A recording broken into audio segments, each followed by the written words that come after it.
Welcome back, everybody. Apologies for the brief technical issues, but we do want this final to go as smoothly as possible. We want everything to be right and in order, but we are back in now, and we will hopefully be getting into pick bans very shortly. So I believe to pick up back where we were before, we were talking about the diversity and the way these teams can play, how they tend to match up against each other stylistically, particularly in that Sparx, they do have this quite diverse pool of champions they can pull from, whereas Split Raiders, they tend to be a little bit more focused, a little bit smaller champion pools, though, as you said, they have diversified their styles in recent weeks. And we have jumped into pick and ban right now to get this first series right off the ground. All right, so the first picks and bans. Now, what I am expecting is definitely comfort bans. Yeah, the Kog'Maw already coming through from the side of Sparx. Makes sense. Electric God displayed great prowess on that champion after being surrounded by like 4 peeling champions. He definitely won the last team fight of that game. Rexa, on the other hand, being taken away from the hands of Antero. I would be expecting more jungle bans to be coming in the first phase of this pick and ban phase, as both of the junglers are going to be having immense effect on the game. Valia definitely one of the biggest carries for Split Raiders, and Antero also a jungler that likes to enable the lanes, and if he manages to get his hands on something like an Elise, he can become truly terrifying just because he can solo carry that game. Absolutely, and of course the Rek'Sai being taken away is such a strong option for that, and it has been the Echo taken away by Sparx, so they don't want to see Velia lock that one in. This means that the Aurelia is open, this means that the Camille is open, and it also means that the Lucian is open, which Sparx have locked instantly, and we've seen Daikara take this mid lane on more than one occasion. And it doesn't, excuse me, it doesn't necessarily have to be a mid lane Lucian. Of course, it does fit into Daikara's champion pool. You can still flex it around. Now, I'm unsure if Finnick has any experience on that champion, but we would be expecting this to be a two-way flex between Daikara and Desrim. On the other hand, Split Raiders immediately hover in a Karma, which is a flex pick on its own. You can put it essentially into any role nowadays, outside of jungle, though I do recall Karma jungle being played at one point in time. Doesn't necessarily happen too often. However, I remember that last week when we were watching the Split Raiders game, we were meddling with the idea of Bonakai playing engaged supports only. And is this going to be a fun comp? Oh god. So there's no Kog'Maw to protect, but there's a Master Yi. Yeah. In game 1 of the Grand Finals SQ1 Championship. First Yi game we've seen this season. I think in any season, perhaps. Oh no, there was one a season ago, I believe, that somebody pulled out the Yi. So we've got a Karma Yi, and this comp could go anywhere at this point. You can still go into more flexible, everybody is this mobile threat that you have to deal with 3 or 4 threats at one go. Or you could just go, Yi is the plan. Yeah. We're going to play Yi, and he's going to win, and you have to deal with him or you lose. Now, however, Sparx have taken the Taric, though, so that's one of the pieces of that comp taken away. Yeah, you can make sure that people don't necessarily blow up immediately after a Fed Master Yi dashes into them. Yeah. And now my big question is this Master Yi going to be played in the jungle or anywhere else? Because I know that it does fit into Nazgul's champion pool a tiny bit. He plays other carries, like a Fiora, like an Aurelia. Master Yi isn't necessarily too far off there, and Velia doesn't necessarily have that kind of playstyle. Sure, he does play a Karthus, however, last week we saw that it didn't necessarily favor them that much. I would be expecting an early game prio jungler for him. So right now, Split Raiders, especially with the Lulu locked in, they're saying, all right, here are some 3 big flex picks. Deal with them. Right now, Sparx, they do not know where anything is going. It could be Lulu support, it could be Karma support, but it could also be Lulu mid or Karma mid, possibly Karma top as well. So right now, Sparx Esports, they don't necessarily know what they're actually dealing with. Absolutely. So I think for them, at this point, they've just got to try and build the best comp they can build and try and get themselves as comfortable as possible to try and deal with whatever Split Raiders is throwing out there. The last 2 bans from each side, we have the Kayle and Morgana taken away by Sparx, and the Malphite and Maokai taken away by Split Raiders. So a lot of tanky engage taken off the board there. They do not want to give Sparx the tools to force these hard fights, and now Electric God has locked in the Ashe for Split Raiders. This has been probably, I'd say, Electric God's most successful pick by a little bit of a margin so far. Does give that ultimate to engage, and also even more high DPS that can benefit from things like the Karma, like the Lulu. And it also gives you some sort of engage, because right now that is what Split Raiders' comp is lacking. Sure, you have people that like to run at the enemy, but if you don't manage to lock them down, and if you get an insta CC on you, which is something that Tarek or Elise can do, then you can start to be in a big pot of trouble, as some would say. So Ash does help out with that a tiny bit. On the other hand, Sparx, we said that they were going for early game. However, right now from this draft, they're going for basically everything. They're going for early game with the Elise and Lucian. They're going for the new hover, but don't talk about hovers. They're going for the late game Kaisa with Tarek. Waiting for it What? to lock in. There it is. Oh my god. Okay. That's just I mean, that's just curious. they're into Yi, so they've got a Archip- lockdown champ. They've got that, and they can combo this with the Elise Cocoon. It's a little bit more CC because, of course, Lucian and Kai'Sa, they're not really bringing any kind of CC to the team.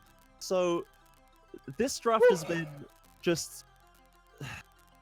I mean, okay, so Dekara is not on a carry. He's not on an AD carry now, which he had been tending towards so far previously. He's gone back to a safer mage, which he did have games on things like Victor, and did did pretty well on those champions. So I have faith that he is mechanically skilled enough to pilot Malzahar mid. You know, I feel like he probably is. The swaps are throwing me off just a little. Why is Electric got on Master Yi? I imagine we'll be seeing the Yi go into the jungle. And then we will see Shambles on the Karma mid, which I actually think is pretty good, into the Malzahar. You can clear the wave. You can pop his shield from quite far away if you can thread that Q through it. So we have this supports plus 3 carries. Honestly, it's not as much support as a Yi comp would usually have, but Nazgul on their own is just such a massive threat, I think, that, you know, if you can split the focus and have the 4-man team coming in you with Yi and then Nazgul somewhere else just wrecking the game, it's really hard to deal with. Yeah, I have to agree with you. Now, Electric God is actually still on the Master Yi after the picks and bans have already ended. We, of course, period for the spectator delay.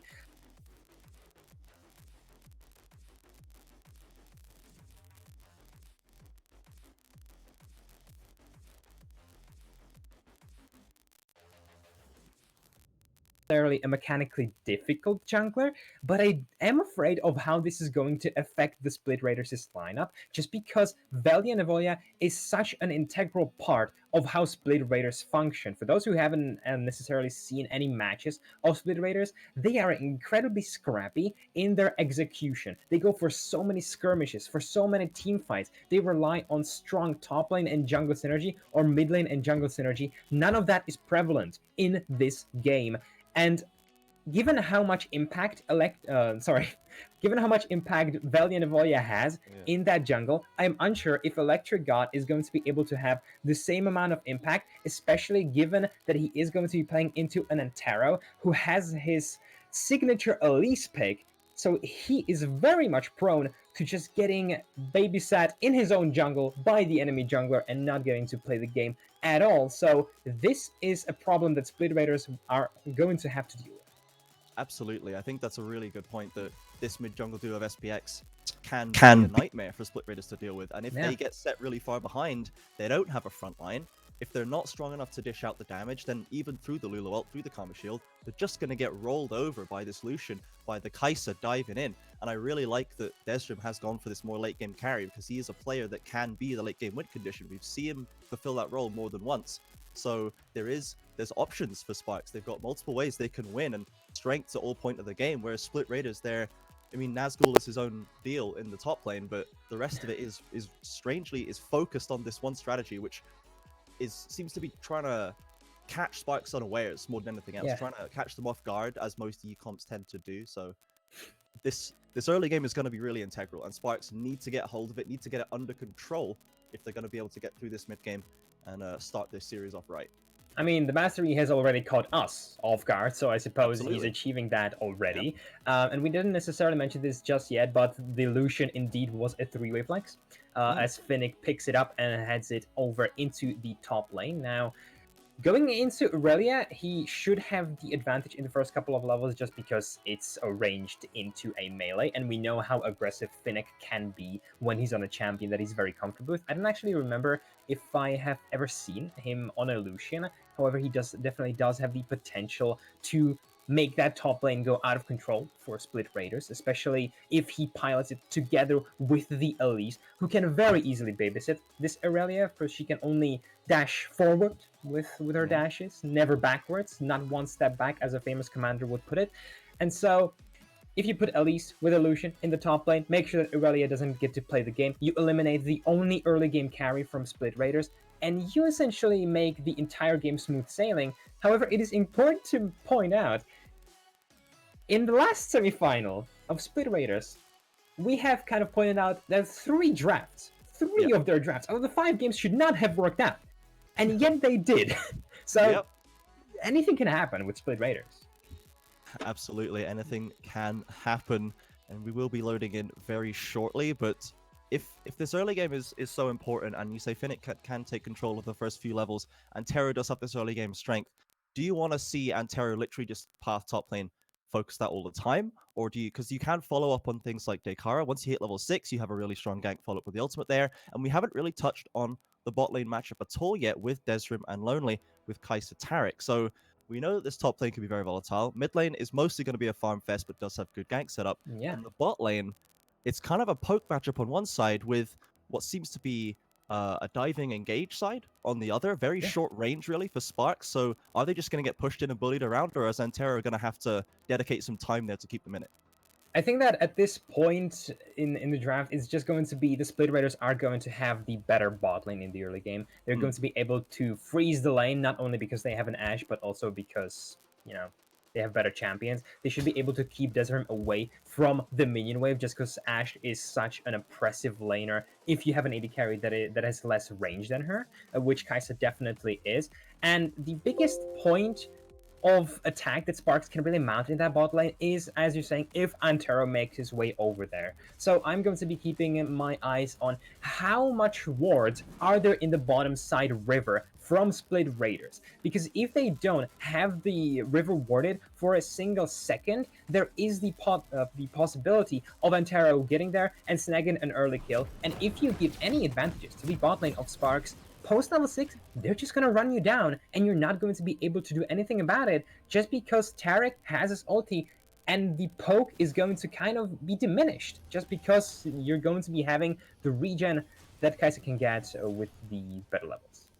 Absolutely. So we are onto the Rift now with game 1 of our grand finals of the Spring Split, Sparx Esports versus Split Raiders. A fascinating draft to start us off here, to say the least, but it looks like the level 1 will at least be fairly normal. We are going to see some wards putting down, but mostly it's a 5-point-ish, but Antero is walking up and going to eat a empowered Mantra Q from Shambles, and Electric God has gone in to trade this damage. Finnick now finds himself in a 3v1, walks very close up, takes a lot of damage, has to use that Relentless Pursuit at level 1 just to get away. This is happening very early on, so they'll be able to heal up, but that looked a little sweaty there for the start for Sparx.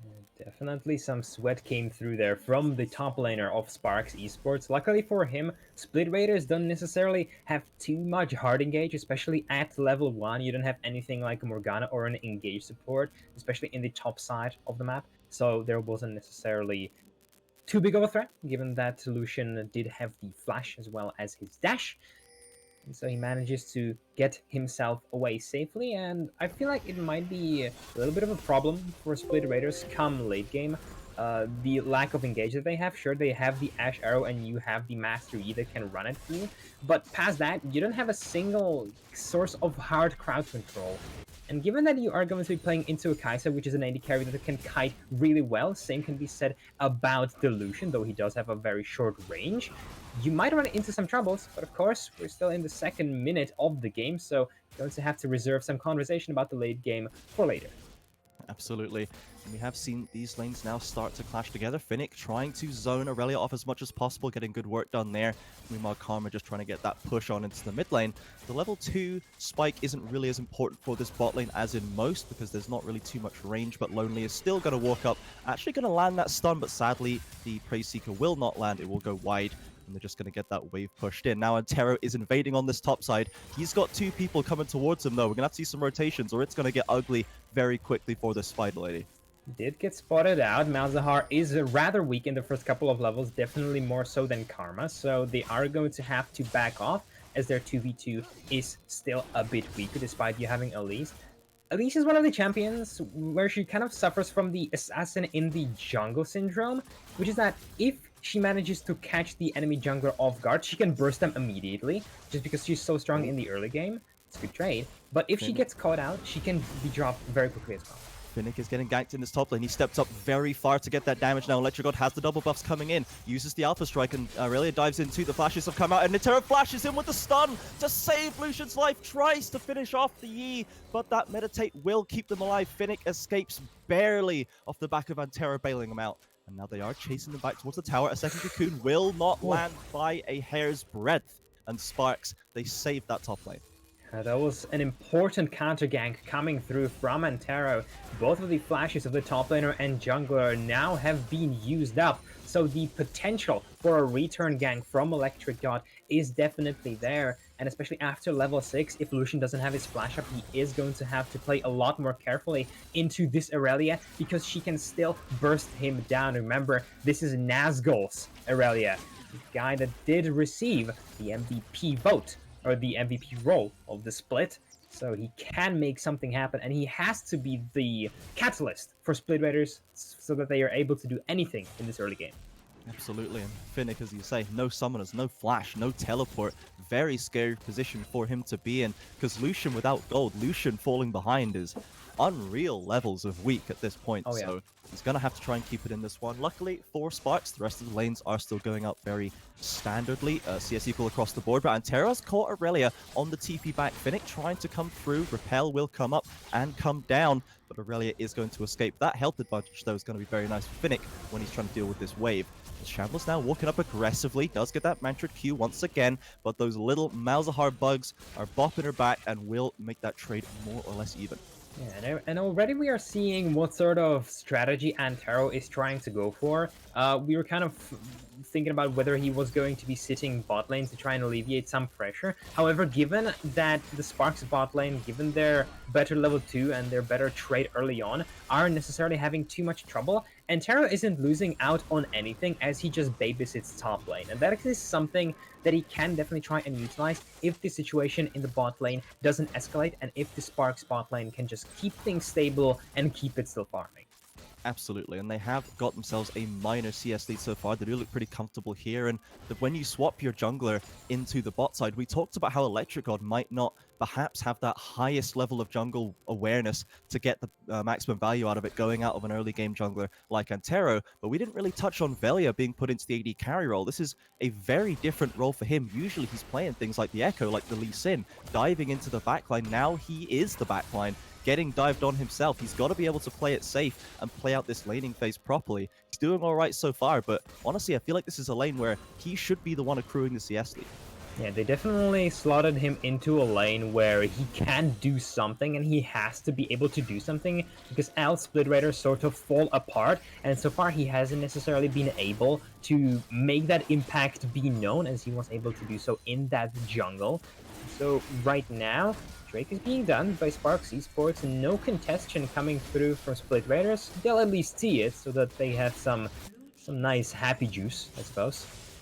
Absolutely, there is no sign of the jungle, but Finnick has gone in just in time for Electric God to come out the wall, but the culling drops Aurelia so very low, and Sparx Dekara has showed up with the flash forward into the ultimate. The auto attacks come through, and Electric God will go down to Dekara. A rotation from Sparx picks them up that first blood in the top lane. Yeah, great rotation, because Karma was trying to go back for so long because she didn't have any mana. Dekara stopped that back first. Then, given that Karma was going to back, he knew that, and he slotted himself right into top lane immediately. Gets there, gets off his ultimate on Electric God, puts him behind, and now Sparx pick up that first blood, and it's sitting on a Malzahar, which isn't the greatest of champions to have it on, but still, if he decides to rush Luden's Echo, he can be a pain in the rear. Absolutely, and we talked about before that Split Raiders, they don't have any tank line here. They've got the Lulu ult and the Karma Shield, but when this Malzahar is so strong, if you catch them with the Flash Ultimate into the burn as well, that can straight up just kill you if you don't have the health to deal with it. So Dekara getting that kill could become very scary when it comes to mid-game. Obviously, Finnick would like to have it in this top lane, but even without it, he's still got a 20 CS lead over this Relia. Yeah, he has been doing great so far, just denying so much CS from Nazgul and making sure that he doesn't get to play in the lane at all. And remember, this is Illusion without a flash. He was playing this way without having the certainty of being able to flash away. As I say that, the Elise and Tarek this time around come to bully Nazgul into submission, going for the invade, and this is dangerous. Yeah, they don't have any priority in top lane, and Aurelia is instantly moving over once they've been spotted. They are going to get out of dodge quick sharp. The right call from them, once again, not overcommitting to that invade. But I like the fact that they're going for this because they know that mid lane is so strong. Top lane's so far ahead. They want to get in. They want to deny the farm from this Master Yi because that win condition isn't going away. And another kind of point that I elaborate on is the fact that you are behind hurts him so much more this game than any other because he will have to buy a QSS at some point. However, he will only be able to buy it after he has some items under his belt, and so given that you are constantly denying him CS, he's just not going to be able to play in these team fights at all because he will run into them and Malzahar will just boop, ult him and he will be gone.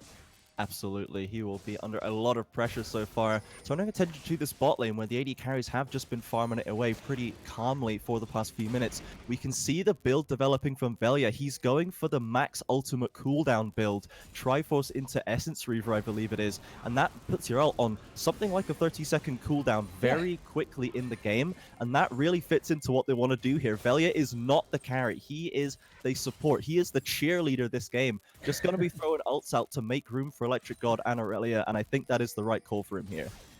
Definitely is. You don't necessarily want to be going for a backline Ashe carry, as 3 members in the top lane. They don't know about Electric God yet. Ashe ult's coming up. It's coming up. Alright, he's gonna hit. Onto Antero into that tower range. He does get stunned up by Aurelia as well. They've ulted onto Electric God to try and finish it off. Antero does get out. He repels up to try and survive, but now they've dived onto Dekara, who is on the wrong side of the wall. Shambles showing up in the nick of time, and Split Raiders, they turn that play on its head. Antero flashing away to safety, doesn't want to be greedy with that one, and that play does not go right for Sparx. And that is just so annoying. If you're a player on the Sparx side, you managed to lock down Master Yi for so long. That is exactly what you need to do. However, you just do not have the damage to kill him instantly. He got out of the Alpha Strike and then went right into Meditate, which means that he does not get dealt essentially any damage. It's like Leona in TFT. And they weren't able to finish the job, and so when you had 3v3 there, and all the cooldowns were already expended from them, Split Raiders could just swoop in and take that kill. Luckily for Sparx, they still managed to escape relatively unharmed, giving just 1 kill away to Karma, which doesn't hurt them that much. Absolutely. The Ardent Sensor has come online for the Karma, but that's not really what you'd call a power spike for the champion itself. Obviously, it's going to be helping Electric God and Ashe, Velia, and Nazgul in the top lane, getting that attack speed buff. But ultimately, it's not too bad as the farm is still relatively even in that mid lane. Karma accrued a small lead, but Lucian is still very much in control of this top lane with almost a 40 CS lead now, 11 minutes in. So that is essentially the only thing you need to be doing in the early game. Now, I did expect Antero to have a bigger impact. So far, he has been only counter-ganking and trying to get his top lane in ahead. This time around, he is invading and denying the Grump away. He's getting collapsed on. The Ashe arrow came through. Did get stunned up there, and now Shambles is coming through well. Forces that repel pretty early. The Cosmic Radiance comes out to keep them alive. Lonely walks up to try and get a stun. Is going to get rooted for his trouble. The invulnerability has now fallen off, and Electric God is on the front line. Alpha strikes in, instantly exhaust, but a 4-man Lulu knockup will start this fight off right. Desmond Exhaust falls up. He dives in with the Killer Instinct. They've got the lockdown onto Velia, but can they finish him off? Now Finnick with the TP in. Culling comes through, but Aurelia matches once again. A stun does land onto Finnick. He cannot get this damage done, so far he's trying to finish off anybody from Split Raiders, while Nazgul dives onto Dekara and burns him down. 3 kills so far secured for the side of Split Raiders. Desrim will at least secure that kill onto Electric God and escape under the tower, but so many low health bars in Sparx, they just couldn't find the kills. And this is exactly how Split Raiders have won their games last week as well. They get a composition that should not be working out this early on, but given their good rotations and their scrappy style of teamfighting, they had 4 members in that bottom side river with Aurelia teleporting in at the right time into the backline, and they managed to make it work. The big unfortunate thing is that, well, Malzahar exists at this point. There's another TP coming in from Dekara here. Is going to catch Velia unawares, corral him back to the tower, and they are going to pick up a kill on the backside of that. And they've got the Herald to drop. This will likely be the first tower going down, as Desrim had already been knocking a fair few of the plates off. Yeah, and Sparx will be getting that first turret, but this is not a shabby start for Split Raiders. They're keeping themselves even thanks to that one play. Now, that gold discrepancy will sway quite heavily due to the Herald, but it's still not lost for them just yet. Because now, some skirmishes keep on happening. The Drake control is in Sparx' hands, because unless Split Raiders commit 5 men to it. Absolutely, and I think that while Karma getting the kills does mean that Split Raiders don't get quite the gold boost they want to have, Desrim's actually taking a lot of damage from Karma here. The flash rope and electric god, there's nowhere that this Kai'Sa can go. Locked up by Shambles in the mid lane. They'll lose the dragon, but they get a kill in the AD carry. Lucian, in the meantime, dodges the ultimate from Fiora, so that was also pretty fun. And sure, you don't want to be having 3 kills on a Fiora. You would much, or on a Fiora, sorry, Karma. That's what I meant. I don't know why I slotted Fiora instead of Karma, but you don't want to have 3 kills on a Karma. Instead, you would want it on either Master Yi or the Aurelia. However, it doesn't necessarily hurt you that much. As you saw, the Karma was able to just chunk Desrim for half his HP with 1 Q. And now she's also going to be building Luden's Echo, it seems. So this Karma will still hurt, and you will still have a source of AP damage. So given that you have just 1 tank, on the other side of the board, you have the Taric, there's still going to be so much damage coming through from Split Raiders that Sparx aren't necessarily going to be able to itemize too efficiently into it. Yeah, so now we see top lane is another 2v1 for Finnick. He's got him very low with the culling coming out once again. And Tero and Lonely coming to back up, trying to finish off this kill. Electric God is waiting in the wings, but not close enough. And Aurelia will escape with the shielding coming through from Lulu. They're always trying to bait Finnick into these fights, but he's not going down for them. He's still winning them, even in these 2v1s. Yeah, he definitely is. And it just speaks volumes to how good of a top laner he is, and when he gets a good matchup, he can bully out someone as good as Nazgul on his signature Aurelia. So he is the big winning factor for Sparx right now. The issue that Sparx are constantly running into... Desrim comes in, drops the exhaust onto Velia now, and there's just no damage for the Ashe to match this. The cleanse comes out to get rid of the slow, and Ashe will be able to escape with Master Yi coming to defend as well. Desrim's not going to overcommit to this one, but this shows the power that Kai'Sa has right now over Ashe. Yeah, and it did force away that cleanse, so for some reason, next time around, if any hard CC lands on her, she is going to definitely die. Now been caught by Electric God and doesn't have the exhaust. Used it aggressively on the Ashe, and now is going to get knocked down by the Alpha Strike. The emote comes out. Electric God finally picks up a solo kill of his own, trying to get some gold on this Yi. It's just so much fun when you're an AD carry. It's very much fun. Pops the Predator in the mid lane into a tower dive, but Bonakai is already there to stop them and will get pushed away.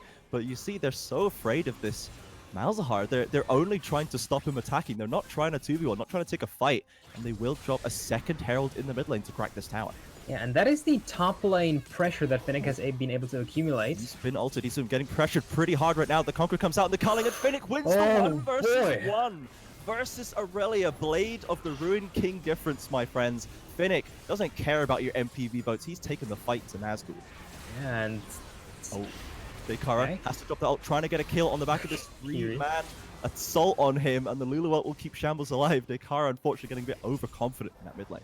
Yeah, he got separated from the rest of his team, and Split Raiders were able to collapse on top of him. But just to elaborate on my point, Finnick, given how much pressure he has been able to create in that top lane, it resulted into 2 contestless Rift Heralds being taken by the side of Sparx, and it managed to crack open the map so much for them. So right now they are going to be able to invade into the jungle, especially bot side, much more easily.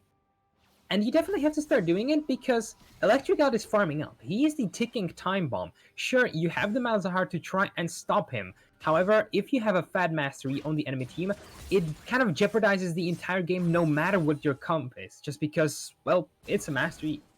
Yeah, it just kind of throws the whole game out of whack and turns the universe on its head when that champion hits its power spikes. We can see that he's building towards what I imagine is a Wit's End coming out there. So still no QSS being built. The Wit's End has just been completed there, in fact. And there's a lot of AP damage coming out of Sparx. Even the Kai'Sa so far is going towards the Rage Blade, and we haven't seen whether they're going to tend towards AD or AP. But I think AD might be the answer this game, honestly, because there's 3 Merc Treads on the side of Split Raiders already. Yeah, it might be that. Of course, Kai'Sa can still build sort of hybrid. She can go Nash's Tooth after she finishes the raid, but if she wants to spec into AP, we will have to see. Given that Malzahar is just going full AP, nothing like the GLP or the Twin Shadows, you can still slot into AD. Now, the Drake is going to be spawning in a second, if I am not mistaken. Yes, there it is. So the contention will be coming through. First Drake to be actually contested by Split Raiders this game. Can they do something here? Yeah, they're clearing out some wards around there. Nazgul is on the top side, but does have the teleport available. All the Sparx are bunched up here, ready to go on Lonely's word. Looks like they are walking up, trying to pressure this one. Dekara has now joined too. Nazgul has reached the mid lane. He can get a flank on here. We have gone to a transition, but we are back in now in the team fight view, I imagine. A lot of space being given, a lot of respect being given. Oh, a huge Karma Q lands onto Antero. The Luden's Echo doing massive amounts of work, and Sparx, their jungler's so low, they're just going to give it up. They know they can't contest, and that Shambles, the Karma, the one person that we didn't want to see kills on, basically secures that Drake for them all on their own. Yeah, I mean, the Luden's Echo rush on Karma, or not rush, the Luden's Echo on Karma just hurts so bad. That was one empowered Q, and oh, we've got Desum catches failure once again. The cleanse comes through, but now the killer instinct is still online, and Ashok comes through to stun them, but Kai'Sa is going to flash after the Ashe to secure this kill. The chase is on, and it is only a matter of time. Desum finally gets that kill as mid lane, they shut down the Master Yi. Unfortunately, that shutdown does go onto the Taric, but that's 2 really important picks for Sparx. Yeah, the flash, dash, and Ashe is gone. As his Master Yi gives up the shutdown. Actually, I'm certain who that went to. I think it went to Malzahar. It was Taric. Oh, it wasn't Taric. Oh, god dang it. That feels bad, man. Antero just doesn't even have an assist this game. Antero, this mid-game powerhouse, just can't get it done. Shambles walks up very aggressively mid lane, has to flash away from Antero. Another tower shot comes through, and now Shambles, if he can get past these Void Links, we saw the damage he can do, and he is going to force away the 3 members of Sparx as we go into a replay of that mid lane. Alright, so Electric got paths into the bush, decides to face check it, gets locked down by Taric immediately, and he just beats him down with his hammer. Finnick, though, he gets caught out 2v1 in the top lane. There's a lot of people getting assaulted in multi-man versus 1 beat-ups right now. Seems like both teams maybe need to have a little bit more respect about where they're walking. Yeah, I agree with you. I mean, right now there is not much vision coverage in the enemy jungle if you're a Sparx player, which you definitely should be having if you are this far ahead. And we're going to be going into a replay of that skirmish. I actually want to see how this transpires. So Finning gets slowed by the blade of the Ruin King, and then just gets all-in by Nazgul. So makes sense. Wasn't able to run away or anything. Did have his flash up. However, he knew that there was no point in trying to expend it as Lulu came in to try and secure that kill. Yeah, Bonakai is in really just the right position at all times this game. So many times it feels like he has come out of left field to save these fights or get these clutch ultimates to make things work for Split Raiders. He's all over the map right now on this Lulu, and I really like the fact that he is, just going where he's needed, not trying to always just be in Velia's back pocket, given how unimportant the Ashe really is to this team comp. And at this point, I'm trying to think of the team fight, not capabilities, but problems that Split Raiders and Sparx can potentially run into. Sparx have an incredible team fighter in the sense of Taric, and they can use his ultimate to essentially delay Electric God from assassinating someone. And they have the Malzahar ulti to try and prolong that. However, he is going to be itemizing into the QSS soon, at least I'm hoping so. And so in these team fights, as soon as the Malzahar ulti gets popped and Master Yi Oh, a nice transition. And Master Yi just gets out of the lockdown.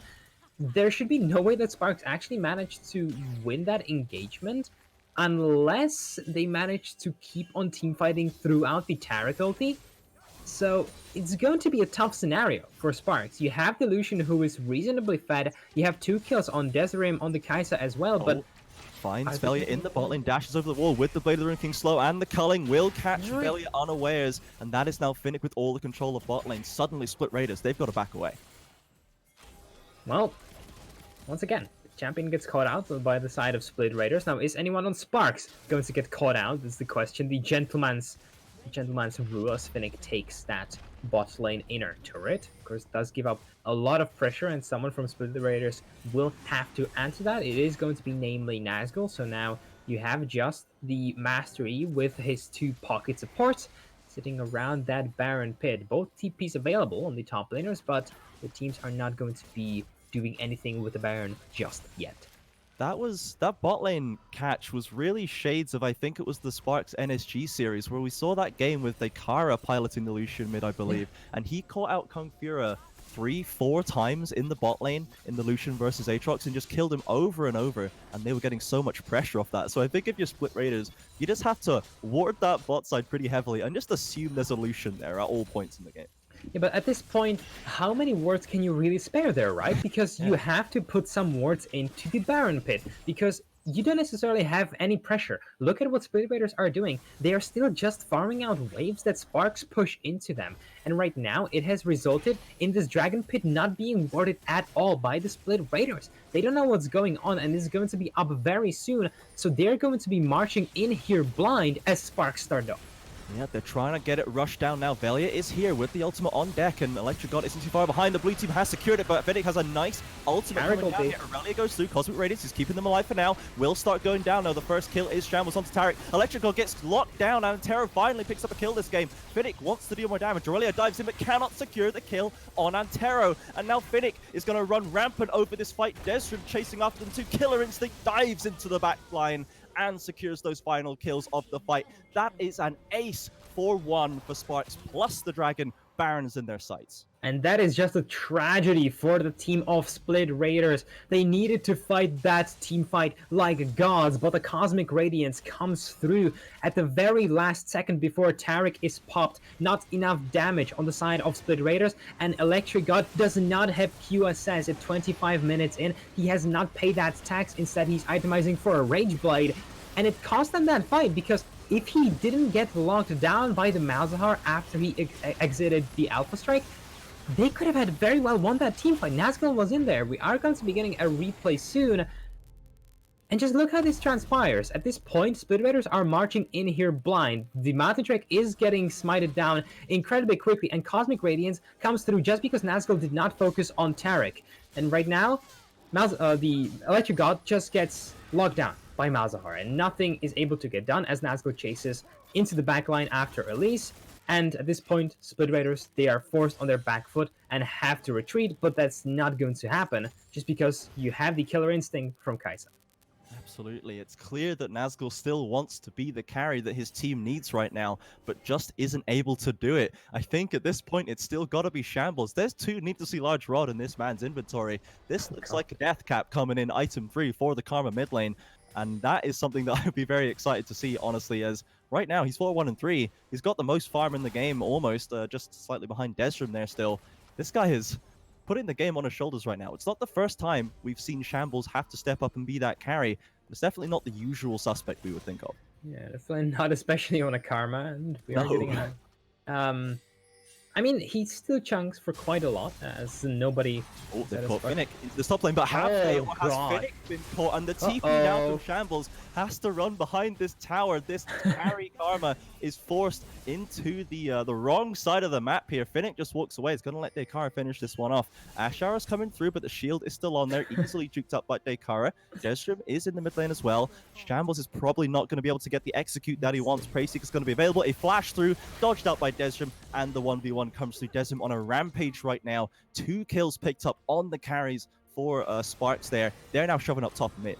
Yeah, no saving Private Ryan here today, ladies and gentlemen. Shambles, the big carry that we were talking about, gets popped, and it does give up so much pressure from the side of Split Raiders. The top lane turret is going to be the one to fall. All of the jungle camps have also been picked up by the side of Sparx. Finally, QSS located in Electric God's inventory, and there's going to be one massive team fight that might result in this game ending. CJ, this is going to be incredibly important, as now the inhibitors are just going to be taken by Sparx. Split Raiders realize that they can give this one up. It's not the end of the world. However, if you were to give up one more, there might be some trouble. Yes, I think there will be a fight for this game, but it's not going to be now, as Split Raiders know they're not in a position to take it. Electric God at least has picked up that QSS that you were talking about, so not quite as much risk coming off the Dekara engage, but Mountain Soul is going to be on the table in just over a minute. Top lane inhibitor is pushing in. Baron still online for Sparx. Everything is sitting in their favor right now. Item power spikes across the board. When it comes down to this final fight that you mentioned, it's going to be heavily in Sparx's favor. Definitely is, and Split Raiders have to teamfight that one like they are in some pro league. They have to wear out the Taric or just instantly assassinate him. I haven't mentioned this yet. Finnick checks it. He checks the Death Rush. It was a good attempt by Split Raiders, but Finnick, he has been multi-ganked too many times this game. He's ready for it now. Yeah, and to kind of backtrack to my point, they either have to slay Taric just because he doesn't have any magic resist, so keep your eyes on Shambles and that one big empowered Q. If it hits Taric and the rest of their team is able to just pile on top of him and kill him before he gets his ulti off, they can fight. If that doesn't happen, they just have to wear that Cosmic Radiance out. Look, yeah, that's exactly what they need to do. However, kind of the wrong target, because killing these doesn't necessarily accomplish that much unless you're fighting around objective like the Dragon. Catches Killer Instincts onto the Ashe, forces the Lulu ult and the cleanse there. Desum only using his ultimate, still has the exhaust. That's a nice trade back. Very important buttons pressed by Split Raiders there. And now Sparx, they feel confident enough to start up this Dragon. It's a full 5v5. The culling comes out nice and early, but an Ashe on solution with no way to get out himself. The Radiance comes down, but it cannot save Finnick. Nazgul diving onto the backline, gets locked up by Dekara, but can they win this fight off the back of it? Desum still alive, will take out Aurelia, flashes forward for Shambles. The Decathy Rin comes out, and the final auto attack will get the kill onto Bonakai. Desum was the carry they could not deal with, and Sparx, they take up that ace for one again. That fight looked so close, but Sparx hold their nerve. They take the team fight win. They're going to take these towers. I think this is going to be the win, Karam. This definitely should be the win for Sparx Esports in the first game of this best of 5, and very well deserved by Sparx. They controlled it from start to finish. Split Raiders did have some moments of brilliance throughout this one game. However, it was not enough. Sparx did get the kind of better composition, and Split Raiders weren't able to turn the tides of the fortune that kind of favored them last week, and they lose in this first game. Yep, that is going to be a game 1 win for Sparx here. A pretty dominant performance by them. They played into pretty much the same thing we've seen them been doing recently, going for that early game, these lane dominant champions with Lucian top lane, with that Antero jungler as well. Look at the damage charts there. The two carries, or primary carries, I guess you could say AD carries, coming out for Sparx. They're doing a mountain of work between them. And Antero, pretty quiet one, honestly. I think he ended that game something like, 3-1-3, like not that much impact on the game, but still had a solid performance nonetheless. Definitely a solid performance from all members on Sparx. We are going to be getting the replay of that final fight, and I want you to keep your eyes on Finnick. Now, you may think that this is the primary carry here, but he's not. He may fall, but Desrim is still in that back line, and Taric's Cosmic Radiance didn't do anything. It was Desrim this time around. He still stayed in that back line as nobody focused him. Nazgul went on the opposite side trying to kill Malzahar, and Desrim was just untouched. He stayed there, dealing so much dang damage, kiting everyone until they died, and being the key to Sparx's success in that final fight. Absolutely, and this is the Desrim I think that we've come to know. Has a relatively quiet early mid stages of the game, but then you unlock him in these team fights and he will absolutely run you over. It's the Teenage Mutant Ninja Turtles meme where they're all holding, the holding them, and then at the end of it, it's all the turtles holding the Grandmaster, and Desrim is that Grandmaster, dude. He is an absolute monster in these games. Shouldn't it be the other way around? I Given guess, that but he's got he's- into late game. yes. He's all the Teenage Mutant Ninja Yes, Turtles. he's every Teenage Mutant Ninja Turtle at once, dude. That's how good this guy Oh is. hell yeah! Okay, so we are going to go to a quick break now. After that explosive game one, we have more action in this Square One Grand Finals coming at you very soon. Everybody stay tuned.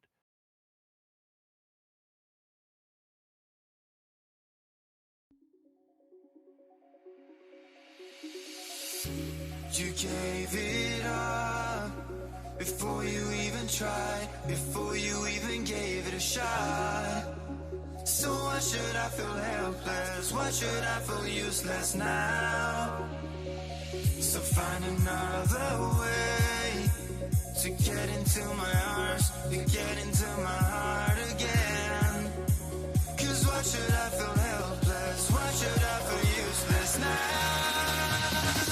Nobody's ever gonna hold me down. The night is young and we're afraid. Nobody's ever gonna throw me down. There's nothing left you can say.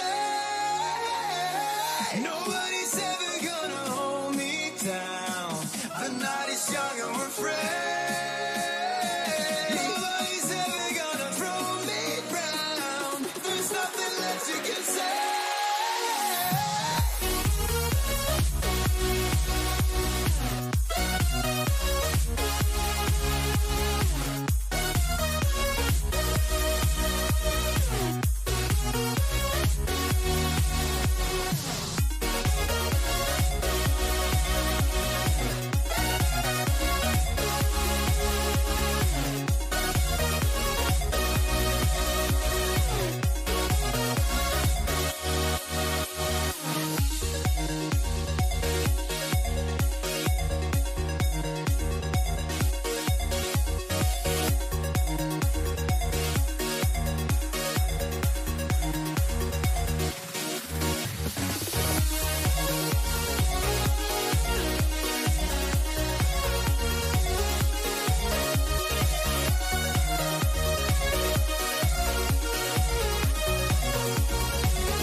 Nobody's ever gonna hold me down.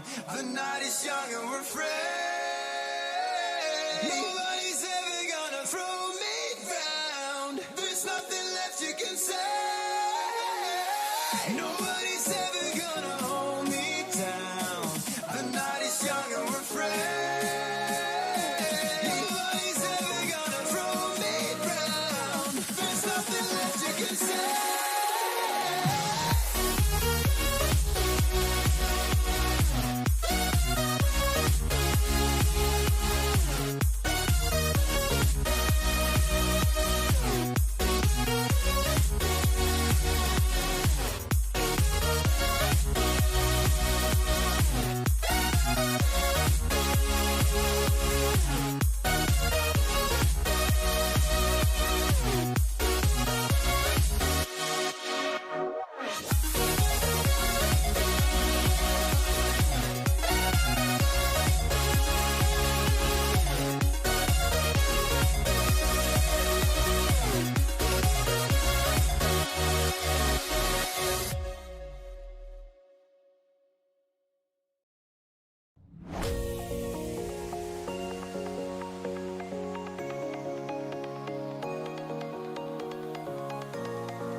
Welcome back, everybody. It is time for Game 2, Sparx versus Split Raiders. Game 1, Sparx took a commanding lead in this series off the back of, I used the word fascinating to describe the draft from Split Raiders during the game, and I'm going to stick with it. I don't have any more words to add, I think.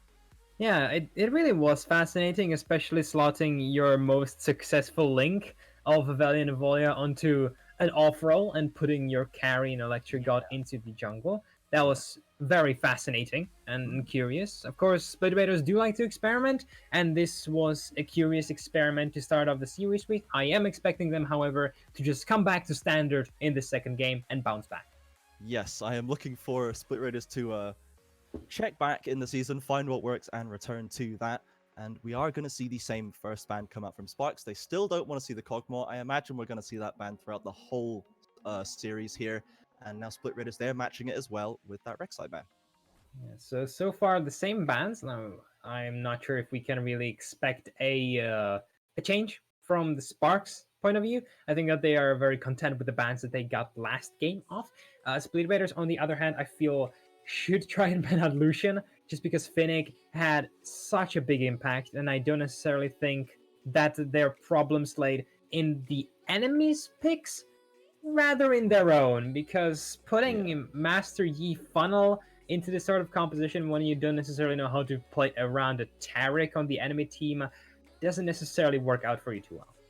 Yeah, I will say, do you think that it's worth swapping the Rek'Sai ban for the Elise? It seems like Antero was clearly happy to take the Elise, and he didn't have a huge impact on that first game, but this is still a really, really strong champion for him.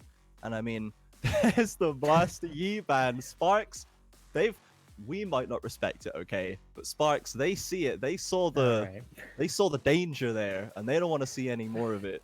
So, I mean, maybe they feared that they would go just Yi Taric 1-2 in Split Raiders this time. I am actually... They're taking the Taric anyway, so I'm... You know, I've extended beyond fascinated now, and I've ascended to a new level of completely confused. You know what? I'm unsure who the danger was, like who the danger was aimed at with the Master Yi pick. If it was aimed at Sparx or at Split Raiders, because it definitely felt like they cut themselves with that pick.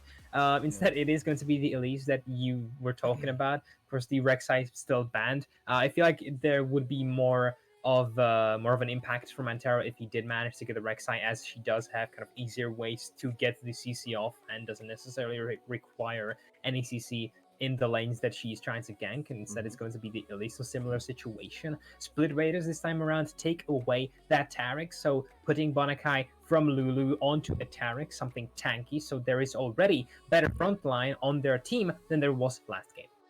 Yes, and I do like the fact that there seem to be I mean, that's my bad. Shouldn't talk about hovers. I need to listen to you, Karen. We don't talk about hovers. We don't talk about hovers. But they have... There we go. They banned the Callista away, which I think is a really strong ban. So they left the Lucian up. These are both champions that can go now top or mid, potentially bot lane as well.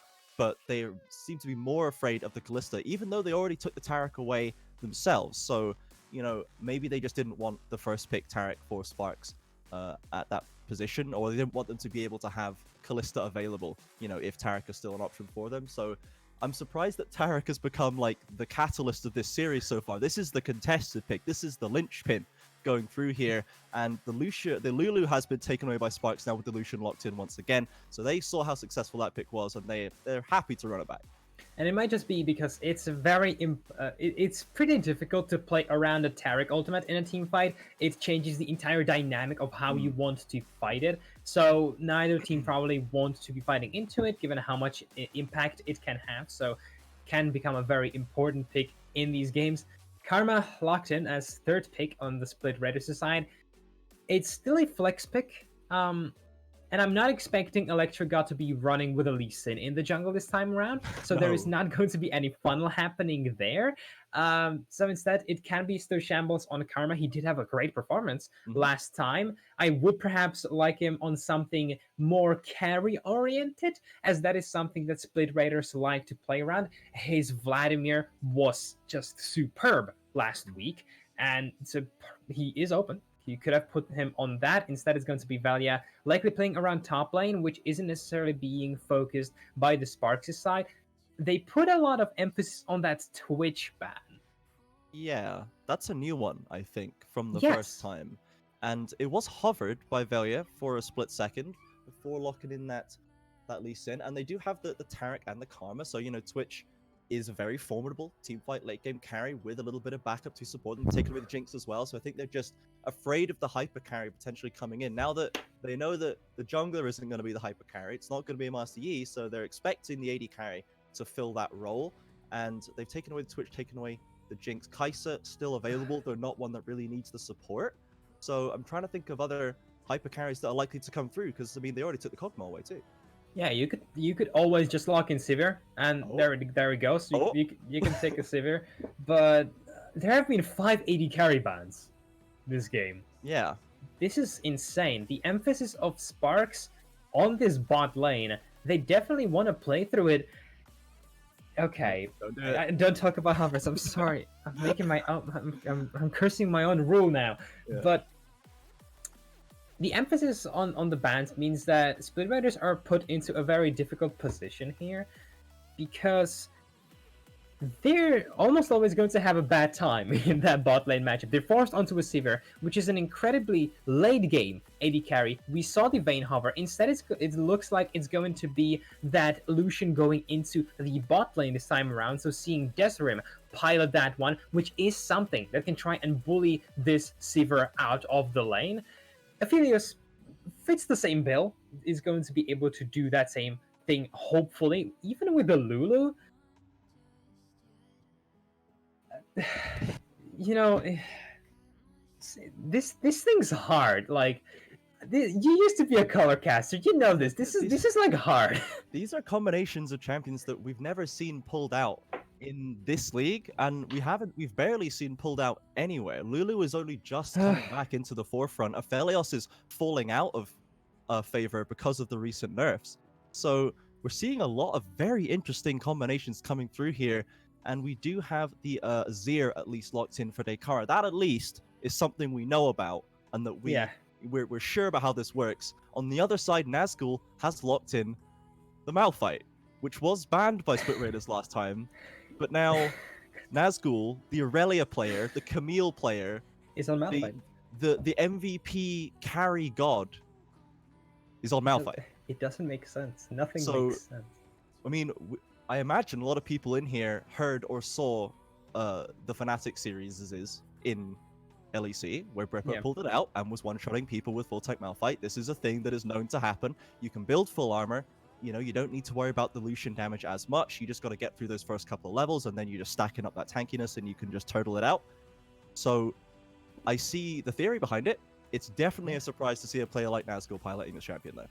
Yeah, now it doesn't necessarily fit into Nazgul's kind of line of profession in that top lane. However, if you pair him up with a Lee Sin in that jungle, he can have great impact, especially on something like an AD carry. Very often, if Malphite is building AP, he will be able to, as you said, one-shot Lucian just with not many items, really. So if you give him Lee Sin, then there's definitely the kill potential there. I just want to say, I feel like a man of jazz being asked to play a blues song just because I don't know what the hell is happening these drafts, but you know, it's part of my profession, I suppose. And Split Raiders, they definitely go for a confusing draft to us, to both of us. However, they still do have clear win conditions, and they did manage to lock themselves kind of a cleaner top lane jungle duo this time around. We were expecting Valia some great things of him, and this is a pick that he is known for and something that he can definitely have a lot of impact on. And if he manages to have that impact in the early game, then this game can be blown very much out of Sparx's hands, because if we compare the pressure that Valia has in his prime matches to Antaro's prime matches, I dare say that Valia can have a bigger impact than his opposing laner, or jungler, should I say. Yeah, not laner anymore. He's not bot lane. Yeah. That was his one bot lane game. He's retired bot lane now. He's back in the jungle. So they did leave the Echo open this game, and that's probably been Valia's most successful so far, though it would leave the comp a little bit AP heavy, so that might be why they opted for the Lee Sin instead. But regardless of those two picks for him, and looking at their comp right now, as you say, there is a clear win condition. They have this very strong aggressive dive composition, and Malphite is a champion that can get through things like the Azir Wall. Unstoppable Force is by its nature unstoppable, and Azir Wall cannot do anything about that. So that's something that you can maybe use to get right into the deep backline of Dekara and Desrim and actually mess them up pretty big with something like Malphite. So if they're looking to get aggressive to force these fights, they have a team comp that's able to do it, and then the Taric, as you say, can back them up with the Cosmic Radiance to make it a little safer. So Sparx, they've got to be careful when they're contesting these dragon fights. We saw that last fight, the end of game 1, where Desrim had to, back off and then come in clutch to clean it up. That was very close for them. A lot of low health bars on Sparx from the dive, and Split Raiders have a comp that's even better at doing it this time. Yeah, and you also have the Sivir ulti, which can help out with the engage even so much more. You have the extra moves from Karma as well. So Split Raiders have the composition, as you said, to just roll the Sparx over. And on the other hand, you have Sparx who are more so focused not on really any front line, which may come to bite them in the rear later on. However, if they manage to get themselves early ahead and make sure that Electric God doesn't get to that terrifying full item late game Sivir, then they can still take it away. You have the engage potential in Azir as well as an Elise, though it is not as kind of certain as it is on the lineup of Split Raiders. But we have seen last game that Sparx don't necessarily really need that, as last game was, well, just about skirmishes and Sparx just being the better team fighting team. I'm going to be curious to see if that kind of favor is being swung this game just because Split Raiders have the better team fighting draft, or if it's just going to be Sparx once again dominating the show through Antaro's jungle pressure. And of course, we cannot forget Finnick. Yes. He's got that illusion again, baby. Yep, and let's go. He put on a show with it last time, had so many clutch fights where he's the one getting ganked, and coming out of that 2v1 with both of his opponents running for the hills. This guy was looking so strong on there. As we said in the pregame, can turn his hand to anything, clearly. Any style, any champion. This man can pick it up in the top lane and dominate on it, even against the likes of Nazgul, who now doesn't have a champion with as much skill expression in the top lane, though it is a champion where if you get ahead, you just can't lose. You just Q them and walk at them, or Q them and walk away. And that's it. It's a very simple champion once you're ahead to push the advantage on. So I think it is going to be about making sure Finnick can once again weather the pressure that is likely coming towards him and get out on top to be an important force into this game. As we did jump into this game into an instant pause, of course it would not be square one without at least one per day. So we've got that one out nice and quickly, but we are now on the Rift with game 2 of Sparx versus Split Raiders. And now I expect to see another fairly similar start up, as none of them have exceptional level 1s, but we'll have to see. And my question to you is, I know that you play top lane pretty often. You did play it in the show match that we have. Can Malphite actually lose? Because I don't say that he can, because he's always going to be a big impact on every single team fight, just because you have the Unstoppable Force, the multi-man knockup. Also, I feel it's important to say he is going the Arcane Comet, so possibly slotting in more so for the AP Malphite rather than full tank. He can, of course, itemize differently depending on how much clapped he is getting. However, Nazgul's always going to be a big impact in these team fights, unless he is like 0-6, doesn't have a single armor item, and Finnick just one-shots him with a single rotation of his ultimate. But even then, if you get a good flank off on Malphite, then it can change the big team fight. And the team fighting is going to be incredibly easy for Split Raiders, but before they can get there, they need to survive these lanes. Mid lane is going to be a farm lane, but if Antero shows up his head in there, Shambles can be in big trouble. Same what you said about bot lane and top lane. So Split Raiders, they only need to do one thing. Do not die, and try to make sure that Finnick doesn't get to play the game as much as possible through that 2v1. Well, we have in fact swapped Finnick into the mid lane and sent Dekara up to the top lane, and this is actually significantly worse for the Malphite, I think, at this point, because the range on Dekara is even more so than that of the Lucian, and now he can't just stack armor items in lane. He's got to go AP, or MR, I should say, to deal with Antero and Dekara, and this is just strictly worse scaling for a tank Malphite when he gets bonuses for building armor in lane. So honestly, I really like this move from Sparx to get themselves this slightly better lane matchup, as now Finnick is going to turn his hand to dominating a Karma mid. And now there's some fighting going on in the Stun bot lane. flash and exhaust onto Derson with the ignite. He's dropped very low. Electric about to pick up this first kill with the boomerang blade. Level 1. Split Raiders take control of the bot lane. And it's once again Split Raiders. I am a man with a fork in a land of soup. As Split Raiders, they should not be able to do this. No. But alas, it's a late game hyper carry getting the first blood. I mean, like, why am I surprised anymore? I don't know, dude. Sparx overextend, and they get punished for it rightly by a Sivir, who now backs to buy a Cull. Oh, that's a flex right there. That is a big flex. There's a wave stacked up onto Bonakai, and it's likely going to get pushed into the tower by Lonely, so he's not going to get all of it, but still going to end up with more CS than Dejim. And yeah, the Cull accelerating the Sivir into the mid. Man, this is snowball right there from Yeah. that one Cull. Oh my goodness, that's so nice for Electric God. He's loving this. I mean, this is Electric God's playstyle. This is his original playstyle of just farming until he is the big, terrifying late-game carry for his team. However, Sparx, they do now force a giant minion wave into the enemy turret and are able to already chunk through that first turret play. Champion dodges that cocoon immaculately. You see Finnick still control of mid lane, and Terror looking to get early ganks off too. Velia, we have not seen make any aggressive moves just yet, but Finnick is in control more or less of Karma and still dashing in aggressively to deal with Shambles. Until Shambles gets at least one back off a few levels into the inner flame, it's going to be very difficult for them. And even then, Lucian just needs to hide in the minion wave, really. Try and keep it between them and the Karma, and can probably still be very much in control of this mid lane. Yeah, definitely so. Finnick's saying the man to watch, as always. Now Lonely making his way inside mid lane. Now, of course, it's still a Lulu, so likely just looking to put down a deep ward to make sure that Sparx know where Velia is. That can be the big important thing in this game, as making sure that you are always aware of where the Lee Sin is can make your life a lot easier. And despite the fact that the Aphelios was able to run an entire giant minion wave into the enemy turret and chunk through a turret plate, he still is losing out on by 10 CS, and both of the AD carries have calls. Yeah, I think that Velia's time is best spent here waiting till level 6 for Malphite and trying to kill Dekara, because you've got, as we said, the unstoppable force that goes straight through the ultimate for Azir, and that means that you can potentially burst it. This Azir is squishy as anything right now. Oh, yeah.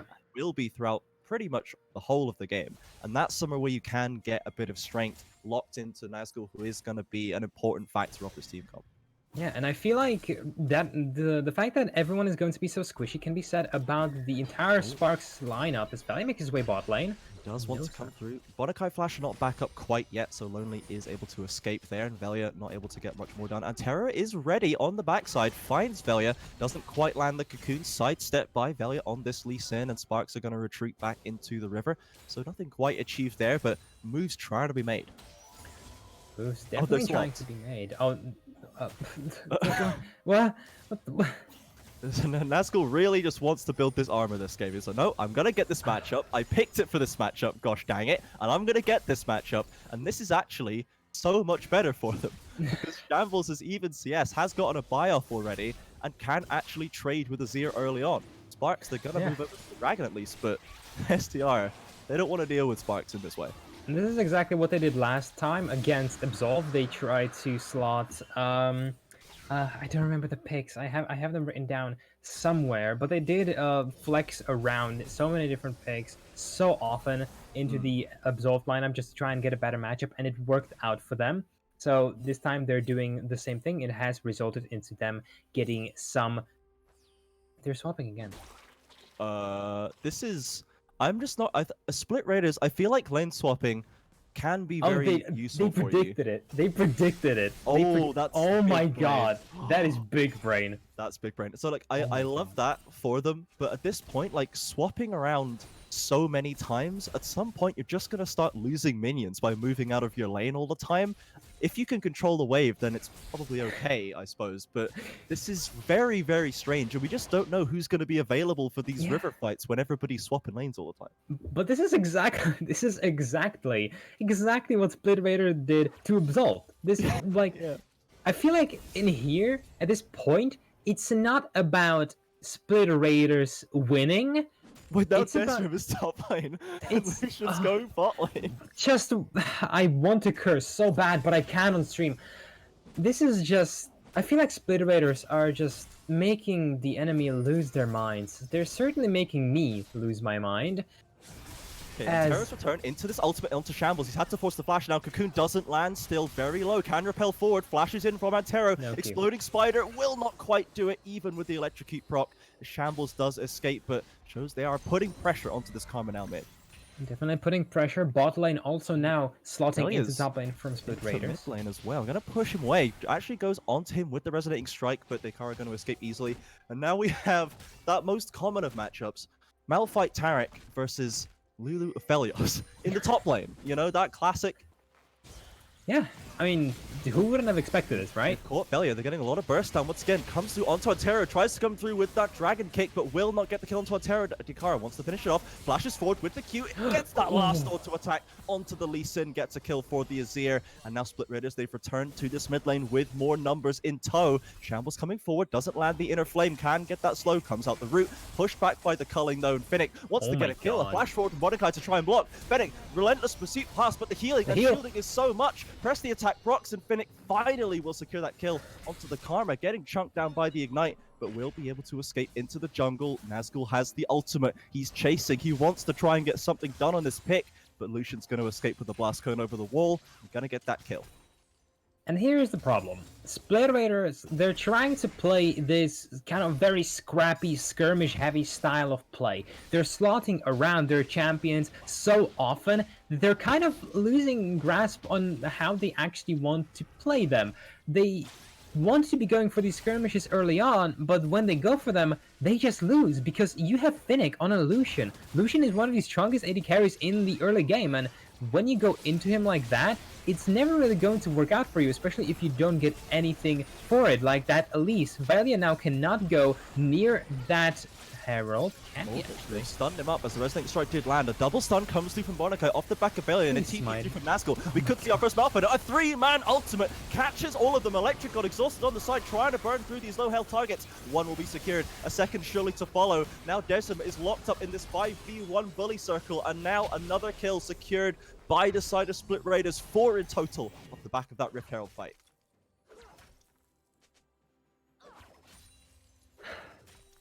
A wise man once said, "How can the enemy predict you when you yourself have no goddamn idea what you're doing?" I feel like right now, Split Raiders aren't necessarily playing to win, but Sparx are playing to lose. That was a very curious team fight. There was no smite on Antero, yet they kept on doing the Herald despite them knowing that Lee Sin had his smite up. They tried to keep it on 700 HP, but Desrim decided to rush it. Velia is able to just step up and smite it.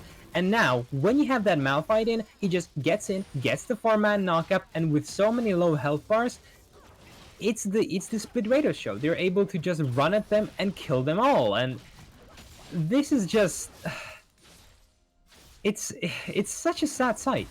This is such a sad sight to see from the finalists, because we expected some clean games to happen, but so far there's been so many mistakes happening, which has now cost Sparx any sort of lead that they managed to accumulate. Of course, it's not the end of the world, but one more mistake like that, and it's going to cost them the entire game.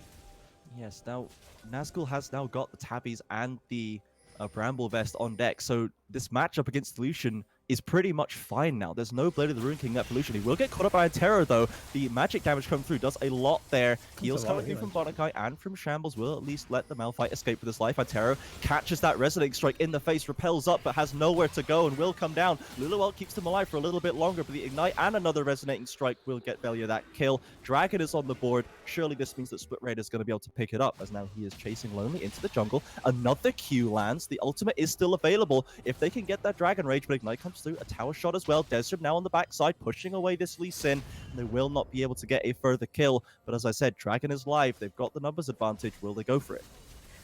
And here's the issue. When you have Lee Sin in the hands of someone like Velia, when you give him some kills, he becomes unstoppable. Right now, the issue of Sparx isn't that you have a 3 kills on a Sivir. Like, that is going to start to hurt in like 10 minutes. But right now, you're getting invaded by Lee Sin and the rest of his entire team, and you cannot contest this just because you have an ON2 Elise. You have a level advantage on this Lee Sin, and he's just invading, taking every single camp away from your own jungler. And at this point, it might very well turn to be the Velia show, just because of that one big mistake that Sparx made around that Baron pit. Yeah, what started out as a significant CS lead for Finnick has now stayed more or less constant, in fact shrinking by a slight margin here.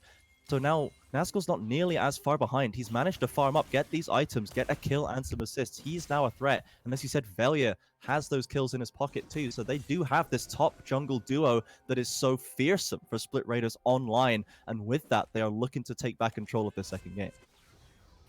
Well, it definitely is the game that they are in control of, just because, as you said, you do have this potent top and jungle synergy. Now Antero looking to find something. Let's get this dash forward from the car into the ultimate. Clean 2v1 kill picked up by Sparx there. They're not out of this one yet by any means.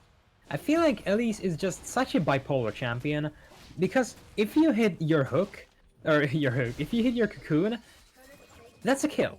If you don't, you're absolutely useless. And this fight, Antero was useful. Before that, you can't necessarily say that, you can't say the same thing, as Split Raiders are just pressuring all points of the map right now. However, it's still not over for Sparx. However, this game is going to be incredibly difficult. And what I want to see right now is exactly what happened in the top lane. Put Daikara together with Antero and bully whoever Azir is currently laning against. Because you need kills on the Azir. Given that you have a 3-0 Sivir, you need your own late-game hypercarry to be fed. Because if you don't do that, well, you're not going to be able to contest the enemy in the team fights at all. This fight misses the empowered inner flame though, and Daikara can push them away. A critical misstep by Shambles there. Yeah, unfortunate miss there from Shambles, as now he still is able to clear out the minions, but Daikara definitely has gained some pressure and some leverage over this matchup. So he is kind of the only real link that hasn't necessarily lost his lane too much. Because sure, you do have the 0-2 Aphelios with a finished call, which is always glad to see. However, Aphelios that doesn't get ahead early on is a sad Aphelios, because he doesn't necessarily do too much in these team fights, especially as much as a Sivir. So I'm glad to see that at least Daikara is doing well in Sparx, and he has to be the only hope, the last hope if you're a Star Wars fan, for the team of Sparx. Yes, we saw that both Finnick and Desrim had their moments in the sun last game, being carries at different stages in the game. Now it is on Daikara's shoulders, and this is a player that did have some struggles throughout the regular season, was a bit more of a supporting player to Sparx, and only when we came into the playoffs and he started pulling out AD carries in the mid lane did we see him really start to pop off. Now he has an AP version of AD carry of sorts, a lot of auto attacks being used by Azir here, so we'll need to see if he can step it up. He's got that Nashor's Tooth ready, got a bit of mana in his pocket as well, a significant lead over Shambles now. He's definitely not having the same quality of game they had in the burst. Yeah, it definitely isn't, as he doesn't even spec into Rabadon second item. Now, this time around, he decided to rush the Luden's Echo instead of going for the Ardent Sensor, which makes sense. He doesn't have an auto-attack heavy jungler. He is going to be building a second item, but given that the lineup of Split Raiders isn't necessarily team fighting just yet, it's not going to hurt them as bad, as now Velia is making his way towards top lane, and Terra is sitting in that bush. They are going to be tower diving this, essentially. Oh, no cocoon lands, though. Velia has the Herald in check, but Daikara, they've got him caught on the bot side. Here comes Nazgul with the TP. They need to finish this Lee Sin off. Quick, smart. The entire side of Split Raiders has come out of the woodwork. And Terra flashes away, but is going to get locked up. There's just too much damage coming through. Finnick is there on the backside as well, putting out a lot of damage with the culling, and Daikara throwing those sand soldiers out. They're going to push back the side of Split Raiders. They're not going to push on this tower straight away, as the bot lane, they're pushing up mid side. I'm actually unsure if this was a good rotation from Split Raiders, because sure, they managed to answer that aggression from Sparx. However, what did they give up for it? They give up the mid lane outer turret. They're not able to create any pressure in the top lane either, and they slot themselves back into their original positions, leaving Azir back where he was. Now going into a 1v2, no ulti on him. He has stayed back here. He goes deep into shambles, forces the flash, trying to get this kill. Can he get it before Velia comes in to ruin his day? The ultimate sword attacks come through. He does get that trade. Bonakai here to secure that kill as well, and Velia will go onto a killing spree, but Dekara at least makes it a 1-for-1. However, the jungler now is in that top lane. He has drawn so many resources from the side of Split Raiders that it just opens for a Mountain Drake to be done with almost no contestation. Nazgul is now coming in. He has to kill Antero here, but he doesn't have AP. Desrim comes through the side, the stun lands, a lot of damage coming through, not strong enough yet is Nazgul. They've forced the flash out of the Electric God as well. Velia has arrived, he does have the potential to steal, this gets the Resonating Strike, they need to let it fall off. Lonely and Desrim trying to zone out and do what they can. Another TP comes through from Shambles, this is getting very hairy, the Cosmic Radiance comes through, they lose control of the pit and they'll lose the dragon. Now they just retreat away. TP comes through from Dekara, they maybe want to stick around and force some sort of a fight here. Dekara looks like he wants to, but the rest of the team happy to give that one away and cut their losses. Right, now is Velia going to be going for something here? He's fishing for that Q is not going to be going for that. That was a really well played out team fight there by the side of Split Raiders. He's contesting the red buff, and Antero's going to find him. Doesn't get the Q onto it. I think he does have it, though. Oh no, he's still doing it. Antero over the wall is going to get that cooldown. Bonakai waiting to support. Bot lane tower taken down by Desrim in the meantime, and they're just going to give up that red buff. Dekara now looking for maybe an engage. He does have the ult online. Comes in, does get stunned up, does get that two-man ult, but they're knocking Bonakai and Velia back into the jungle. The first will go down to Dekara. Antero locked down by Velia and taken away. Fennec trying to catch him, but Nazgul is on the rotate. The recall's coming through, but it's countered by Fennec over the wall. He will get that kill. The shield comes through, but it will only delay the inevitable as the shutdown comes through onto this Lucian. Nothing Nazgul can do. But that top lane tower shambles. Meanwhile, while this is all going on, picks up some more objective. There are so many mistakes coming through from Split Raiders. There was no reason why Lee Sin would have stayed there, but regardless, let's look at this replay. Nazgul almost insta-kills Antero just with his auto attacks on this Malphite. And Antero is so low that when the enemy team comes by and the Drake is so dang low, he cannot actually contest the smite, especially as his TP comes through and Taric pops his Cosmic Radiance. You cannot fight this. Sparx do the reasonable thing and back off, however, they give up the Drake for it, and after that, they cannot necessarily do anything. Now, I want you to look at something. So Velia decides to go for the red buff, and there is going to be a fight around this. Antero is going to die as a result of this, as Velia just smites it away. But they stay around with Bonakai for so long, just because they wanted that red buff, that Daikara could come in, like into their backline and just kill them. And they're going to be giving up 1 for 2, and one of them is going to be going to Lee Sin. And we have already seen how deadly Finnick can be when he gets some kills on that Lucian, so I would not dare call that trade worth. No, that was a little bit of a greedy move, yeah, for Split Raiders there, as the Herald has been forced to be dropped in this mid lane. If Velia doesn't go down there, he can reset, maybe find a better place to drop it, though of course all the outer towers are down, so it is just going to be running down. We've got 3 members of Sparx in that mid lane waiting to catch it. We'll see if they can get a charge off.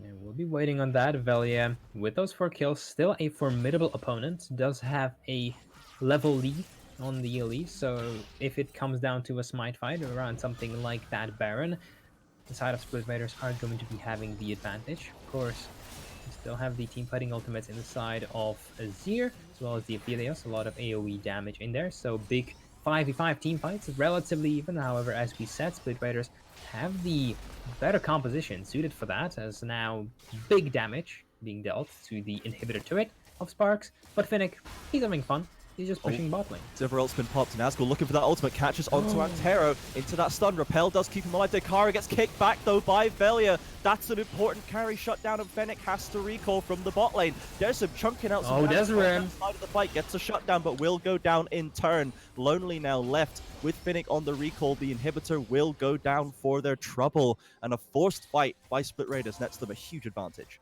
Yeah, and right now, Split Raiders did exactly what they needed to do. Finally, Nazgul managed to be that big carry. Of course, he was the big carry in that one Baron Pit skirmish fight that I don't want to remember. But this time, he forces himself on the enemy. They get 2 kills, they get the inhibitor, and they manage to get away almost scot-free. It's only thanks to Desrim that Sparx were able to get something out of that trade as they kill Electric God with a juicy shutdown coming through to the hands of Desrim. 2 items now on the AD carry of Sparx, so it's not the worst of situations as he matches the Sivir in items. And he can be the big catalyst in these team fights. Together with Daikara, if you manage to stay in the backline for long enough, you can turn that team fight around in your favor. But how are you going to stay there when you have someone like Nazgul just jumping at you with the Malphite? Exactly, and as our eagle-eyed viewers will be able to see, there are 4 minutes remaining on that blue inhibitor. That is plenty of time for this dragon to spawn and for STR to get a favored fight there potentially as that midwave gets pushed in. It's just about to come up now, and we have all 10 members on the rift in this area. Sparx looking for a better setup this time, but as you said, Nazgul, he's the key. He's got that easy engage. Split Raiders have that gold lead as well, and looks like they're actually going to give up control completely. They're going to retreat, try and clean out this mid-wave instead. They know they can't really contest this 5v5 safely.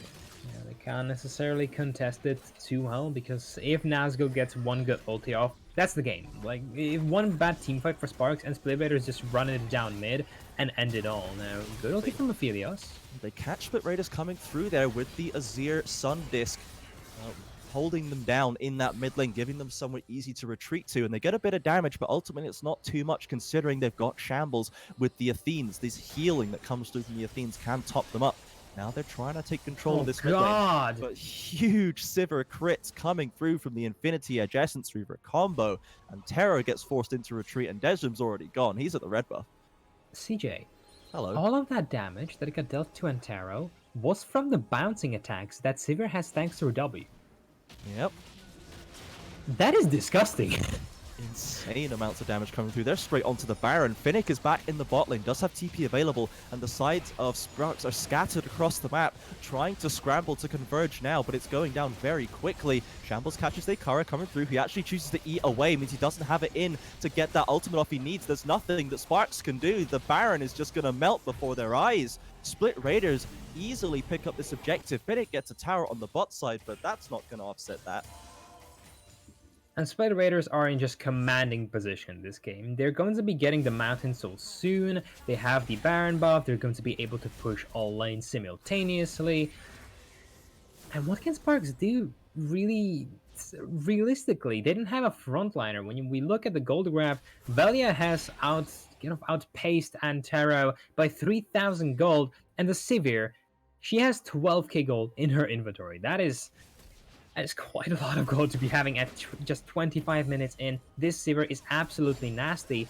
And when we talked about the ease of execution for Split Raiders, that is just something that they're going to be able to utilize, because they can just run the Sparx lineup over right now. If they don't mess it up too bad, they should have this game in their pockets. Absolutely. All the split pushing in the world from Finnick is not going to stop Nazgul coming in with that unstoppable force, landing onto Daikara and Desrim. They've got to be so careful right now. And with that Baron in their pocket, it is Split Raiders that have this pressure advantage. They've got Nazgul pushing up that bot lane. A lot of people converging around this bot side. A lot of vision being placed. They want to know where Sparx are so they can match them, maybe look for a catch as they're knocking on this inner bot lane tower. Talking on that inner bot lane tower, as you're saying, the Light of Sparx are looking for that pick.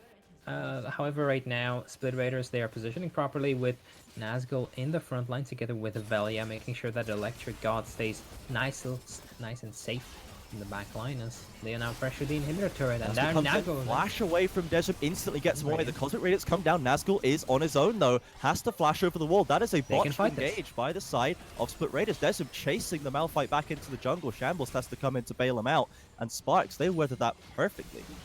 Yeah, they dodged the Nazgul ulti, they wither the storm that is the Cosmic Radiance, and right now they could potentially fight. They could go for a fight if they desire, because they have all of their ultimates up. Especially the Azir ulti is going to be playing dividends here as he jumps forward, dealing quite a lot of damage to Velia. And you can see the damage coming out, even with just 2.5 items on deck for Dekara, and it is only going to get worse for them as he keeps scaling up into this late game. Definitely scaling. However, I am actually uncertain who it would favor. I feel like Split Raiders still do have the better late game composition. If they do miss their 2 key ultimates like it was in this fight, there is still a way for them to lose it. So right now, it isn't necessarily the Sparks' game to win, it's the Split Raiders' game to lose. Because if they miss their big ultis, they're kind of screwed just because you have so much damage on someone like a Daikara as well as Desrim. And Finnick, he has 2 kills. He's not going to be the biggest player in these late game team fights, but he can still pick out enemies. And with that culling, he's able to, well, as the name would suggest, cull through the enemy front line pretty easily. So you have to play these team fights well, because if you don't, there is still a way for you to lose, as Velia is overextended here. He's getting converged on by all 5 members of Sparx. There's a mid wave pushing in, but the kick comes through early. Stun comes through. Bonakai drops the Cosmic Radius, trying to keep him alive. Sparx Fennec is chasing him down, though. Nazgul's in the backside, gonna try and save him, and Velia dives away to Bonakai. Shambles is now here too. They could be the side of Sparx that's overextending here. They slow Velia again and will get this Guardian Angel. Nazgul not choosing to go in yet. He is on the flank. They're going to get this kill onto Velia. A lot of damage onto Bonakai as well. Desmond dropping very low. Oh, God. He's going to go into a stopwatch. Nazgul, this is a prime target for him. He gets stunned, though, coming out of the wall. Luluwelt will keep Desmond alive. Dekara dives in, kills Bonakai. Goes down to Electric God, though, and now they put the Sun Disc up, and they weather the storm again, Karen. They walk up. They chase the side of Split Raiders back into their jungle. They force the fight. They come out on top, and now the Mountain Dragon is theirs for the taking. That was not a favorable situation that Sparx found themselves in, and yet they still somehow managed it. Nazgul getting his ulti dodged away from yet again. This Drake is going to be smited away. Electric God can do a lot here. He's going in. He gets stunned, though. Never mind. Pushed down with Shambles getting forced to retreat as well. It must be said that the mid inhib fell as a result of all the pressure being put into this bot lane fight. But Electric God, he wasn't able to get it done. And those are some big shutdowns in Sparx's pocket now. Yeah, there has been so much gold now funneled into the hands of Sparx. Desrim is going to be able to finish his next item, and this Aphelios is already hurting so much. It's going to be hurting even more. This Azir almost infinite scaling, as he has been the catalyst for so many of Sparx's victories. And Split Raiders, they have such an easy composition to execute, but when they get caught out like this, when first you force the Cosmic Radiance from Taric, and when Nazgul isn't in a position to get a good unstoppable onslaught on, it's still a difficult one to execute. Now, this chase goes on for so long, and props to Velia and Bonakai for staying alive for this long, as they had 5 members on their tail the entire time. Now, Nazgul and Shambles, they had to take the long route because they were waiting for Electric God to arrive in that team fight, and in the meantime, Sparx were able to just clean up Velia. As Electric God has so much damage, but he wasn't able to really join this just because Dekara sat right on top of him. Now, Nazgul tried to get a good unstoppable onslaught on, but it got dodged away from, and at this point you're a 4v2, and you're not really able to do much if you're the lineup of Split Raiders. So, yet again, the second good team fight in a row from Sparx, and this game is just so far from over. Dakar's been aggressive. He fluffs the blast cone and gets caught out in the topside jungle. The ults are popped easily by STR. They've caught Antero as well. This Baron is completely free for them off the back of those picks. The side of Sparx is pushing up the mid lane trying to get something, but that's a crucial mistake. I actually feel like Daikara must have gone AFK for a second there, because he wasn't moving when he saw the enemy team just stroll up and start damaging him. But possibly he just thought that he wasn't in that much of a danger, but given the ulti of Sivir, he just got run down. So Split Raiders, they managed to find 2 quick picks. They managed to find the Baron, and Sparx, they're doing everything in their power to try and retaliate. They do manage to take that inner turret in the mid lane, and also take some of the jungle creeps away from Velia, but that's not necessarily something that you want, as now we enter our second pause of the day. You may have been right. It may have been that Dakara was suffering a little bit of lag there. As you said, he was a little slower to react than we would have expected. There might be a small internet issue. We will perhaps get a report on that as we learn more. But something I want to flag up as well, just so that before we move too far on for it, is that Antero's cocoons are so on point this game. That Are they? in the first game as well, when he saved Finnick from that top lane 2v1 gank with flashing forward to save him, which probably would have been the lane out of control. And then in this game, when Nazgul has that flank and Dejum is locked in his own stopwatch on less than a bar of HP with Nazgul waiting there, and Tero catches him with the cocoon, giving Dejum time to come out, get Lulu ulted and shielded up, and get out of dodge. And it's these kind of really crucial knife edge kind of cocoons that are stopping these plays that can turn fights in their head, I think. Yeah, and he definitely is making up for the early game cocoons that he has been trying to go for. They he were a hasn't... little sketch early on this game. Yeah, he wasn't necessarily on point with them for the entire game, but at this point in this game, you're absolutely right. He is such a big catalyst in these big team fights, just hitting Nazgul time and time again and making sure that he doesn't get that big unstoppable onslaught on, because that can be the game over for Sparx. If one member of Split Raiders kind of overextends, or if they make a single mistake in those team fights, if the Malphite ulti comes through, if they don't play well around the Cosmic Radiance, it's over. As you're saying, this game is absolutely on a knife's edge, and Sparx have been the better team fighting team for quite a long while. Split Raiders haven't necessarily been the team that you look at and say, all right, these guys like to team fight. They like to scale into late game and just win through one big team fight. No, they like to skirmish. So seeing them go for almost a full team fighting composition is a bit strange. But right now, we are entering the zone where Sparx are the most comfortable in. And it has shown time and time again in a team fight after team fight. So my question is, can Split Raiders really close this one out? Because this is not a situation where we have seen them too often, only in that last game last week against Absolve, where Electric God stepped up on that Kog'Maw. Exactly, and I think that is going to hinge so heavily on Dekara and Desrim just being aware and being able to get out of the aggression that Nazgul's coming out with. I think that if they can, as we saw Darren with that, reaction flash on the Nazgul ultimate at their bot lane tower to let them turn that fight around, and Dekara, apart from this problem that we just had of him getting caught in that topside jungle, he has been dealing out so much damage this game and has been, going into the backline, getting these shuffles in, being active for his team and getting them these team fight wins. And if they can keep that up, I think that they might be able to pull through and get this game 2 sewn up as well, giving them a 2-0 lead. However, Split Raiders, as you said, it comes back to ease of execution. They've got such a simple way to get these fights won. And if you lose it, if they catch you with that ult, it's over in a blink of your eye, and the Baron just disappears, as we just saw. So it's really tough for Sparx, I think, to play so consistently well around the threats that Split Raiders have. But if they can do it, then they will be rewarded, very handsomely. Yeah, you're absolutely right. And when we speak about the ease of execution, look at the itemization of Electric God. He's got 4 items down on this Sivir. We have already seen it last team fight. 2 of those auto attacks are able to chunk someone like Desrim for 3/4 of his HP when they crit. He has immense amount of damage, and if you don't see Daikara getting a good ulti off on this Sivir and bursting her down immediately, it can just cost you the game, because Split Raiders will play that prolonged team fight and make sure that the Sivir survives. But right now, Sparx have bigger issues to worry about as their bot lane inhibitor is just taken away. Yeah, they just weren't there in time, and they're actually pushing onto the Nexus towers as Dekara is still mid lane. He's standing still in mid lane, not really doing anything. I think there's a moment of indecision here. He's now going to push in as the side of Split Raiders have decided to back away. He's going to go for that tower perhaps, but the Baron-empowered recalls are coming through. Cancelled though. Tower goes down mid. He is going to walk away, not go for the inhibitor, as it looks like both teams aren't really quite sure what they want to do. They don't want to gamble and throw away the game. Yeah, at this point, as you said, it is sitting on a knife's edge, and both of the teams realize this.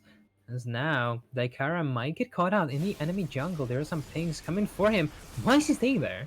Alright, that's why. For this, but he gets away, and now the speed up comes through from that war cry. But now the flash ultimate from Nazgul catches him out, and there's nowhere he can go. 40 seconds on the dragon timer, Karim, and their primary carry is dead. Why? Like, I don't understand. It's such a shame that Daikara decides to greed for a red buff in the enemy jungle. He should have just backed away. Of course, he didn't see where the enemy was coming from, but he could have suspected that something was awry when his team told him, all right, they're backing now. He gives his life up, and now they may not just be giving up away their Drake, CJ, as the lineup of Split Raiders barrel on the next turret. No Cosmic Radius is available. Velia comes in, but catches Antero on the kickback. No Nazgul up. Fennec comes in, gets exhausted, chased away by Electric God. Antero trying to do what he can. Lonely is now retreating to the fountain. Resonating strikes landed. The towers are going down. There's nothing they can do, surely, but they're backing away as Kara has spawned. The mid inhibitor will go down on the retreat, and Dragon is still available, but they do keep the game alive. Sparx somehow hold out. Somehow they managed to survive that onslaught. Unstoppable, you could say. Well, it was stopped, as if Daikara had been live, they could have possibly turned that into the Mountain Drake. They could have won that, but instead it's going to result into a Mountain Soul for Split Raiders. And on someone like a Malphite, who is building, well, not full armor, but he's building rather tanky instead of the, not usual, but instead of the classic AP Malphite, it will be a pretty big shield that Sparx have to kind of contend with. And I'm looking at Daikara. He had a misstep 1 or 2 times. However, he still can be that big carry in these team fights. He has 3 items finished, one of them being the Rabadon. He has a lot of damage, a lot of attack speed, and he needs to make something happen. Because if he doesn't, I feel like there is no way that the Sparx are going to be able to get into the backline of Split Raiders, because it has just been untouched this time around. And we're being told that there is a 500 HP shield on Nazgul here. Yeah, yes. He is so strong with these triple mountains, and they're setting up a little bit of a death brush here. Going to be creeping forward through this jungle to match their wave. They are potentially going to get spotted out. There's a bit of vision hanging around there. They caught the R-Silver ultimate onto Desrim. Velia does not land that resonating strike, and now a stun once again lands onto Nazgul, stopping him from fully committing. Velia comes in, comes through, doesn't get the flash though. Cosmic Radiance will keep him alive just about, but it is now down. Nazgul's looking for anyone to fight. Dekara. Oh no! Locked up, but the 3-man knockup does come through. A stun comes through, burning through this Nazgul. He's actually caught on his load and goes down. The engage is fluffed, and Dekara now chasing the side of Split Raiders out of his base. Not quite able to get the engage they wanted, and Sparx once again keep themselves alive. Split Raiders want to end this game so badly, and they know what they have to do for it. But when they don't see the opportunity, they try to create it. They use the Sivir ulti, and they use Velia to try and create that opportunity. But Sparx, they just kite them away. They just kite back and let them run into them, and they just use so many resources for not even a pick. And after that, Split Raiders, after they've used everything, they can't teamfight effectively, so they have to back off, and they are allowing Sparx to once again just farm up. Now, Desrim is sitting on 4 items, same can be said about Daikara, and so the damage that is being accumulated on both of these teams is starting to become relatively even. Exactly, and if they can just weather the storm like they've been doing, they can get an opportunity to pump out that damage. The Baron is coming up in just a couple of seconds. Elder is a long way away. The inhibitor, at least for Sparx, the bottom one will be coming up, but mid is staying dead. If they lose a crucial fight here, that is most likely going to be game. Their Nexus is exposed, so they want to commit hard to this one. Nazgul's in there. It comes out. There's 4 members with invulnerability. Nazgul on the side. There's some ults in, but has to be aware of this Malphite coming through. Dekara is in, and Dekara is down. Finnick has now been ulted up by Lulu, but cannot do anything as Desrim watches his team get picked apart by the side of Split Raiders.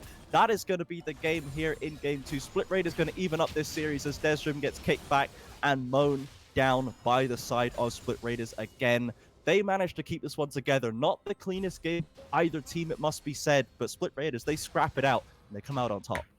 And it is just one confused team fight from Sparx. That's all it takes. And for them to lose that one game. And you were right, they can't play super consistently for like 30 minutes straight. They had an issue. They entered once at the Baron Pit, and from that point on, it turned into an incredible problem for Sparx, because a single mistake would have cost them so much that they could have like 2 good team fights. They could have even 3 good team fights. They could play the map perfectly. But when they make one mistake, like now, it just cost them the game. And so it was just confusion. If I were to describe this game in one word. Yes, it was a bit of a mess from start to finish. We see the Yes. damage coming out from Electric God there, that massively fed Sivir, chunking out so much damage, really just keeping their team in it in many ways, I think. Nazgul going in with the engages, but sometimes there just wasn't the follow-up, and they need Electric God to be there to follow up on it. A lot of Sivir ults used to start up these plays as well. We are going to go to a short replay, I think, of the end of this game. All right, so what happened here is that Sparx decided to initiate on the enemy team. However, the Cosmic Radiance buys them so much time that Nazgul, despite him not being in that team fight to begin with, he just is able to come there and get the crucial ulti off. In the meantime, well, Sivir was huge, and Electric God definitely played Sivir right by just scaling into the late game and becoming a huge problem for Sparx as he stayed in the back line, untouched virtually. Bonakai, of course, with the clutch Cosmic Radiance, as I was talking about, and Split Raiders with the clutch victory in the second game. And CJ, we have a series on our hands. We absolutely do. We are going to be at 1-1 here going into the third game of this grand final. We've had 2 very, very interesting games coming through. Nothing that we expected has really happened so far. And I imagine we will have more surprises to come in just a few minutes after this short break. We are back with game 3. Everybody, stay tuned.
And we are back for game 3 of Sparx versus Split Raiders. We've got a lot to talk about here, Karen. We've got a lot of things that we've seen, a lot of very clear knowledge, a lot of things that definitely make sense that we can make logical arguments out of, right? Define a lot. Like there have been some logical things. Some, not many, but some. Split Raiders had a team fighting composition and they team fought. They did. That is one of the things. But then that they won the game off picks instead. Yeah, they found they had 3 kills on Sivir before 10 minutes of the game. That doesn't make sense. Yeah, it maybe smacks a little bit of disrespect there from the side of Sparx. I mean, we had that level 1 kill onto the Sivir, which is just Desrim being way out of position. And then we have them losing the Baron multiple times to people just getting caught out of position, like Dekara getting caught there, and Terror straight away getting picked off. So a little bit more caution needed, perhaps, from Sparx coming into this game, as we've seen that Split Raiders, if you give them an inch, they will take a mile. Yeah, definitely a lot of caution required from Sparx in this next game, as Tarek is just taken away. The as you said, the linchpin picked away this time around. No teams are going to be picking that big, strong team fighting boy into either of their lineups. On the other hand, Split Raiders are still sticking with the same bans, this Kalista, Rek'Sai, and Zillion. Now, don't talk about hovers. However, I feel like Split Raiders, they can be going for something similar that they did last time around, especially with Valia on something like that Lee Sin. I do not like the Lee's pick first, but that's something entirely different. I mean, Antero has had an up and down series so far on it. He's had not that much impact in game 1, but the impact he had was very good. And then he had a fair few missteps in game 2, it has to be said. So they are still opting with it, going for comfort for him, still something that can be effective in that early game. And now the Lulu has been passed over back again to Split Raiders. Alright, so Split Raiders are going to be having that wonderful Lulu. Together with a Kindred, they're still going for the late game team fighting. However, given that they're going for late game team fights, I think we can expect at least 20 kills to be happening in the first 15 minutes of the game because it's Split Raiders. And now I'm actually curious what Split Raiders are going to be pairing this Kindred up with. They're going to get Corki as an answer, I think. Yeah, so going to having Corki likely going to be going mid lane to the hands of Daikara. I do remember him having some games. Wondering who they're going to be picking into him, as if you don't manage to get any pressure mid lane, Kindred cannot necessarily function as properly as she would be able to if she had a winning lane. So looking forward to see that. As the Yuumi gets locked in? Yep, so we have, once again, no tanks to be seen. We've had one so far this game, and it was a Malphite, which has not been banned. Could still be picked again, but we don't have anything locked in for Sparx. And the Corki we've seen for Dekara at least once before, one of the earliest games where Sparx has tried to shift towards this early game style. They had a Nocturne Corki combination, and Dekara was very active with his package plays, and that's something I would like to see once again for sure. Yeah, and I'm also looking forward to see the combination of both of Corki together with the Yuumi, because if he dashes in and the Yuumi ults, that can be a big powerful wombo combo. On the other hand, you're still going to be running into the Karma, which has 100% presence in the finals thus far. Specifically, yeah, specifically, he's having fun. Like, he just found this champion, and he's like, "Dang, dude, it's classic. I'm going to be spamming this in my solo queue, in my competitive games at all times." Kind of a sad life, given that it's a Karma, but doesn't matter. He has had great showings so far in the first game, more so than the second one. In that game, it was the Electric God show, and also Sparx' show, in a sense, as Malphite is taken off the board from Split Raiders. Only fear the Nazgul's Malphite. Yeah, and they have, for Split Raiders, they've taken away another couple of AD carries in the Varus and the Aphelios. The Ezreal is still open, and that is the go-to pairing with Yuumi at this point. Desrim is, of course, a very strong Ezreal player. I wouldn't be surprised to see it. Then they've got a lot of really great safe scaling that also has good poke potential with the Corki and the Yuumi and the Ezreal. It's a really kind of mobile group that's hard to get on top of. And we have seen the Jinx locked in. That was banned away last game. and now it's been locked in, so they do have 2 carries now on Split Raiders that really benefit from this Karma Lulu shielding combo. All right, if you ever play Legends of Runeterra, you would be picking these 2 champions into a Piltover deck. This time around, they're going to be playing against one another, of course, and Jinx is one of the more odd picks in my opinion. She's not necessarily seen in the meta too much. However, she is still an incredibly strong snowballing hyper carry. If you give her a couple of kills, she can become an absolute menace. She can, with the extra attack speed that she gets kills, she can funnel herself into being in the primary position to carry. As when we look at the other side, we will be seeing Finnick on the Cho'Gath into the Aurelia. I think makes sense. It's a tough matchup, I think. If Aurelia, if the player is Nazgul, you can rely on them to be very on top of their mobility and able to dodge and dive. You're never just going to hit a Q raw on this Aurelia. However, if you can use it as like a counter engage, and your silence, of course, when Aurelia comes onto you, when you lock that silence on her, that's very impactful, very damaging for the Aurelia. So it's not the worst pick. Very lot of sustain in lane. You can just heal up off the bad trades. You're pretty happy with that. So I think it definitely is a pick with the potential to work pretty well here. I would say that it's a lot of AP coming out from Sparx this game. Yeah, there's quite a lot of AP, and I'm unsure if Desrim will be able to kind of supply the amount of AD that is expected from him. However, he isn't going to necessarily have too bad of a time. As on Split Raiders' side, there is once again no tank, so it doesn't necessarily hurt Sparx that much that they have prevalent AP in their lineup. That's what I meant to say. And I feel like the top lane jungle synergy isn't something that we have seen too often in this series so far, but it can play dividends this time around, as the Cho'Gath Elise versus Aurelia Kindred is something I'm going to have my eyes peeled on, as they are both incredibly volatile duos. If you give a kill to Elise, she can take over the game. If you give a lot of marks to Kindred, she can take over the game. Same can be said about the Aurelia. So again, a lot of early game action this time around, also prevalent from the picks and ban phase, ladies and gentlemen. This is not something that we have seen every single game, but this time around, at least it's telegraphed and we can expect it. Yes, and its overall Split Raiders team comp does seem fairly similar to the first game in that they've got Nazgul on the Aurelia and they have double support and then 2 high attack speed scaling carries. However, they have opted to put their AD carry in the AD carry position and their jungler in the jungler position, which I think is a strict upgrade. Personally, that's just me. I'm only a play-by-play, but that seems better to me. So I think that they're going to be way more formidable this game and have a much stronger early game. They're not going to be able to be pressured and punished as much as they were in the first game, which could be a big problem for Sparx. I mean, technically, Kindred is an AD carry. Yeah.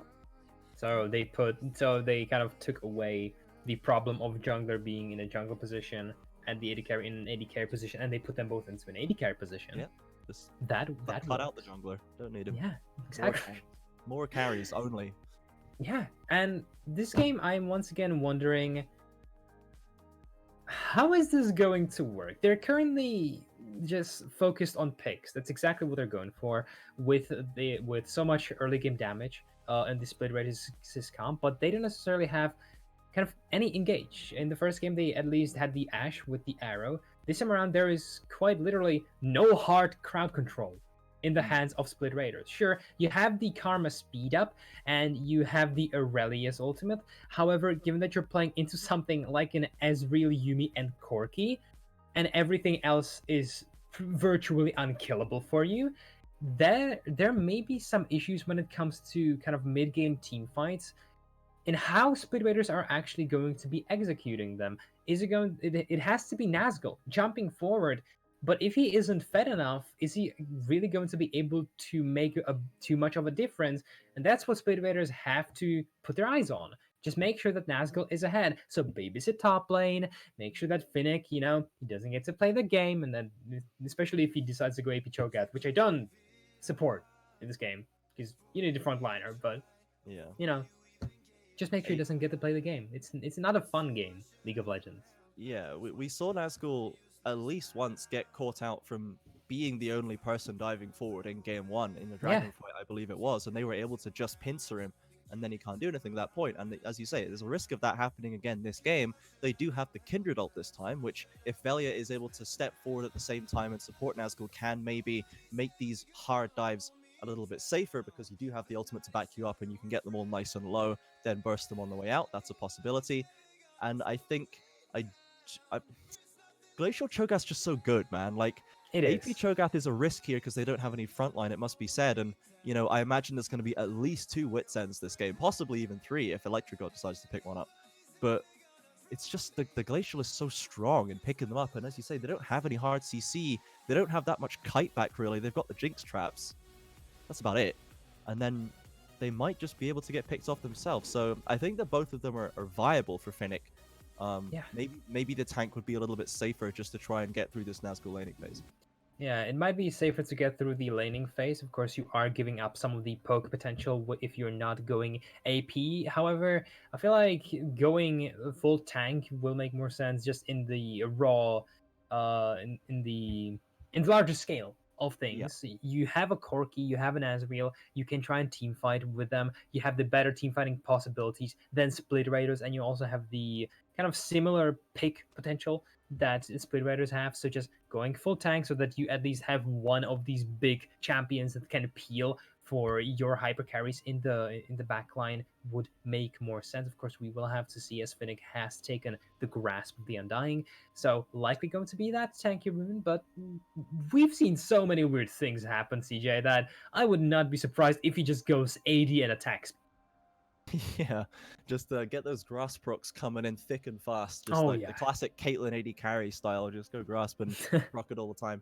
So I imagine we will be seeing that tank, and I hope that we will have a little bit less surprises, so that you and I can, you know, get ourselves grounded again and not completely lose our heads as this series continues. Everything else is relatively as standard. Got that Corki with the fleet footwork in the mid lane. It's going to be relatively chilled out. Shambles once again, maybe not going to be under as much pressure as game 2 when they had to Finnick Lucian diving in at them every 3 seconds. Yeah.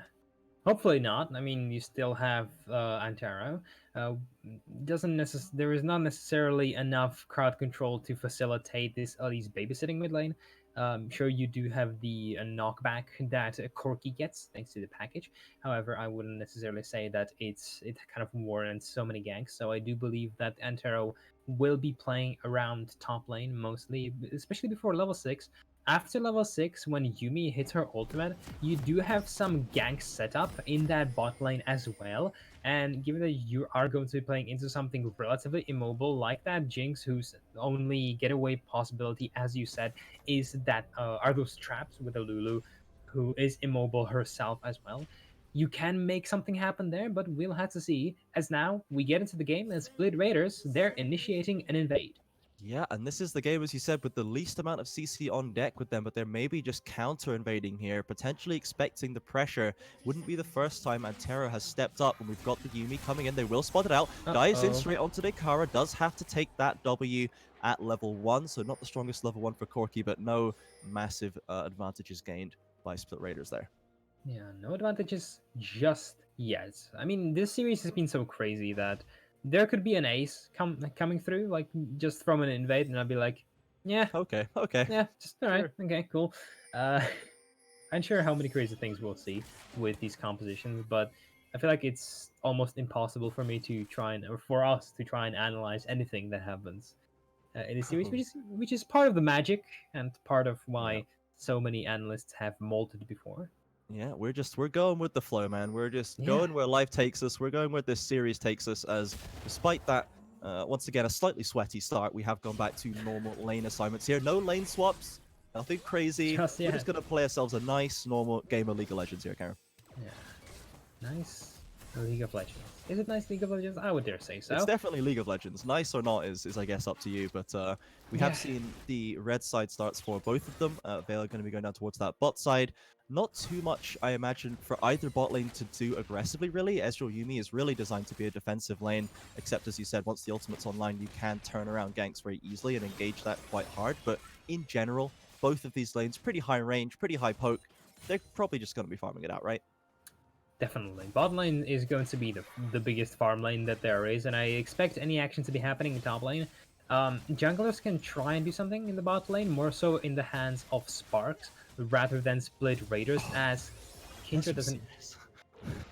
Yes, my boy. Ah, poor lad, poor lad. The pressure's getting to him. Look how they massacred my boy. But Kindred doesn't necessarily have the best of gank setups herself. No crowd control outside of that one big slow in her abilities. So I'm not going to be able to do too much there, as the junglers are also just farming. Elise is going to be putting herself into the top side of the map. So as I said, her playing around the top lane can be a viable opportunity. Yeah, we have seen that be Antero's plan most of the time so far.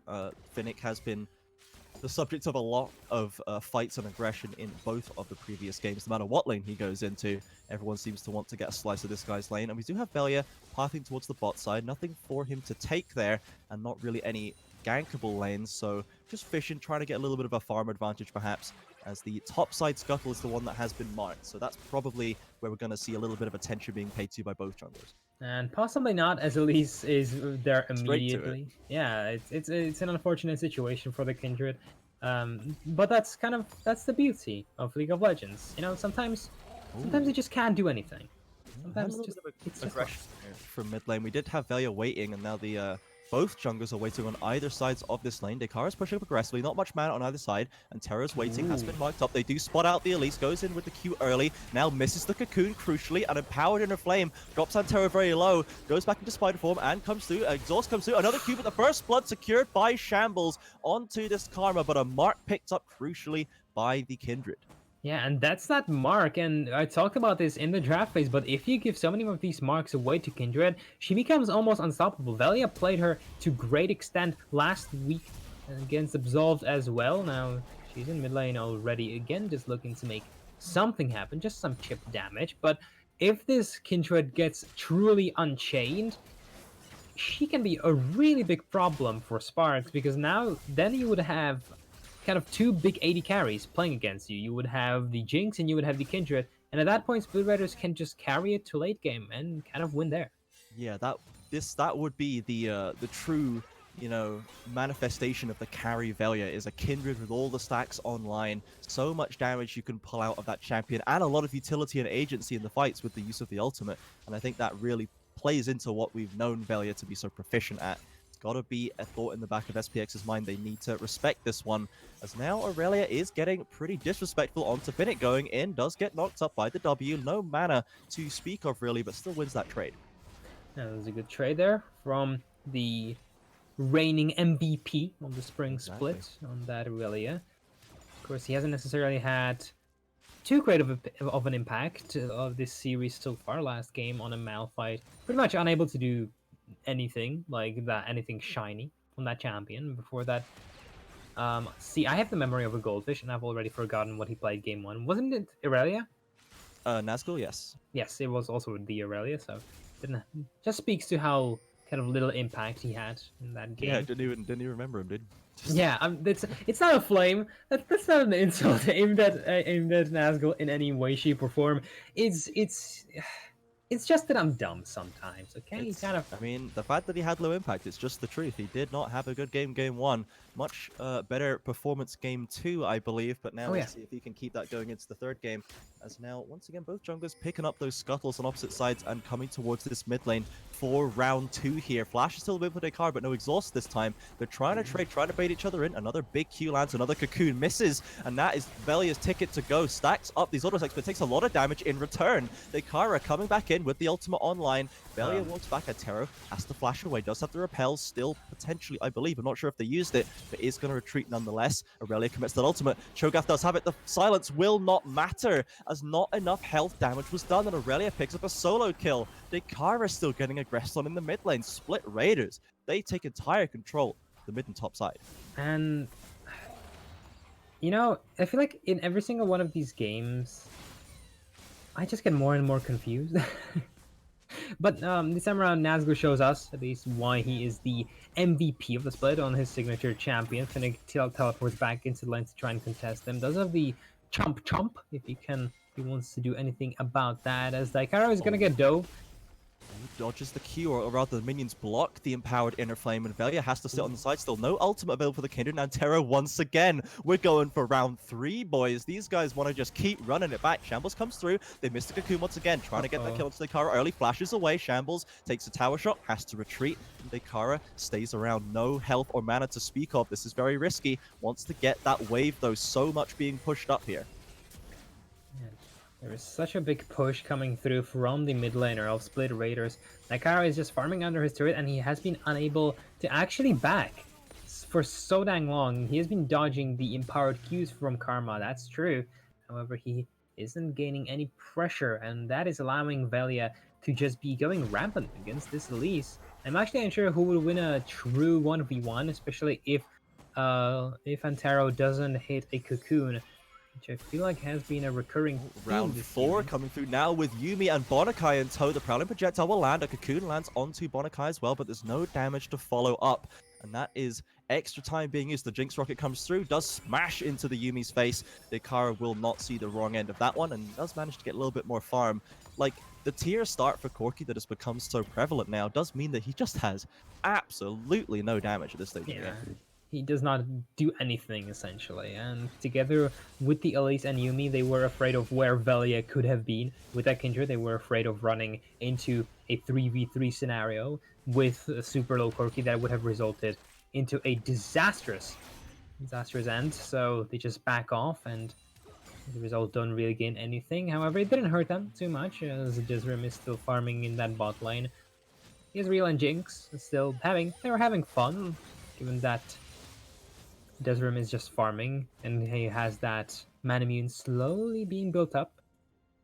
Has been controlling the lane while Bonakai was on his little adventure to the mid lane, as Lonely managed to come back a little quicker. Electric God losing a bit of CS in that trade, but still, Ezreal Yuumi, it's not the most aggressive thing so far. They've got their ultimates online. They could have some teamfight impact, as the dragon is being taken once again, and Terra is the first on the scene for this first dragon, and Split Raiders looks like they're not going to contest. And you really gotta pay respect to Desrim here. As he said, he controlled the lane really well. Package comes into mid lane with the Yuumi ultimate. The final chapter doesn't get the root, though, after a flash from Shambles.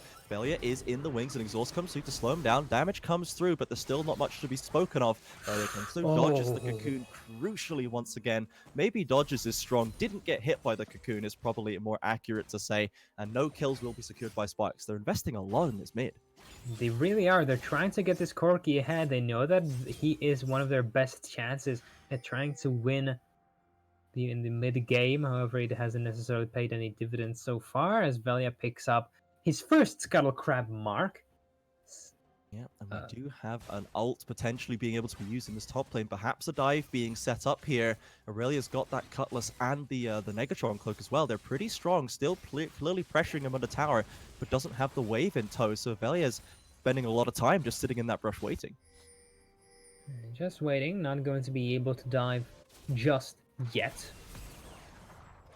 And things are rather calm this game. However, there's already almost a 2k gold lead being created by the side of Split Raiders, and most of that is sitting in that top lane, as Nazgul is 1 kill ahead of Finnick. It's, of course, the 1000. We did see Finnick did really well so far this season in matching up against Nazgul. He did have the Lucian matchup both times, but this is the Nazgul that we more expected to see, I think. Yeah, we definitely expected him to be just smashing top lane. Well, not perhaps smashing, but definitely having a bigger impact. And this game seems to be the one where he's actually going to be having that big impact in. We have a contest off this camp here. Is marked up by Kindred. Nikara has just completed that recall. Yeah. Didn't stick around, and Velia gets another crucial mark, and is going to get away with that pressure in top lane. Yeah.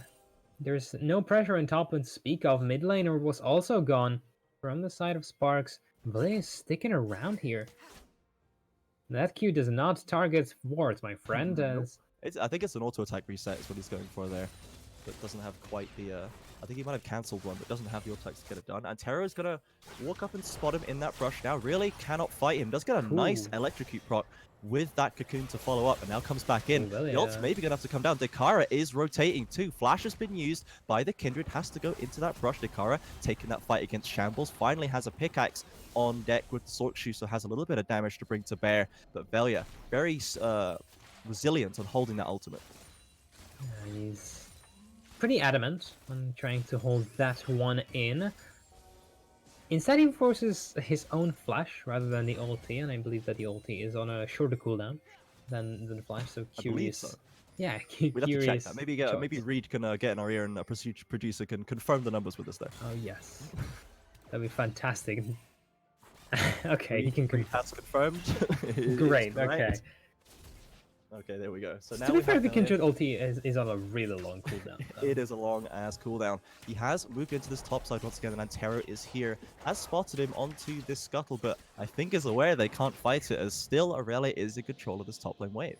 Yeah, and Velia is just running rampant in the top side jungle right now.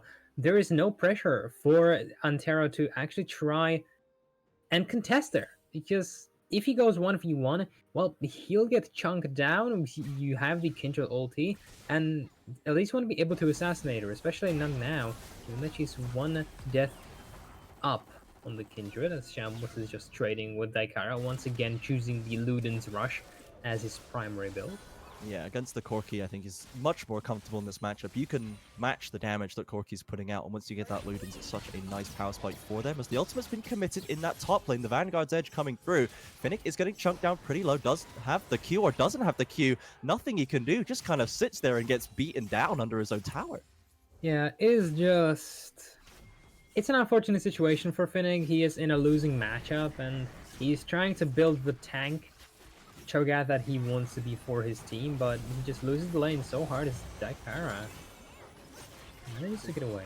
Velia will get that ultimate forced out in the package, allows Daikara to escape. The turret does still go down though. Lonely and Daikara trying to match up, will probably be able to stop this second charge, as it looks like Split Raiders aren't going to stick around to force it. But that is a first tower gold in the pockets there. Nazgul gets a second kill. That Blade of the Ruined King doing huge amounts of work for him.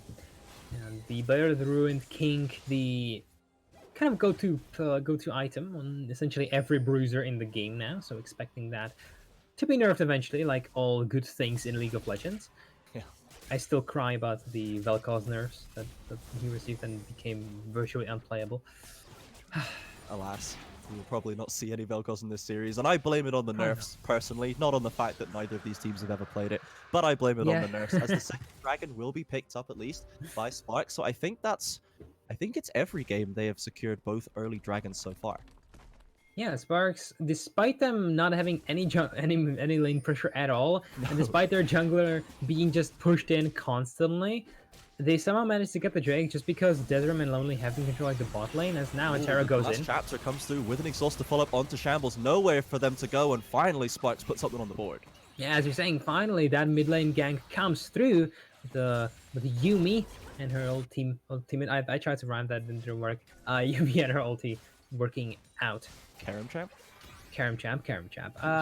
Not much pressure actually being accumulated by Sparx in that mid lane. After that one play, as the side of Split Raiders still managed to take that top side. Scuttle Crab and Velia slot into the mid lane to pick up those creeps. So not much lost indeed.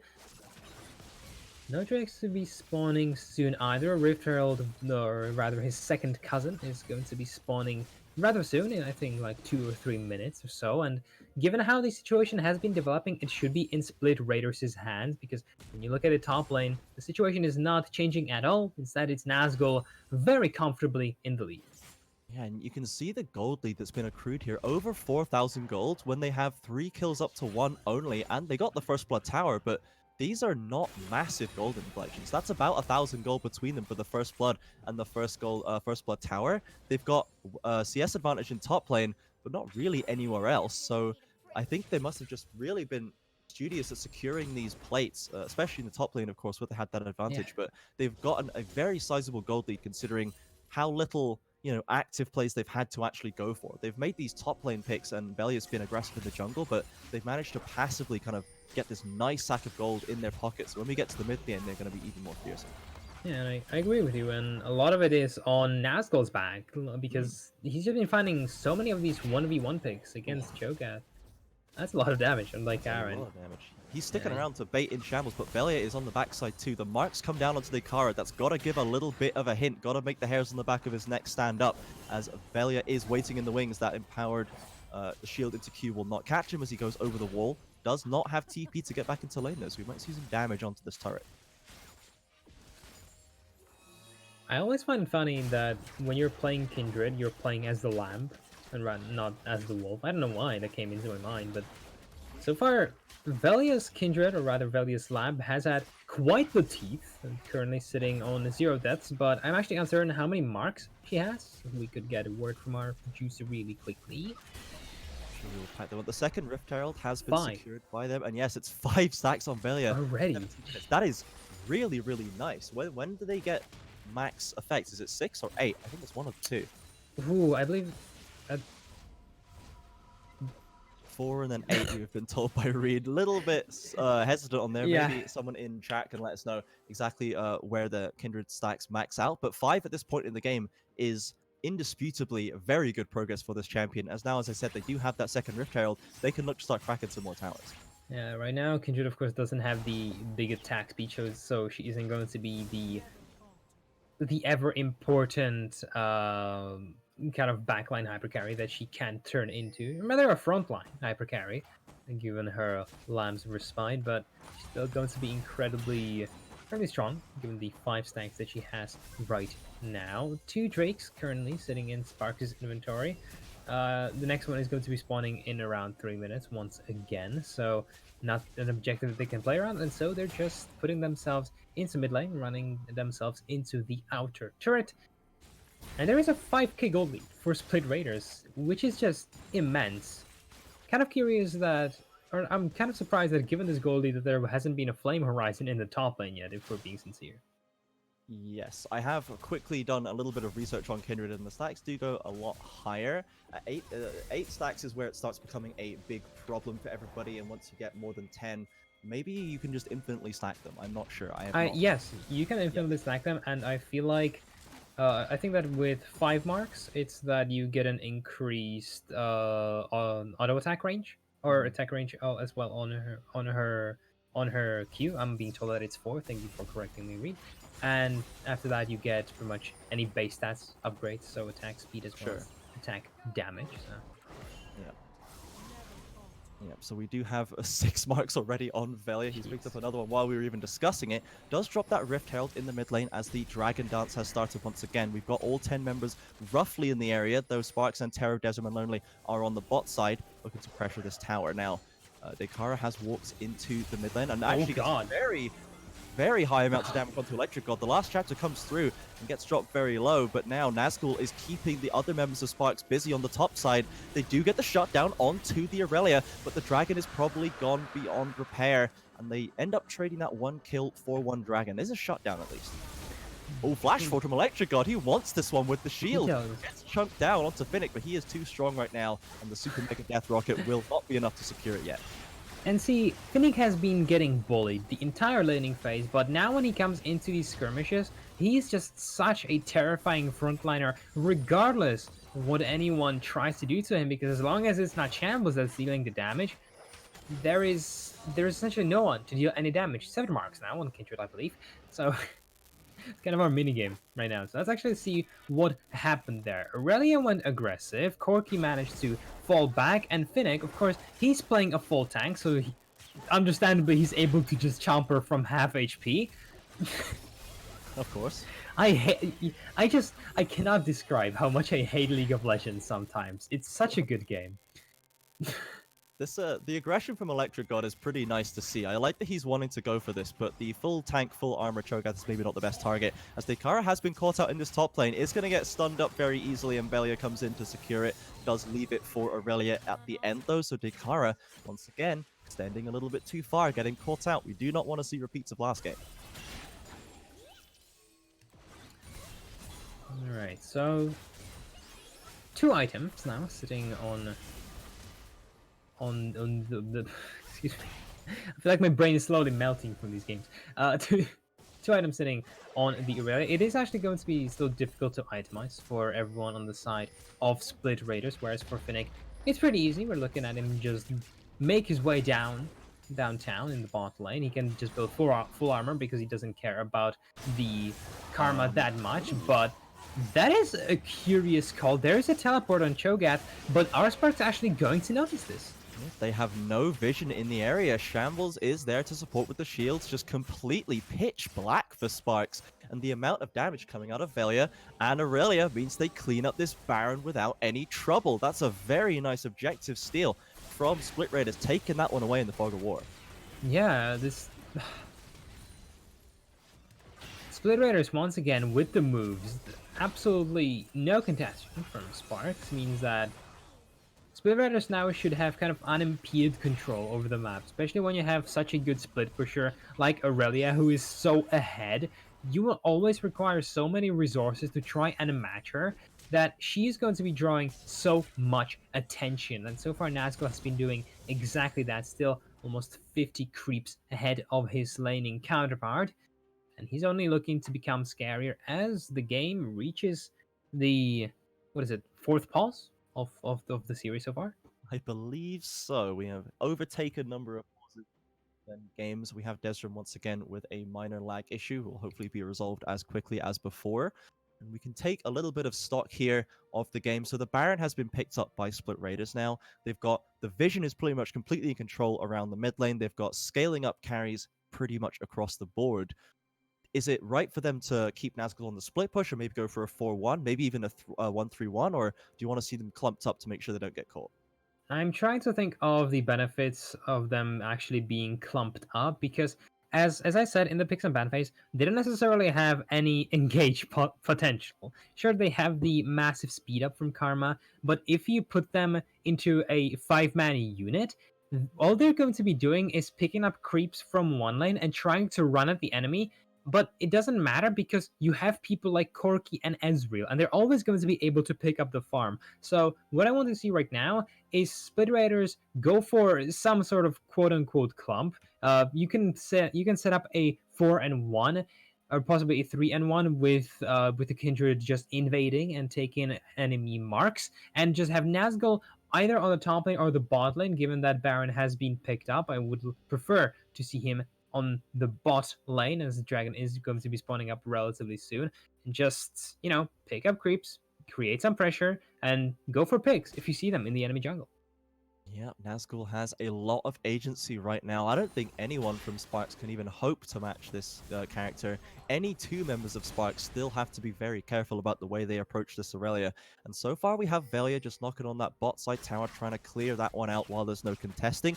Shambles, Jinx, and Lulu there are going to step into the mid lane, maybe try and knock that one down as well, as it is still alive, but pretty low. Last chapter comes out, but will not be able to secure anything onto Shambles once again. Desrim, a fat inner flame damage onto himself as well, and they're gonna have to give this tower up. Yeah, they will have to give this turret up as they give up the most important cooldown of all, which is Yumi's ultimate, and Electric God is just raining hell, which in Cho'Gath's point of view is virtually nothing. They've tried to catch out Velia here and bursts him before the ult even comes out. Yeah. TP from Nazgul will be in. There is a wave to dash in, and looks like they want to commit the Vanguard's Edge, but a flash will keep Dekara out of too much trouble. And that is a nice pickup for the side of Sparx. Yeah, it really is. They found the split pushing Velia, and they just kill him before he could even get down the Lamister's fight. So, this is a good pick. What can Sparx really translate it to?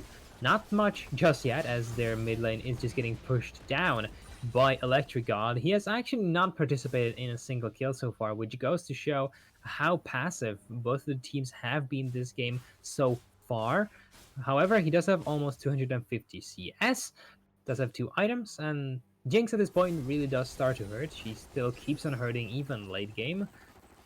So, now as we stare at this, We've had a a minor freeze here, but we have started back up, and now they are going to keep pushing onto this mid lane tower. So far, Cho'Gath is picking up that wave bot lane. Nazgul weaving his way through the jungle, and we could see a committal onto the side of Sparx here. They need to be aware of where this Aurelia is. They don't have any vision for it, and Terra's going to walk face first into them and get stunned up on the bottom side, but Nazgul's going to walk away. Doesn't want to commit as the rest of Split Raiders do back away.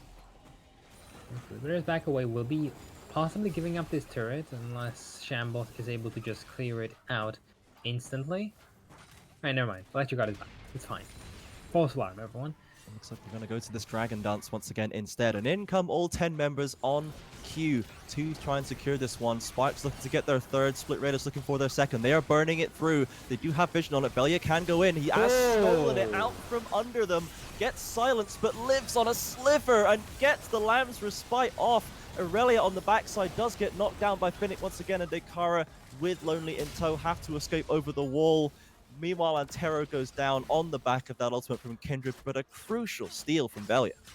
Velia was silenced for so long. I thought he was just going to perish. However, he was able to kite it back, and Split Raiders win that fight together with the Mountain Drake picked up by the clutch steal. With Kindred onto Desrim, forces the flash out, and the Arcane barrage comes through. Well, True Shot barrage comes through. Now they can go over the wall. They do have Yuumi in tow. Desrim maybe looking to Arcane shift over. Dekara waiting as well, but they will not chase too far as Velia. He's going to take this mid tower while no one is attending to it. Now can he escape through the jungle? Finnick comes through. Does have the Q available. No ultimate. Trying to get that sneaky recall off. Dodges the rupture so far, but Desrim comes over the wall and will secure this one, and Tero actually cleans it up.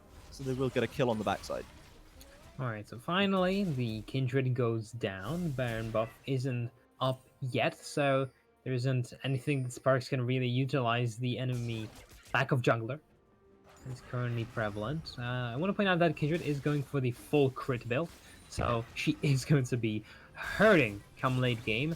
Thing can be said about the Jinx. However, I want to point out one player on Sparx who has been just farming up this entire game, but in these fights, he's been having a lot of pressure. Desrim on this Ezreal, he has been so clean, and he's been dishing out so much damage from the backline. I feel like if it weren't for him, the lineup of Sparx would have just collapsed already. Because whenever there is a fight going on, and Desrim is there, he deals enough damage so that Split Raiders are forced to back off and not chase. And it's incredibly important because sure, you're not winning these fights and you're very much behind, but at least you're not losing the game outright. Exactly, and he does have now that Blade of the Ruined King completed. He's only going to get stronger. This Ezreal scales very well into this late game, and now Aurelia's come into the mid game to try and force a fight. The package has been used by Dekara in a defensive manner, so they don't have to worry about that one again. But Split Raiders, they're still clearly trying to force something to happen. They're definitely trying to do something. They are afraid of the late game team fight. The late game team fight scenario that is going to be created if they carry it all the way to late game. And you do have the Cho'Gath, you do have the Yuumi, which are two very... from Velia over the wall. Does have true damage, remember, coming through on these auto attacks, I believe. And Finnick is forced away. The full armor can do nothing, but mid lane, Dekara picks up a kill onto the Jinx. The final chapter was just wearing off there. Clearly they caught them out under the tower, and now they're moving towards the Baron, which is just about to spawn. And it's going to be spawning. Sparx line up right in front of it. This is going to perish incredibly quickly. Remember, you do have the Corki, you do have the Ezreal TP already being channeled. The Blast is taken away. We've got the Cho'Gath ultimate to secure it as well, but Velia can stall it with the Lamb's Respite. Does use the Q up to the wall, potentially trying to clear that vision. Does get ruptured and silenced. Finnick doesn't want to go over the wall to finish it off. Desrim's been caught out by the Vanguard's Edge, but Aurelia is getting burned down by this Ezreal, is going to go down eventually. Shambles on the backside to Dekara, and Lonely controlling the other side of the fight. Velia forced away with Bonakai in tow, and Sparx, they win the fight outright. Ooh, the Jinx Rocket, not going to be able to do anything. Sparx win that fight and they win this Baron. Velia is not going to be contesting this one.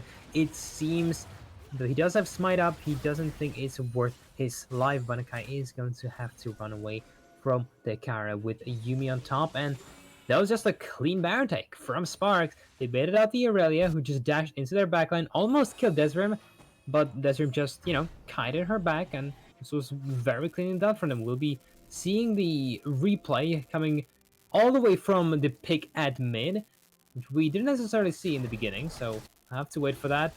Oh, yeah. That's just fun. Yeah. I mean, what can you do against that, right? Yep. Caught out without your Lulu there to support, and they can just dive, lock you down, and burst you out. Very cleanly taken by Sparx, and I like that they just got one kill on arguably a pretty unimportant member of Split Raiders, but they had the confidence to go straight to Baron, and as you say, they just cleanly took it. They played it out very well. They now have this pressure on their side. They haven't had that many Barons this series so far, and I want to see what they can do with it. Yeah, they don't necessarily have the strongest of split pushers. You do have a Corki who can really easily catch the side waves, however, not necessarily the greatest of options, given that he doesn't have a teleport. The Drake is going to be spawning soon, and as we are getting it highlighted by our lovely producer, there is no vision there from the side of Split Raiders, just because they're currently all clumped up mid lane, afraid of what Sparx are cooking up. And so this Drake is just going to be killed immediately, and now the vision of the Mountain Soul is in eyes of Sparx. Yeah, and Velia's going to sneak away there, not going to get found out in the brush. But now Mountain Soul is on the horizon for Sparx, and a Cho'Gath with Mountain Soul full tank on your full AD team is very scary. Oh, God. Absolutely exploded by Dekara and Lonely, dashing forward once again to catch out the member of Split Raiders. Now they have the strength in their advantage once again. They're pushing up, they're knocking on the base. That was just Dekara, nasty. still going forward. This guy, you cannot stop this man. He's feeling so confident right now. I said it I said it when Antaro and Lonely were constantly babysitting the Corki. This guy is the main carry right now. Desrim has been putting in so much work, that's for sure. But Daikara is the burst damage that Sparx have right now. And he's been putting in so much work as well, as now the inhibitor turret are in jeopardy. Yeah, Velia tried to get a catch onto Desrim, but he's easily able to arcane shift over a wall, leaving this bot lane inhibitor completely exposed. Easily picked up by Sparx now. Desrim's got this wave crashing in mid. They can rotate straight over. We could be looking at 2 inhibs going down with no possibility to contest from Split Raiders. Shambles is at least up again, but they've caught out Velia. Instantly pop him with that flash forward. Jesus. Nothing he can do. This is the inhibitor going down, but will they be confident enough to go for more? And I was doubting the Elise pick, but when it does something like this, I suppose it has its place in this draft. And that is a good push from Sparx. They pick up 2 of the inhibitors. They get so much pressure now. They're going to be able to invade into the top side jungle of Velia and just deny him so many creeps. Of course, he does have 3 items finished already, so not going to hurt him as much as it would in the early game. However, Sparx are definitely on a roll, and they have, I dare say, the easier comp to execute when it comes to full team fight, as Ambulance just speeds past my house yet again. It's on the way to help Split Raiders, I think. Oh yeah. I mean, they probably will need an Ambulance, or at least Velia, because he's been getting just focused on every I single think team it's for fight. Bonakai. He gets rooted up by the final chapter. The Oh, ults come God. through and nothing you can do. Once again, this combination, they're just walking up aggressively into the jungle, forcing these fights off the Yuumi out. They've caught Velia out now too, forcing him back. Phoenix pushing up this top lane. This is so much power being just flexed by Dekara right now. Yeah, I agree. There is so much power in Daikara's potential, and like Split Raiders, they can't do anything. They cannot go even into their own jungle without having it scouted before. And that is not going to happen because you always have at least like 2 or 3 members of Sparx in there. And when you run into something like Yuumi, that ulti has such a long range that you're just going to get run down. Yeah, they have managed to clean out this wave and force Sparx to back off the tower, but the minions are crashing into their Nexus towers on the bottom side. Sparx completely free to just wait for the next wave as Finnick, he's got 3.5, almost 4 full armor tank items on deck, and all of the reasonable damage coming for Split Raiders is AD. It's not going to be able to pull through Finnick. Even the empowered Qs from Karma there we saw barely tickled this Cho'Gath. I mean, it's Cho'Gath. He's got the armor and he's got the HP. Velia is now fighting. Yeah, caught Desrim out, does go for this ult trade, comes through, but Desrim wins it out with the support from his team. Dekara flashing forward onto Shambles as Antero did get shut down on the backside. It's a 1-for-1 so far, but Sparx, they are still feeling confident. Finnick walking up Dekara, stepping up to this turret, and the side of Split Raiders, they're forcing themselves back onto the tower to heal. Aurelia's come off, the final chapter comes through, will get the root, damage comes down, double root comes through, into the rupture, the silence, forcing the flash away. Electric God on the bottom side, losing to Ooh. Desrim. A shutdown onto the Ezreal. The last towers have fallen, and Sparx, they are looking to try and take this third game. Desrim diving in to get the double kill on the Aurelia, turning his attention to Bonakai. Nothing this Lulu can do. Shambles on the top side trying to do what they can. A triple, a quadra for Desrim on the Ezreal, locking up this game 3. Sparx, they move to 2-1. I asked it last game, CJ. Can Malphite really lose? And I'm gonna ask it again. Can Cho'Gath really lose? Can tanks really lose? I don't think so. They're tanks for a reason, right? I mean, Cho'Gath lost that lane hard, and Nazgul, he was like 2-0. He had a Blade of the Ruin King at like 13 minutes in. He was doing so well. But then Split Raiders did nothing with it. They had a 5k gold lead. But in the end, you just had Daikara and Desrim scale up, get their power spikes. You had the Ezreal always hitting his Qs, always hitting the true shot barrages, and the Corki with so much burst as well as consistent damage coming through every single time. And there's a lot of damage on Yuumi as well to speak of. Yeah. But that's just Yuumi, okay? That's just Yuumi. That's just Yuumi. I love to see the Daikara and Lonely combination just stepping up aggressively into the jungle, calling out anyone to come near them, dropping the ultimate on a moment's notice, and they just started snowballing so much off that, getting pick after pick with this combination. And after a rough mid game, Velia had a very strong early game, getting a lot of marks in early, taking fights, doing a lot of damage, but just wasn't able to clean it out as the comp from Sparx just came together, outscaled, and got the job done.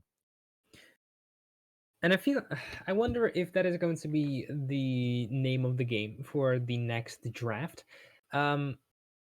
If the side of Split Raiders are going to be kind of haphazardly going for late game and an early game at the same time, or if they're actually going to be committing to the early game kind of identity that they have forged for themselves in the split. Remember, they are facing a match point for Sparx, so going for full comfort, Valia on a Lee Sin, a Shambles on something that can carry. They didn't get any pressure in mid lane against Corki past like 10 minutes in, just because Karma falls off so hard in that matchup despite building the Ludens and Rabadons.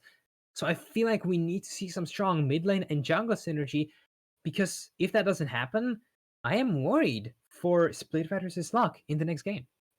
Yeah, exactly. I agree with you. I want to see Shambles take a bit of the game into his own hands and get something like the Vladimir, something like, I think he's played Lucian mid as well before, and we've seen that been used quite a lot by Sparx already. I want to see him get stuck into this game, because his team is not able to just rely on the top jungle synergy carries so far, it seems. Sparx are able to deal with it. Finnick is dealing with it so well, and Daikara and Desrim, they are being the carries that they need. We will see if they're able to adapt this going into game 4. This series is far from over, everybody. Please, we will be back after this very short break.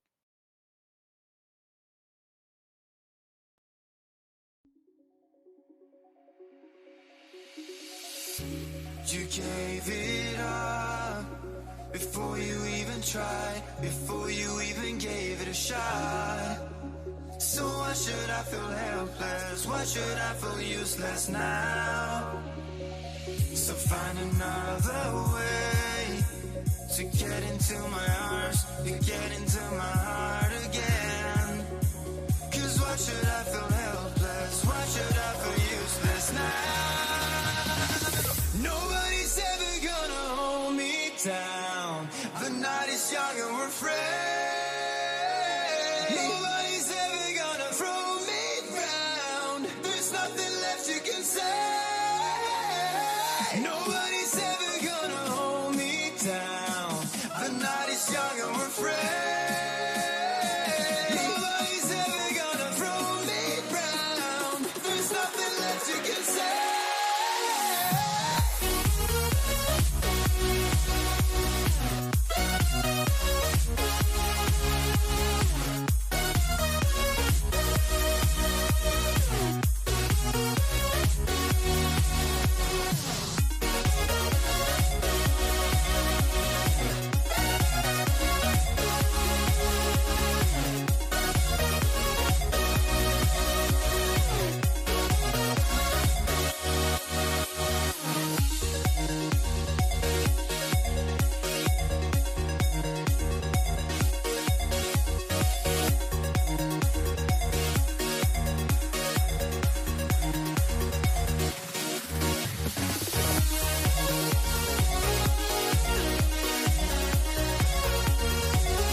Nobody's ever gonna hold me down.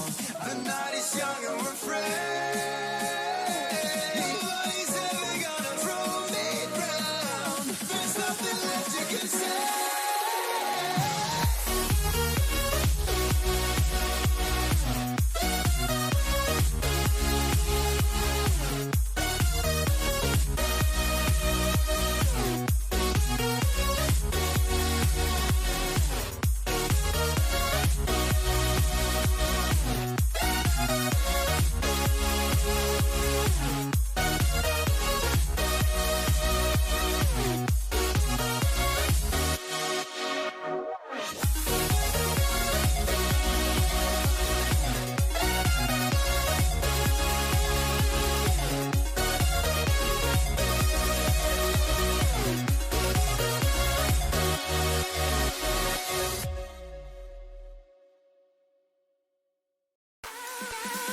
Never gonna give you up. I'm never gonna let you go. Never gonna say goodbye. No.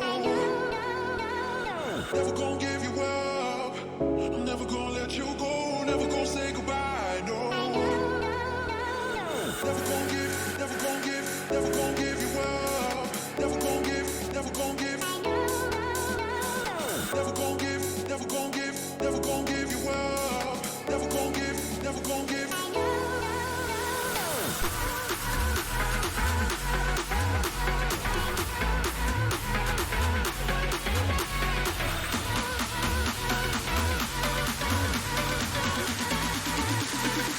gonna say goodbye, no. Never gonna say goodbye, no.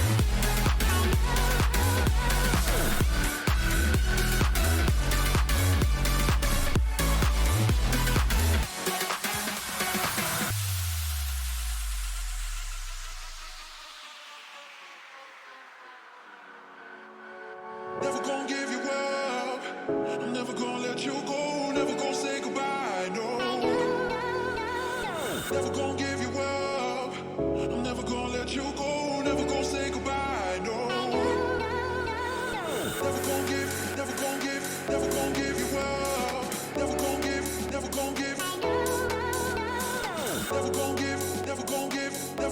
you up. Never gonna give. Never gonna give you up. Never gonna give you up.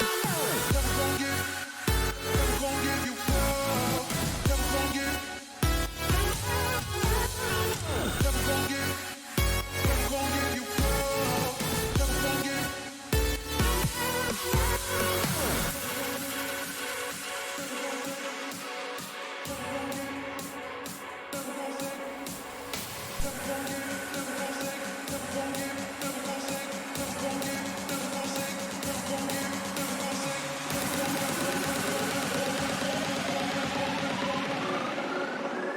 Never gonna say goodbye, no.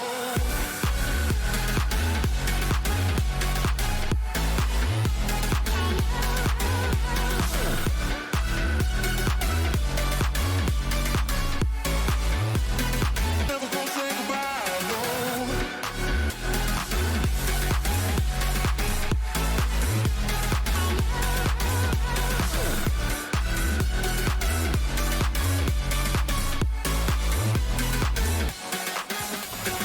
Never gonna give you up.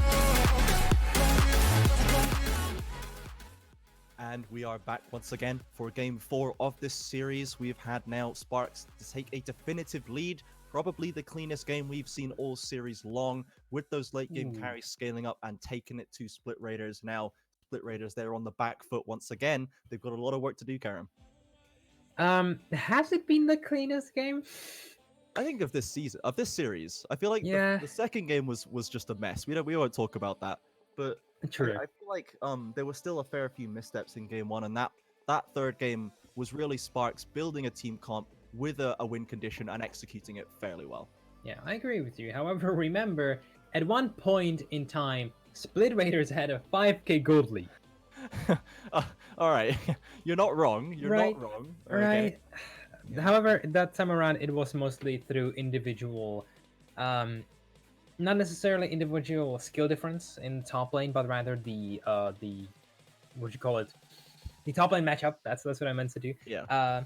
Because Finnick absolutely got quite kind of demolished by Nazgul just because Nazgul was on an Irelia and Finnick just got a Cho'Gath. But despite that, Cho'Gath managed to just beat Cho'Gath, and he was a He did. tank, and he essentially solo killed Antera Yeah. because he's a Cho'Gath. He did indeed. And as far as the bans have gone through so far, we've stayed exactly the same. The last ban to go through for Sparx' injury is going to be the Taric. That is probably what I Ooh. expected, considering Split Raiders now, I think for the first time this series, do have control of blue side. They are going to get the first pick to be locked in, and the Taric has been hotly contested so far. Does mean that we will not see a B1 Elise. I imagine a lot of people in chat will be excited to not see that. We are gonna get we're gonna get a red one at least. But we do have a B1 Corki. They've decided to Ooh. take that away from Dekara, and now it seems like maybe Shambles is going to get something with a bit more agency. Yeah, definitely something that he wants to carry through. I said this at the end of last game, but I want to see Shambles on a carry champion. He is a really good carry player, and so far he hasn't necessarily been getting any resources or any champions to kind of do that. He has played Karma 3 out of the 3 games that he has been in, and so putting him on a Corki makes more sense in my eyes, just because he's going to be able to do a lot more on this champion, no matter what he really gets into, unless it's something with ridiculous wave clear, something like a Malzahar could very much lock the Corki down. We'll see whether Sparx decides to pick that as they get themselves the Yuumi yet again. Functioned really well last game, secured a lot of picks, and once again, the signature Lucian, the 3-way flex of Sparx. Yes, they are going to lock those ones in, so there's not going to be another Corki Yuumi combination that was so devastating in Game 3, but the Lucian is once again on the line for Sparx. As you say, we've seen it go top lane twice in Finnick's hands, and the potential we had to see it in both Dejim or Dekara's is pretty high. Velia locking in the Nidalee in this jungle. This is a very kind of specialist pick right now. I think that unless you are a seasoned veteran of the Nidalee play, it's a very risky thing to take up with a very specific play style. But Velia, we saw how aggressive he was being with the Kindred before, invading the jungle constantly. And I think if he's playing Nidalee, he could still have an effect like that.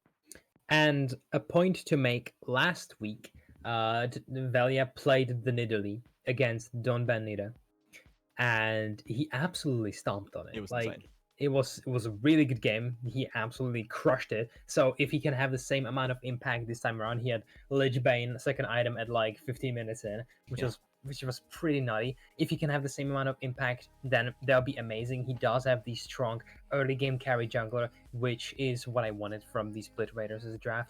And so far, they also have the engage in the form of Bonakai's Leona. We saw yesterday in the show match a Leona in the jungle. We did. Hopefully not going to be the case. Hopefully not, but I mean, we've seen some weird jungle shenanigans from Split Raiders already today, so I'm ruling nothing out. Bonakai jungle. Just put it there. Just do it. Yeah, Flex I mean, flex it. What have you got to lose, right? It's just the finals. Everything, literally everything to lose. No balls. Yeah. On the other side of Sparx, they did lock in that Ezreal, so they've got the Ezreal Yuumi combination going back down. Dejim Maloney looked very comfortable on that, and now we have seen the Azir taken away from Dekara, so I think they're still potentially expecting the Finnick Lucian top lane. Elise has been taken away, so they don't want to see it again. The Gragas has been untouched so far this whole series, and I think if Antera wants to play a strong AP early game jungler with Engage, Gragas is a good option. Okay, don't talk about hovers. I said it to you when we were in between this game and last one. That I wanted something with more agency in the sense of setting up these ganks from Antero, because of course when you get something like a Jarvan or a Gragas, you can force the enemy team into submission much more easily. That isn't something that Evelyn necessarily fits into, as she's one of the absolutely weakest junglers in the first like 6 levels, possibly even more. Of course, the invisibility makes her a bit easier to play and does create an interesting dynamic where the enemy team has to have like control wards everywhere. But she's not going to be able to create many of these gank opportunities. And I'm looking at what the opportunities are actually going to be. Is it going to be Finnick Lucian? Because if so, like Antara will not have anything to play around. No, I think No. that they probably want to put the Lucian mid lane to try and bully this Corki around. I think that Dekara would be able to do that pretty well. But the thing that I'm really excited for, honestly, is the Nazgul Camille. I have been waiting for him to pull this out again for a few weeks now, because Camille right now is terrifying. Absolutely nutty once you get those 2-3 items unlocked. And I think that Nazgul can absolutely take some names and wreck some faces with this champion. Finnick has locked in the Poppy as a decent counter, at least in lane, and to try and stop the Camille being such a terror in team fights. But this champion, man, it is insane. I am really excited to see what Nazgul can do with it. It absolutely is insane. And we saw this even last week. Nazgul played, I believe, 2 games of Camille. One of them went really, really well, and he, as you said, clapped. And in the second one, he was a bit more mediocre, but we don't necessarily talk about that. So Nazgul definitely has the potential to take over the game. Possibly not through the laning phase itself, just because you do have a Poppy, and if you know anything about a Camille, well, she likes to dash, and skip. Which Poppy, after their changes to her steadfast presence, where she now grounds you when you hit the shield, it's really annoying to play anything with dashes into it, so likely nothing going to result from there. However, I am looking at bot lane this time around from Split Raiders. You have a Leona Tristana into, sure, Ezreal, that's a pretty safe line together with a Yumi, but you don't care about that, especially if you're a Leona. You just jump at them, you dash at them, you beat them to the ground, and then you win the game. It's easy, Split Raiders. And especially when you have something like an Italy as well, you can just babysit bot lane and make sure that Sparx, they don't get into the same position where they were last time, with Desrim safely scaling on an Ezreal, and instead just have him pop like a wet balloon. Exactly, and we've seen Split Raiders play the Tristana, I believe, once before in the season. And in that game, Bonakai was playing Volibear support, which is Oh no, I remember that arguably game. not as good engage as Leona. I mean, he did have an absolutely outstanding performance that game on the Volibear support, but I think the Tristana Leona is a more consistent, strong combination. So this is very, very scary for the side of SPX to deal with, and it looks like Split Raiders, they're going into their diving tendencies once again. We've had a Malphite game, and they're looking to go in with the Camille, with the Leona and Tristana, and Sparx have done relatively well so far throughout the course of the series in being able to kite back and then turn the fight on its head. Yeah, definitely the case. And I feel like in this game, we're also going to be seeing a much bigger presence in the jungle skirmishing. I said that I wanted to see some potent carry in mid lane and pair it up with a strong early game jungler. That's exactly what Split Raiders have done. And this time around, you should be able to see some kind of pressure be built up in the mid lane, especially when you put Velia in there in that lane against Lucian. You can make something happen and you can alleviate the pressure off of Corki, and then you can try and invade this incredibly weak Evelynn. And if you essentially deny any camps from Evelynn, and if you delay her at least a tiny bit from achieving that runic echoes, she's crap. Like, I'm sorry, she's just bad. So just make sure that she doesn't get to play the game, and you should be safe. Yeah, and it is going to be a very different play style for Antero to operate this game, as opposed to just hanging around with his team, fishing for cocoons, and trying to get the aggressive plays going, and then in team fights, literally only fishing for cocoons, basically. And now he's going to have to position completely differently. He's got to look for those flanks. He's got to be very aware of the vision as well. And he's looking to pick off targets. And when you're trying to pick them off, Tristana's got to jump. Corki's got to dash. Nidalee is incredibly hard to lock down and kill. Nazgul as well. I think that Antero might have a difficult job getting the full value out of this Evelynn pick this game, just because of the agility of Split Raiders comp.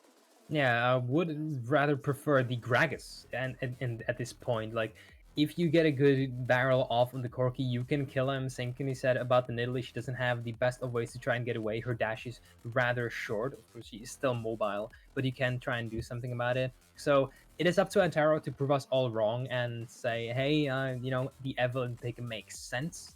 My team trusts me. I said, put me in coach, and he put him in the coach. So if he gets ahead, though, let's imagine that you have like 2 kills on an Evelyn. That situation is terrifying. Oh yeah. Oh yeah. Because suddenly you can have like, imagine that you're Nazgul, right? And you have like the deepest of wards in the river. That doesn't matter. You have the invisible Evelyn come right up behind you, she can like tickle you a tiny bit, and then you're dead because, of course, a fed Evelyn. So the snowball and volatility of this pick is there, but it's going to be incredibly, incredibly difficult to try and actually execute. Yes, and difficulty of execution has been something we've touched on quite a lot throughout this series. We have seen a lot of quite difficult. I used the term agile to describe Split Raiders comp before, and I think Sparx has also been drafting these very high mobility, not huge amounts of CC being brought to bear by both teams really across the course of this game, and it is about the execution. When Split Raiders had the Malphite, when they had that simpler trigger, that's when they were able to find the win, and now they've gone back to the hyper-mobile ways. Leona, has to say, pretty linear champion. That does have a little bit of the simplicity about it, but Sparx, they've got a lot of mobility of their own, and it could be tough to get that advantage fully pushed through if you're not able to actually lock someone down properly. And so now, as we enter what could be possibly the last game of this series, the odds are out there. We all know if Split Raiders lose, it's going to be Sparx that will be taking the crown of the SQ1 champions of this spring split. Both teams actually started out diametrically differently. Sparx came in like swinging. They were getting one win after another, and then they had like a midlife crisis, and they didn't know what to do with them. And Split Raiders, on the other hand, came in as a rather mediocre team, and they built themselves up to be the finalists of this split. So an incredible story behind both of these, and it has been fascinating to watch so far, and it might just end here. However, Split Raiders, they still have a lot of life in them, I am sure. They'll be making everything in their power to try and make this game go to Silver Scrapes. Absolutely, and they're already stepping up into the jungle to get vision of the start. If they can track this Evelyn, you talked about how easy it is to pressure an Evelyn early on when they are so weak. This is hopefully what Velia will be able to use, as they are stealing away that blue buff straight away. There's a ward in that brush. I imagine Sparx are aware of this fact, but there's not really anything they can do about it. Yeah, there really isn't. I mean, in the first, 20 minutes, this Evelyn should not be able to contest Nidalee at all, as Bonakai goes in. Ooh, goes in, jumps in with the exhaust onto Lonely straight away, and the Yuki is just down and out. Once again, we've seen the Sparx bot lane lose their life at level 1. And it hasn't necessarily always... Or no, whenever they lost the first blood in bot lane, I believe they lost in that one game. So, Game 2, yes. Yeah, that can be a bit problematic, as Daikara is now going on to Velia. Yeah, Daikara's jumped in and found the Nidalee here. Corki is following up, but if they've identified that Antero does not win that jungle fight, just send Daikara instead. He wins that jungle fight, as now Antero has showed up, and this 2v2 is something that I think they can stick. Daikara pressuring shambles, but Bonakai out of left field once again. The flashes are traded as he escapes the pressure from the timely rotation from that Leona. Bonakai already on the roams, leaving Tristana in the bot lane, knowing that she is going to be absolutely fine as she backs off. Now makes her way there, trying to find anything on this solution if you manage to inhibit this solution. It's a similar situation to Antero, and you kind of touched up on this. I believe it was in the second game. If you have Illusion that falls behind, he is one of the weakest champions in the entire game. So that is something that Split Raiders are trying to create. Now, Antero trying to create something in this top lane. They do get the wallbang, no stun though, actually, I think, connected from Finnick. Antero's here, does get the charm, cancels that jump from Nazgul, and now the flashes are coming out to get these kills. Finnick is going to be able to pick this one up. Unless Antero gets it, that is going to be a kill on the return for topside, locked in by Sparx. And that is actually a great start for the jungler of Sparx. Sure, he did get invaded and got a couple of his camps stolen away, but it more than makes up for it with this one kill. And one kill on Evelyn can lead to an incredible snowball, so all the attempts of Split Raiders trying to inhibit this jungler of Sparx may just go in vain. Yeah, and it must be said that Finnick didn't really get anything from that. The man got an assist, but Aurelia is still way up in CS, and Dekara has now been pushed into the jungle, having almost taken down Shambles. He looks like he's going for the kill here. Doesn't have flash, maybe doesn't have W either. Sneak in between the towers, gonna take one tower shot. Aurelia is, or Nazgul's not moving. Dekara going for the execute and is going to get it. No gold will be given up there. Good decision making, I think, by the Lucian there. Yeah, didn't give a kill to the Nidalee, which is incredibly important because we all remember how Velia popped off last week when he got a couple of kills thanks to the enemy jungler mispositioning. So far, Antero has been adamant at not mispositioning. I'm trying to think. I don't actually remember a single time that Antero got caught out in the jungle. Flash forward, but he doesn't get that strike, and now Shambles will live. Antero losing a very important summoner.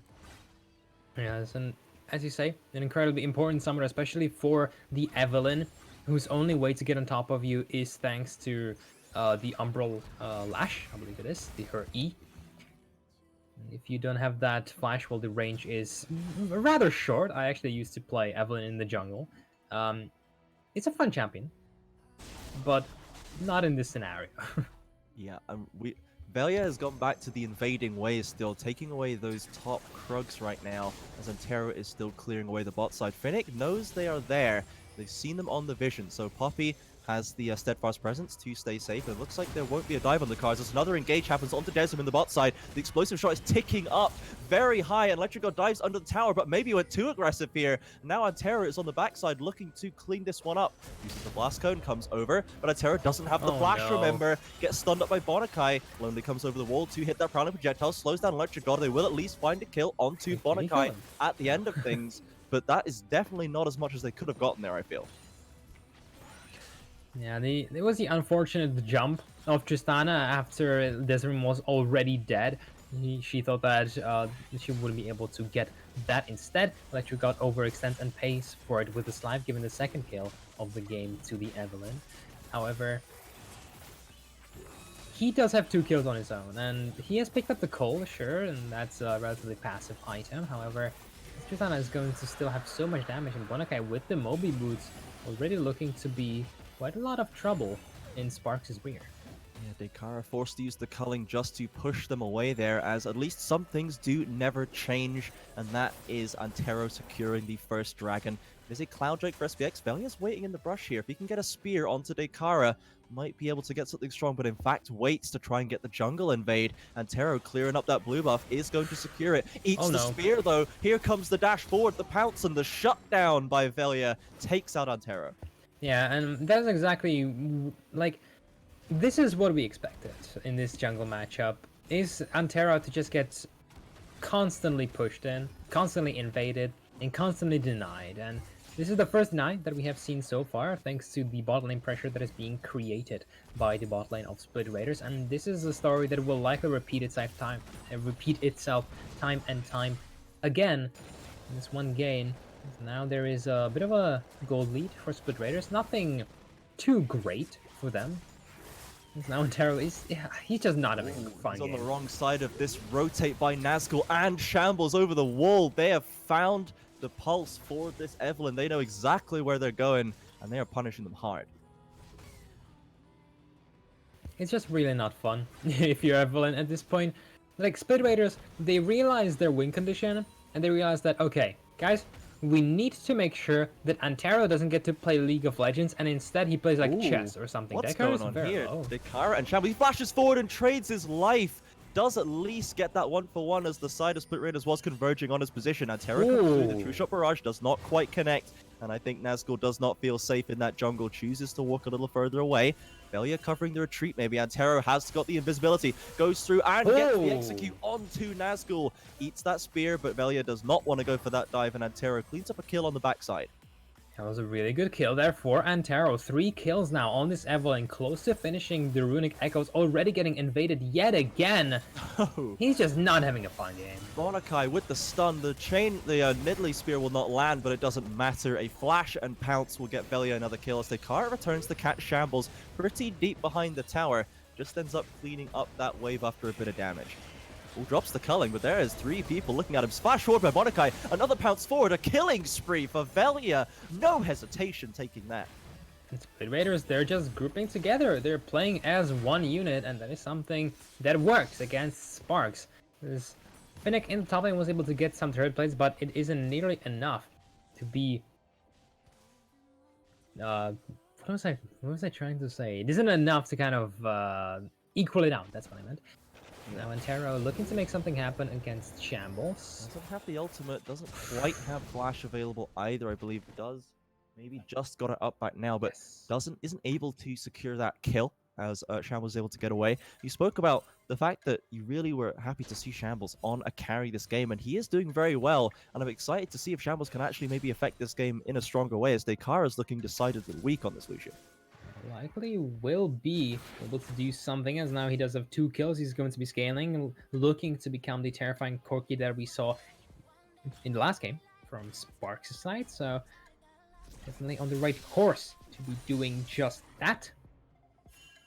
Tristana also, in the hands of Electrica, there hasn't been many more situations created to allow her to snowball better, but that is just mostly because Bonakai has not been in bot lane like at all.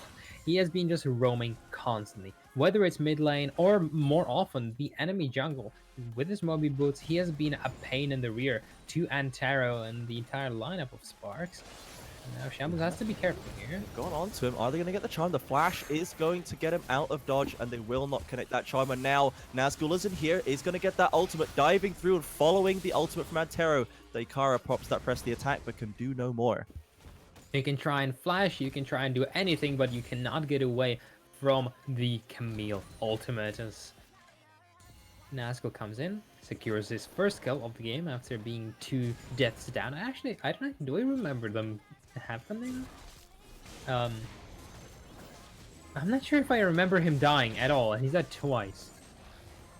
Yep. So there was... Curious. Yes, I believe they got a counter kill in the jungle at least one of those times where Nazgul was in the jungle for a previous reason. But they have secured a Rift Herald, picked up by Velia as well. This has been pretty hotly contested by both junglers over the course of the series. We've seen both Rift Heralds picked up and dropped in every game so far. And now Velia, with the game so heavily in their control, is going to waste no time dropping it mid. Yeah, it just gives you so much gold, especially when you pop it down against these turret plates. Like, look at that. It's just done. It's just dealt with, and Velia is going to be helping his Shelly just get another charge off. Now, Bonakai is in the mid lane again. Oh, And that is a chunky spear. threads the needle past the minis there. Dekara, no really mana to speak of, getting chunked down by this HP. The Lucian is looking to be a bit of a non-factor right now. And Split Raiders, they have a lead like they did last time, but I don't know if they're going to be able to keep it. The ultimate does not quite land onto Antero. Another spear lands into the package. That's going to be as easy as that with that 3v1 catch onto the jungler. Now Desrim gets his recall cancelled, and he might be looking to be on the wrong end of some progression as the wave is crashing in. Fear does land once again. Velia lands it. They will ultimate the Desrim away from the tower. Electric picks up a killing spree, and that tower is probably going to follow. And the issue is, right now, Sparx are not getting anything, while Split Raiders are just running them over. They're just bullying Antero, Daikar, and Desrim into submission, and Sparx cannot do anything. They're trying to do something in top lane with Finnick 1v1ing Camille because it is his counter pick, but he's not able to get that much done unless he now may be able to get that top lane turret. But still, Split Raiders, they are on a roll. They caught Sparx completely unawares, and they finally managed to get a jungler who can play around his lanes, or rather, around their pressure. Yeah, and they have extended the largest gold lead we've seen so far in this series. 5,000 gold at 13 minutes.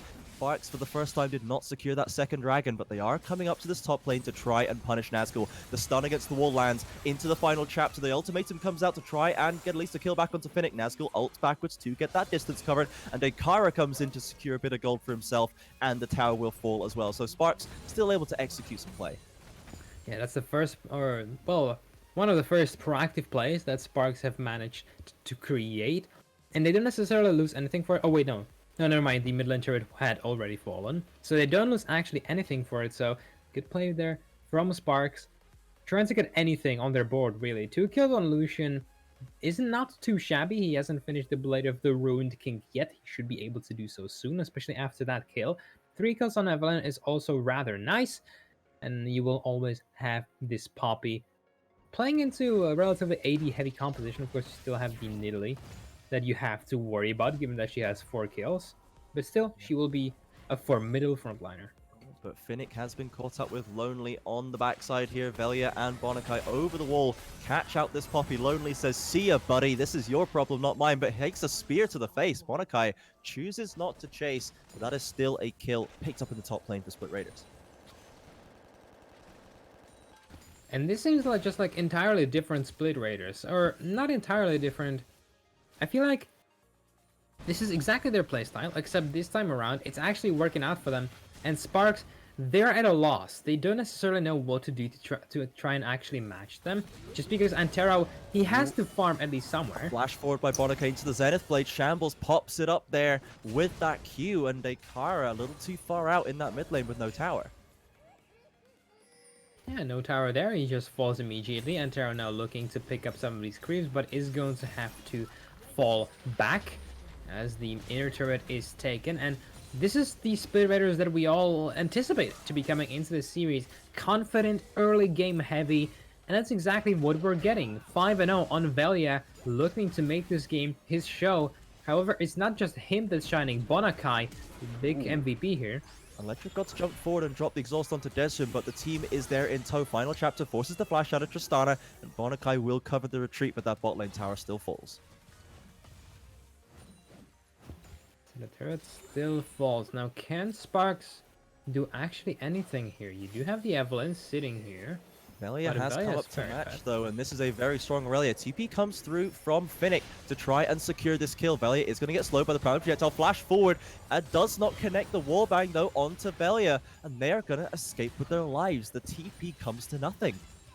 Yeah, that was a very interesting interaction there. Velia was able to flash away from the stun. Now 4v3 here. This is dangerous. Corky comes through the side, the stun lands onto Finnick, tanking up the damage rather nicely. Loney jumps onto Finnick to get that heal, forces stopwatch out of Bonakai. The charm lands onto Corky, instantly minced in that 4 versus 1. And now Shambles unfortunately losing his life means that they can keep pressuring that tower. But in the top lane, Dekara has been caught by Nazgul, locked in the Hextech ultimatum, does get him reasonably low, but the Camille will not be denied in this scenario. Yeah, and that is exactly what you want when you have the Evelyn. You just burst people down. Sure, she has been kind of beaten down herself. That is a lot of damage. Huge spear once again lands onto Lonely. Another one onto Desmond Velia. He's thinking about it. He wants it. This is a 5-0-2 Nidalee with a Lichbane on deck at 60 minutes. True Shot Barrage does next to no damage.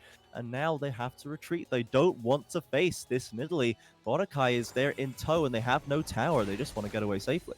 Yeah, this is just terrifying. When you have this fed of a Nidalee against you, you just have to run away because she's going to chase you down eventually. And so they make the smart choice and get away safely. Now, I am expecting this one to be finishing Iceborne Gauntlet's second item instead of the Triforce, given that, well, let's be honest, Sparx are not doomed, but they are reasonably behind for him to be building that. They kind of relied on Evelyn getting ahead, similarly to Illusion, and neither of those are ahead enough. So at this point, they are really relying on Desrim to actually just scale and hit that 2-item power spike on an Ezreal before they actually can start and do anything. So it's a difficult situation because they're playing into a fed Nidalee, into a fed Tristana, as well as a reasonably fed Shambles on this Corki. Exactly, and the dragons are now Infernals coming through here. An Infernal Soul would be devastating to deal with from Sparx when there's so much damage coming out of the side of Split Raiders already. The poke from Corky Rockets with an Infernal Soul proccing on them is just really too much to handle for a team with no actual tanks once again apart from Finnick. Yeah, and if that Infernal Soul comes through it, the game might as well be over for Sparx because, as you're saying, it's going to be so difficult to play around. And Sparx realize this and they give up the Infernal Drake because they can't necessarily contest it yet. However, top lane, the result is also being done by Nazgul, solo, that is. So right now, Sparx are kind of losing everything all across the board. They will be spotted out now. Yeah, if Sparx can get to this one in time, they have Smite for Antero, and they get the knockaway from Poppy. It's stolen away by Antero and Finnick trying to escape. The package comes through for Shambles. The Eclipse lands, though, onto Antero. Dive forward from Bonakai into that Gargoyle Stoveblade to keep them alive. Antero diving backwards is going to lose their life at the end of the day, but does manage to pick up that Herald. Doesn't manage to pick up the Herald. I believe it died on the Rift. They didn't have time to pick it up. Yeah, they are not going to be able to pick it up, but at least they deny it, so that is going to be one certain objective or several certain turrets denied from the hands of Split Raiders. Meanwhile, Desrim was taken down so elsewhere on the map. Dekara's picked up that bot lane tower, but it seems like Sparx, they're still just kind of hemorrhaging gold. They're losing picks at a relatively consistent staggered rate, and they never really have any time to get their footing again. I have to agree with you, as we now see 7,000 of a gold deficit. We are going to be getting a replay of what happened. So here, now this is after the Rift Herald had been stolen, and well, yeah, he's got 5 kills. Well, now 6 after that death. And Desrim, he just can't play the video game. He didn't have flash up, so he could only arcane shift so far away. It didn't work out in the end. Yeah, and Velia's spears have been really, really on point so far as Dekara's caught out once again. Electric God in shambles this time. The Goon Squad coming through with the explosive shot. Oh my god! Explosions unlocking that rocket jump once again. And Shambles is going to cover the retreat, but now they're trying to get a kill back onto this Camille. They did get the charm and the follow-up. That's a shutdown in Antero's pocket once again. So Sparx still fighting back, but they need to be able to do something with this gold they're getting on Evelyn eventually. Yeah, it is a really juicy shutdown now, picked up by the Evelyn, but as you're saying, they're gonna have to start doing something. He has picked up the Oblivion Orb. I'm sure if she wants to build it into Morello's at this point, very early on into a relatively little healing. You do have Ravenous Hydra on Camille, sure, but that would be the only big source of dealing outside of the Nidalee. So looks like still skulking around trying to catch people on the recalls. A True Shot Barrage skates past the bot lane, but it looks like Shambles will get that recall channeled away. Sitting on a pink ward there for a little bit of extra safety. Good choice by Shambles, and Antero is going to find nothing. And it's just a bit annoying if you're Evelyn. Oh, look at that. He's the alcove gamer. I mean, it's a bit annoying when you're not able to find these picks. What I dare say is a bit more annoying is when you just get babysat in your own jungle by like 3 members constantly. And that's exactly what happened to our poor Antero. It resulted into this 7k gold lead for Split Raiders. So now the question is, can they actually close it out? They have been in a position like this before, and they have thrown before, so this game is still not out of Sparx' hands completely. However, it really does feel like Split Raiders' game to lose rather than Sparx' game to win. Yeah, but the lack of tree tanks perhaps does play a little bit in Dekara's favor, where he doesn't need to be able to put out the same level of DPS that, you know, people like Tristana, Jinx, you know, Vayne are going to be able to do if they're dealing with a strong front line. Split Raiders don't really have that, so if Dekara can just get the fancy footwork going, save his exhaust for the right time, might be able to have a little bit more to do in this game despite being so behind. Very true. Of course, you still have to contend with the Leona in the front line, which is one of the tankiest champions in the entire goddamn game. So Gargoyle Stoneblade is definitely a very balanced item. It is a fair item. It's a fair item, especially if you rush it first and you just are not allowed to receive any damage, especially when you have an aftershock. Yeah, it's pretty tough to deal with that one, as Bonakai is stepping up into the jungle. True Shot Barrage comes over from Desrim just to force them away from that brush where they are waiting. They clear out the ward, and Desrim now trying to get a control of this mid lane as all 5 members of Split Raiders have converged here. They've caught Finnick trying to rotate. Steadfast Presence will block the Camille from getting that instant engage, and Finnick will return to the bot lane. Now Split Raiders, they just walk back towards that river as the dragon will be up in a little bit. Yeah, the dragon will be up, and that should be a free objective for Split Raiders. Now, careful, Electric God, do not overextend here. If you kill Tristana, and with that 400 gold of a shutdown, you can still funnel quite a lot of gold into your pockets. And it's very important that this Tristana does not overextend. Of course, this Drake will be now started up, I presume, by Split Raiders. And I am questioning if Sparx can really try and trade it for the Baron. They don't have the fastest of Baron takes, unfortunately, and Split Raiders are there already. So Sparx, they're not going to be able to retaliate at all. Yeah, it is just the one-man team of Velia kind of flanked by Nazgul in the river, taking that Infernal Dragon, and Sparx are easily pushed away. The final chapter comes through trying to lock Bonakai in the pit with the Baron. I like the idea, but it does not work out as Bonakai is able to simply flash away. Now they can recall without too much trouble. However, the flashless Bonakai is a bit less dangerous than a flash full Bonakai, especially on this Leona with the flash ulti. It's very problematic. Here comes the engage onto Desum. Explosive shot coming up once again with the ultimate Electric God, and Shambles just tearing through the side of Sparx. And now potentially the Baron is in their sights. Man, imagine if Bonakai had flash there. That God dang. Like, at this point, it's... If Sparx overextend at all, if they don't have vision everywhere, they're just gonna get jumped on top of and die, despite Bonakai not being the biggest catalyst there, just because you have a Tristana, you have the Camille as well as an Italy. So, it's an incredibly tough game for Sparx to play, but they have to contest this Baron. But they might just not be able to. They come straight over onto Dekara, diving deep into the backline with the package as well. Shambles and Nazgul take the fight to Sparx while the Baron is being taken. They take them down easily, secure that objective as well.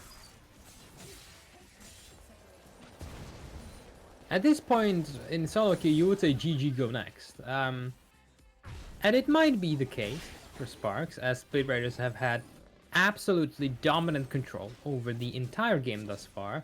They are looking to just push down through the inhibitors. Velia might get caught out here, but This spotted up, and then Terror's there. Desmond flashes forward, tries to get oh burst the Evelyn down in an instant. Desmond takes a spear on the backside, and Velia comes forward for the double kill.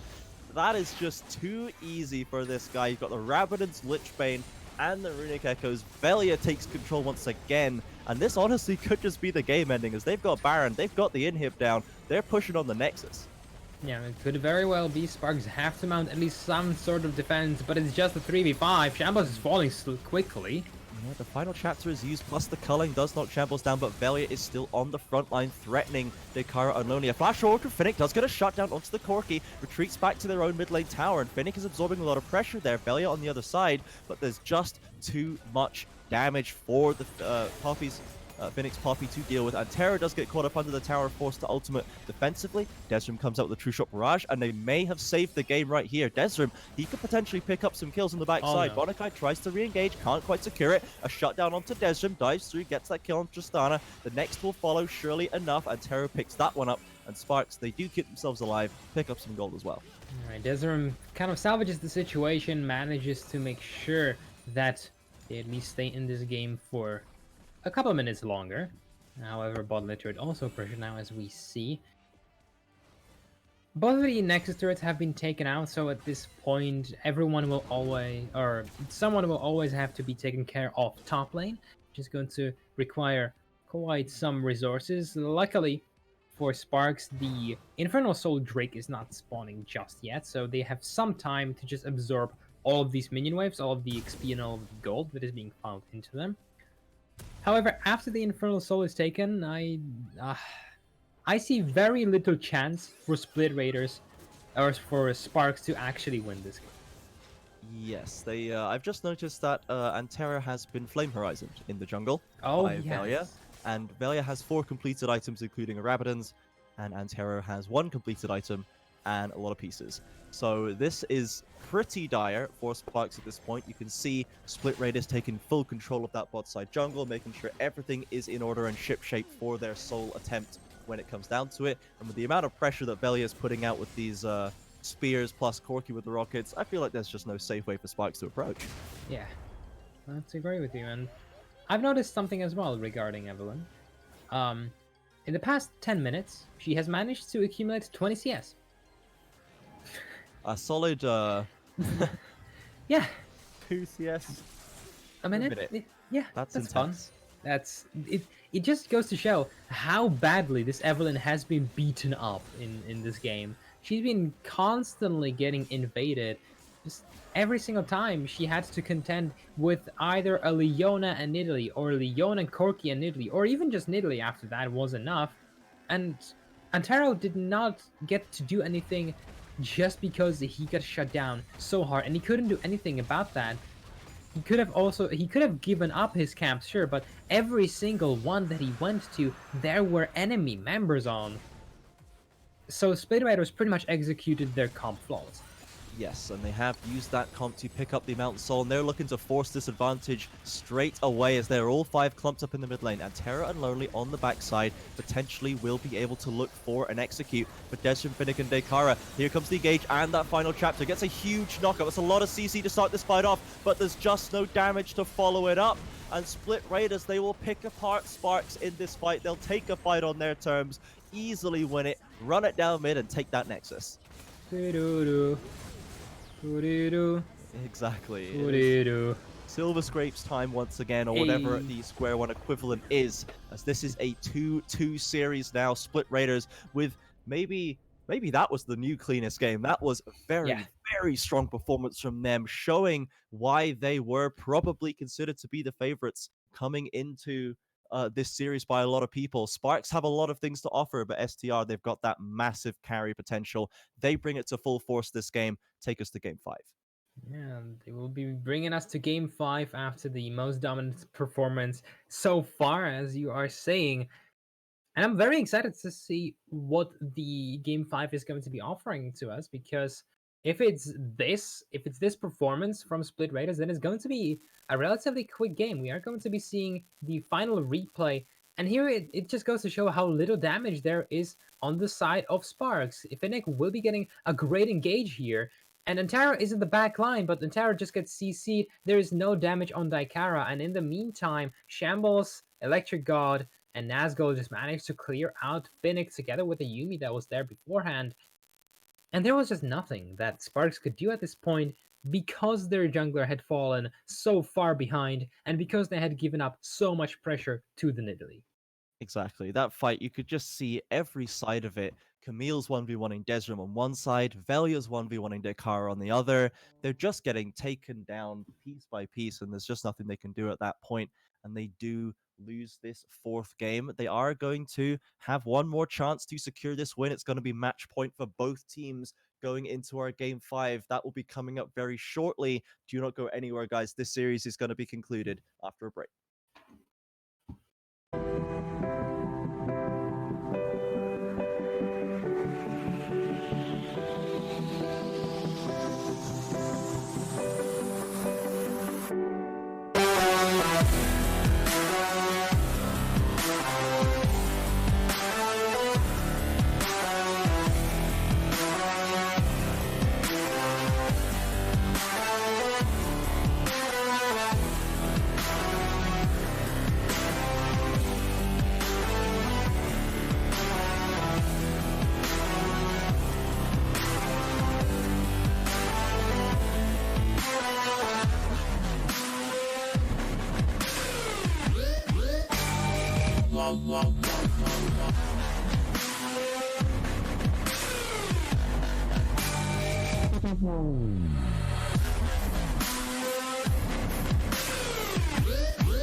one night that we live tonight. Let's ride till we're out of sight. So far, so they never fade down our halo.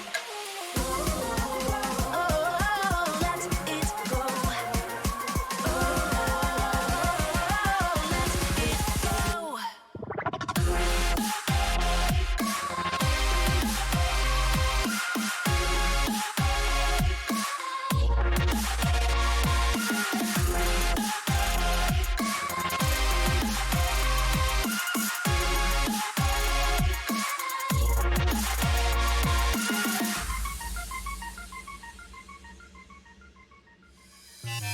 One moon to inspire these lines, one love to ignite our hearts, one song we'll be singing out loud. Oh, there's no stairway to the sky, but I believe it as a child. We'll fly, fly so high, no they can't make us come down.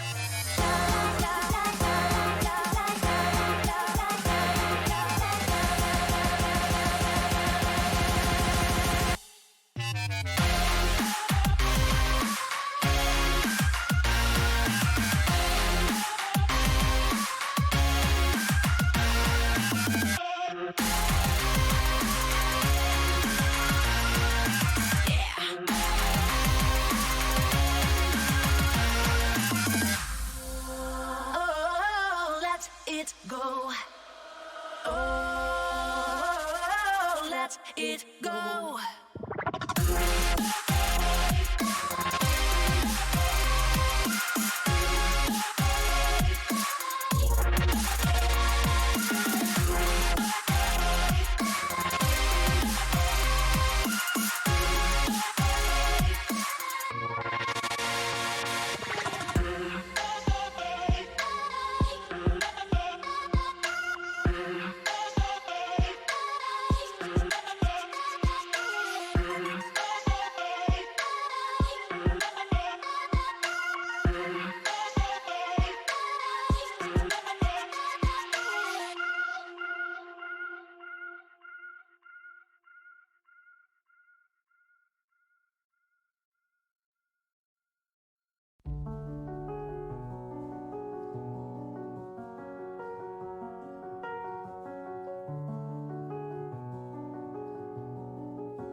here we are, everybody, the audience, the beautiful viewers. We have reached the end of this series. A full 5 games for you guys today in the SQ1 Spring Split Championship. This is the grand final. This is what we wanted out of this series, Kerem. Both teams are delivering more than we ever could have hoped for. I'm just so pumped up to get into this one. So am I. Especially after that last game where Split Raiders absolutely blew it out of the water. We expected them to be kind of this sometimes confused team that, didn't really know what they were doing half the time, but mostly it just worked out for them. And last game, they just absolutely stomped. They got themselves unintentionally got themselves the better jungle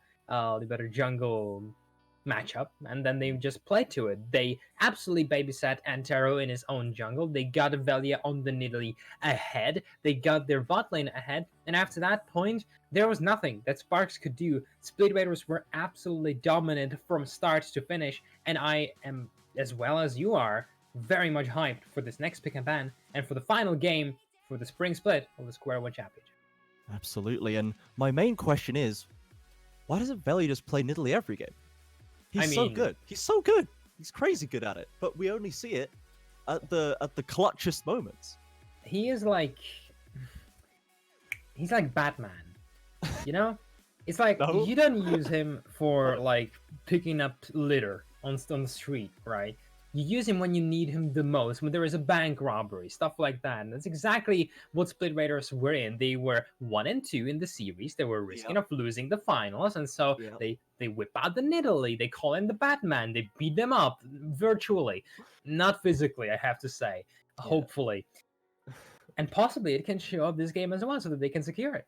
Yeah, they shine the Nidalee signal into the clouds, and along comes Velia descending from the heavens, pouncing on people and one-shotting them. Oh, yes. With 2 items. So let's see if this is allowed to play out the same way this time. So far, the bans have been identical once again. We've got the Kog'Maw, Cassio, and Taric taken off the board. Sparx are back on the blue side, so I'm excited to see myself another B1 Elise.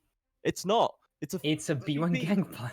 It's a new champion for this series. Finnick has had one Gangplank game this season, and I do believe they won it, but this is an interesting blind pick, to say the least, as Split Raiders have pretty much all the freedom they want to give Nazgul whatever he can pilot to punish this. You know what, I feel like my brain has sort of melted, and I'm really unsure if this is a reality that is even happening, or if I'm just hallucinating that I'm seeing a GP blind pick, and also a Taric band on the blue side when you can just insta-pick it. I don't know what's happening, but it's fine. I'm not meant to understand everything, I think. So, let's go on with the draft. We get the first pick of GP, and on the other hand, Split Raiders immediately answer with an Aatrox, which, well, Finnick is likely not going to be having the best of times in that champion. If you can recall, GP can eat an orange, and it can heal internal bleeding. Yep. Cancer, probably. Yeah. Divorce, maybe. Confirmed. But it cannot clear you of a knockup. No. So Aatrox should have a free lane. Yep, easy. That's the logic locked in there. And Nazgul, we haven't seen him pilot the Aatrox in this season so far, but I've got to be honest, I have perfect faith that he will be able to do so. We'll have to see how that matches up. So STR did also take the Corki again themselves, clearly happy with the performance they had on that one. And Sparx have answered with a Syndra and a Sejuani. So we haven't seen the Sejuani for Antero for a little bit, something a little tankier coming out here. And there is some big team fight power coming in for Sparx right now. All right, so this is exactly what I wanted from the Sparx jungler Antero last game. I wanted to see him on something more technical, and something that can set up these ganks. Instead, we got an Evelyn. This time around, we get a Sejuani, which is a very, not a passive jungler, but it's not the one that carries you the game. Instead, you have the big ulti, you have the knockups, you have the stuns, and you can put her into essentially every lane, even into the GP, into Aatrox. And if you can get your lanes a couple of kills, if you can give them an early lead, it can result to you quickly snowballing and just winning the game outright, just because that's the meta we are in right now. So I really like this jungle pick. And on the other hand, Split Raiders, they counter it with a Velia Karthus, which is a formidable pick, However, last time around, it didn't really work out for them. Yep, we do have to worry about that one. We've seen Velia pop off on it. We've seen him have not that much impact on it, but that does seem to just be how Velia tends to roll. So we'll need to see if they can at least keep him under control. The early game of Velia's Karthus is really surprisingly hard to deal with, and we'll see if he's possible to get in there. But we have seen Oh, the Lulu taken away, so we're not going to be seeing any more of that. and Nazgul DC'd. Unfortunate. Unfortunately, the Aatrox is DC'd, so we will likely be redoing the the draft Yep. very soon. As you were saying, Velia's Karthus is exactly what the entirety of Split Raiders embody, which is just pure chaos, and something that should not be happening is invading at level 2 as a Karthus and getting a double kill. But we can all cast our minds back to that one game. It was very glorious. Hopefully he can have a similar game this time around as well. And even last week against Absolved, he did have a great impact. However, he was playing into, if I remember correctly, a Zillion and a Kindred. So very difficult to pull off a Karthus into that composition. This time around, he's going to be heading into.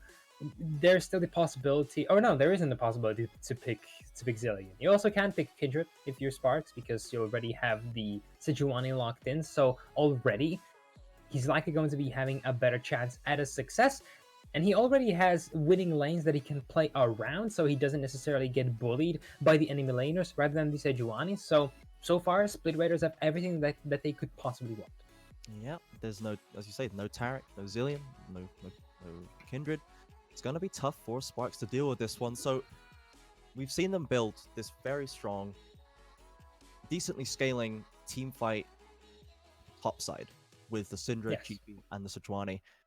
Is this a game where Desrim and Lonely opt back in for Ezreal Corki or Ezreal Yumi, or would you like to see them pick something else? The Varus has been banned away quite a lot. We'll need to see what Split Raiders choose to take away, but what do you want to see out of Desrim and Lonely this game? So I have actually really enjoyed Desrim's Ezreal so far, and given that you already have the GP locked in, you can kind of relegate Desrim onto something of that sort. Make sure that your bot lane doesn't get pushed in, and instead just babysit mid lane as well as top lane. Well, we haven't necessarily said this yet, but Syndra can technically be a flex pick. I think that Desrim can play it. I am a bit uncertain right now.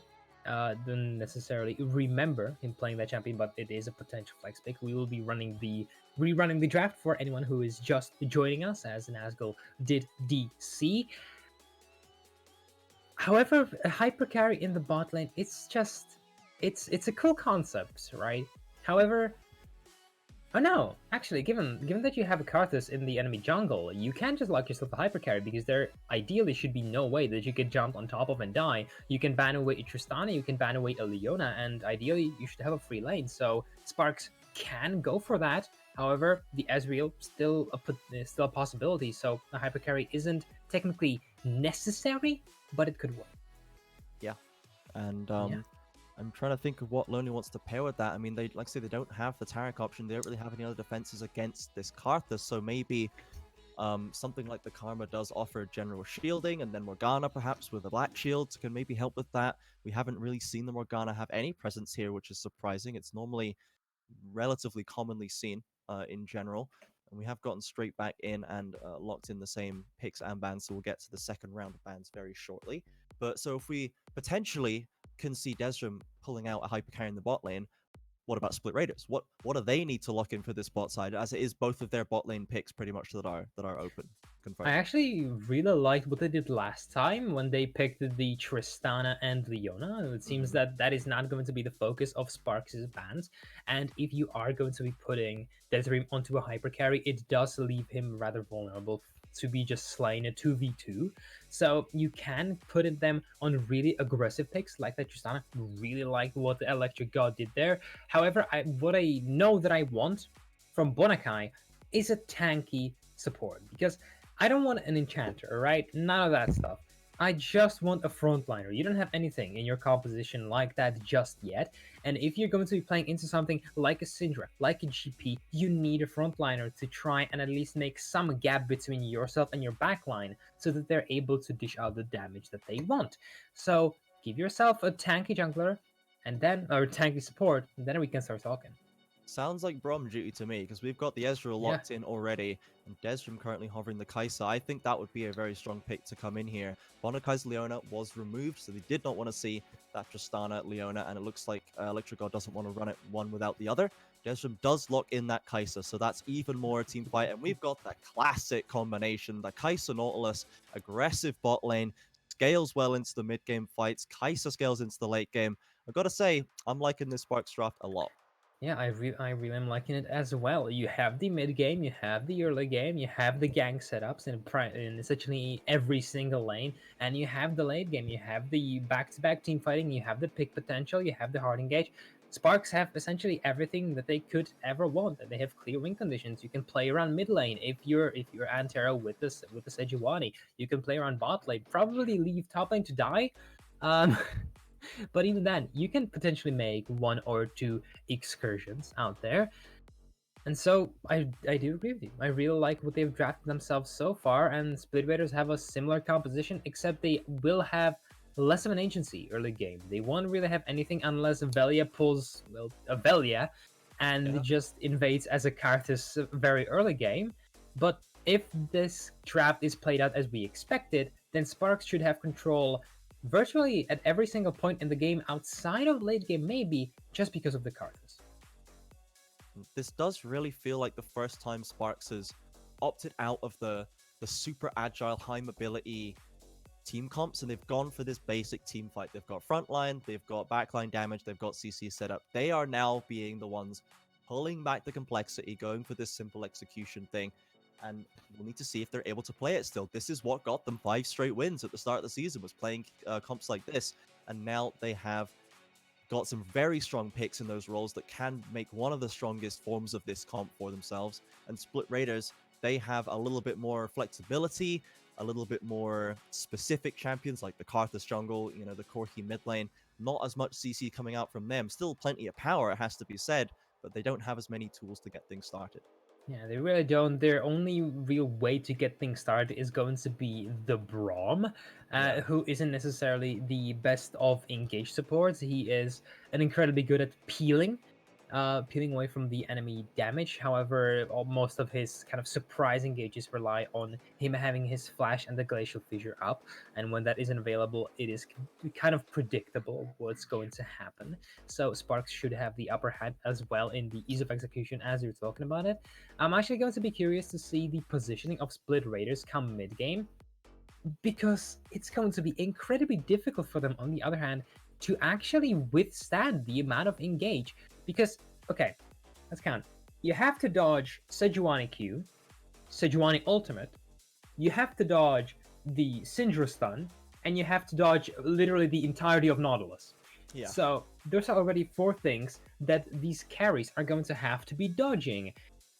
And these abilities can be coming off cooldown as they wish. So it's going to be incredibly important come mid game that these carries play incredibly safe, because if they don't and they just die once, it can lead to a bad team fight, and it can lead into them losing that game, this series, and the entirety of these finals. I mean, second place isn't anything to scoff at, that's for sure, but you don't want to contend with just the second place when you're this far in.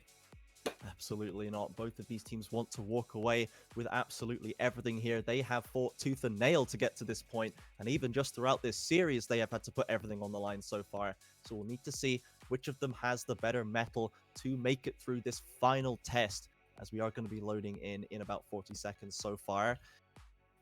Throughout the previous couple of games, we've seen Velia become very, very aggressive in the jungle. He's invading all the time. He is going deep, and he is getting farm. He's going for these kills. He's trying to get stuff done early on. Now he's on the Karthus. We've seen him, as you said, get that early double kill before in this series, but that was against Glorious Gaming. That was against, I believe, the last place finisher of this season. Is this a game where we want to see Velia rail it back in, chill out, try and scale up, or do you still want to see him kind of playing to his own strength and his natural style? I'm trying to think. The thing is, whenever I get asked about if the jungler wants to invade, and it's a Karthus, I have to look at the laners, because Karthus can, in an ideal situation, actually try and 1v1 this Sejuani if she is getting just off the cap and doesn't have her resist up, and he manages to surprise her and somehow just whittle her down. And when he also gets the pressure from his laners, he will be getting pressure from the top lane because Nazgul, he should be able to just out-duel Finnick in the early stages of the laning phase. In the mid lane, it's going to be a bit more problematic as a Syndra's wave clear is just a lot more potent than Corki's, at least early on, until Corki gets his tier and starts stacking up. And in the bot lane, there should be no way that he gets any pressure down. So I'm expecting Value to just play it safe. Just chill out, get your camps, make sure that you're there if there is any need for a counter gank. If you see Antero somewhere, if you know that he's going for a gank, at least be there. Make sure to be that big deterrent, because that's what Sparx want to do. They want to snowball. Sure, you have the big scaling carries in the sense of Kaisa and GP, but remember, Syndra is a stat check champion. And if she falls behind, she's not able to do anything. Even if she gets even, she isn't necessarily at her most prime spots. So, making sure that you're there when your team needs you the most is going to be important for Velia. But outside of that, just farm your creeps and farm your caps. Fair enough. We will see if that's how it plays out, as we are now on the Rift once again for the final time today. Sparx versus Split Raiders game 5 coming out of their fountains, and Sparx are all on this bottom side. They've got the Nautilus set up. They have got decent amount of early game damage, and they are looking to exploit it right now. Definitely the case. They will be heading right into Ezreal. What Ezreal players like to do is go into the Dragon Pit and fish for an early arc. What is it called? Mystic Shot. Not going to be the case. The Electric God, he realizes the danger that he is currently in, doesn't go for that cheeky Q, and instead will be able to escape with his life, as there is just some chip damage coming through, and things return to a calm state. Couple of parting shots from Bonakai and Shambles there on the way out, though Sparx do still get that blue ward onto the blue buff of Split Raiders. Meanwhile, on top side, we've got another invade going on here. We've got Velia and Nazgul sitting on the blue buff of Sparx. We're waiting to take that one away straight away. There's no vision from Sparx on that area, so I think that's going to be an easy steal. Oh, Finnick, actually. He's going to check it. He's going to be warding it. This is dangerous, though. Spotted it out, and the ward will go down. So that's going to be a little bit of XP in the pocket, a little 10 gold boost into Nazgul's pocket. I don't think they're going to be able to contest this blue buff regardless. Yeah, they're not going to be contesting it. Valia does get a leash from Nazgul as well. Something I'm actually going to be keeping my eyes on is the speed of clear that both of these junglers have, because I know that Karthus has one of the strongest wave clears in the entire game, or at least jungle clears, like from any other jungler, and the same can be said about a Sejuani. It will play an important role because, as I said, Valia wants to be counter ganking, and Antero wants to be proactively ganking. So he can start ganking already at level 2. Of course, he doesn't have the best of abilities to be doing that. He will have just that dash, as now a trade comes through in mid lane. Ikara doesn't land the Scatter of the Weak, and Shambles burning through any armor that Ikara has with that Gatling gun. A Stark Sphere on the backside does leave Shambles taking a bit of damage from the minions as well. Ultimately, that trade does go slightly in the Syndra's favor, but Velia coming for the early gank. This is not the sitting back strategy, this is the going in strategy. Locks up Shambles, and the flash forward burst blood from Lonely. That is going into Ikara's pocket. Spark's going to be happy with that one. I'm sorry, how did the Nautilus kill the Corki? Was Flash it Ignite? Oh, with an Ignite. Okay, Yeah, dubstep Ignite. Yeah, I didn't see it. That was so fast. Okay, Antero is in trouble here again. The stacks, the Brom stacks are coming up, but he will escape without getting stopped up by those denting blows. He's going to get away, not going to get the Grump steal, but does have both the buffs at least. And it would not be a true SQ1 final without a pause, would it be, ladies and gentlemen? It wouldn't be a true SQ1 anything without a pause, I think. Very true. I mean... Okay, apparently our lovely Gangplank is lagging, so we'll be waiting for those issues to be resolved, hopefully soon. So far, Sparx are off on a great foot, getting that first dubstep Ignite kill onto Lonely. Of course, now Nautilus is not necessarily the champion that you want your kills to be on, But still, good so that you can set the Corki back this early on, especially in this lane against the Syndra. We saw him trading really well into her, giving her any advantage possible. Will play dividends because if the Syndra gets ahead, she'll be able to just freeze the lane and make sure that this Corki does not get to even approach his creeps. Else, he would die. Yeah, and admittedly, Corki is just TP'd back into the mid lane, so they will be able to pick up, I imagine, at least some of those CS. So they're still doing decently in that regard, and Syndra did get an assist, not a kill.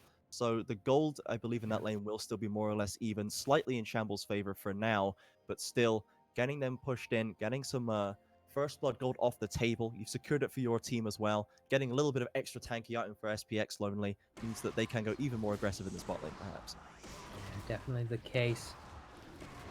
As the bot lane can actually be a problematic one for split raiders, because if as you're saying, the Nautilus or the entirety of the bot lane gets ahead, it can be problematic because you will have this big chunky Nautilus coming at you, and you'll be dealing like half your HP just on his own, and together with the Kai'Sa, when she procs her passive off on you, she does surprisingly start to hurt.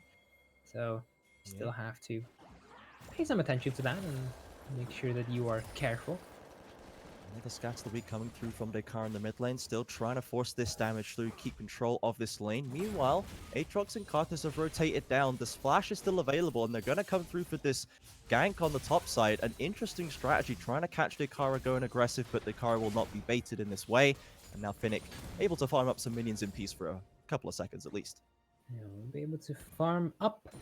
So far, he's just been getting pushed in. Surprisingly, the CS lead is not apparent at all in the top lane for Split Raiders, as Finnick has just been absorbing so much pressure. I feel like he has been kind of the unsung hero of the series thus far, just absorbing so much pressure that Split Raiders are trying to kind of force upon him. So, big shout out to the top laner of Sparx, who didn't necessarily always come off as a shining bright star. Yeah, I think that's just Finnick to a T. He is the beacon of consistency in this team. He is. Yeah. I think when we were going through the power rankings that we put publicly in the server, he was joint second, just below Nazgul with Kung Führer from NSG as well. So I think that people hopefully have recognized that Sparx Finnick, he's just, you can always rely on this player. And with a pool as wide as his, we've seen him play, I think, 3 different champions so far, like the Lucian top, the GP top. These are completely disparate champions, Poppy as well. And I think that, yeah, he definitely deserves all the credit we can give him. Yeah, and he's what sort of enables Sparx to be able to pull off so many of these strategies. It's what's allowed them to be very unpredictable, and already through the series we've seen them pull off a lot of different strategies. And this time they're showing us the kind of quote-unquote ideal draft. I really like what I saw from them.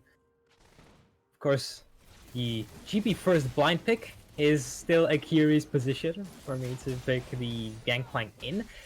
But still, if it manages to survive and deal quite a lot of damage, then I will very gladly shut my mouth and accept that I am just bad. Yeah, and once again, we see that Death Taxes and SPX first Drake is remaining true as they pick up that first Ocean Dragon there, with bot lane Anantero rotating to pick that one up.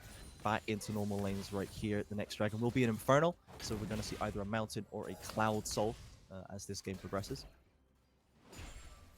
Possibly one of those two. Unsure which would actually favor Sparx. Cloud Soul would be great, if especially given that you do have Lonely, and you could just be able to run with the enemy and just, you know, mow him down.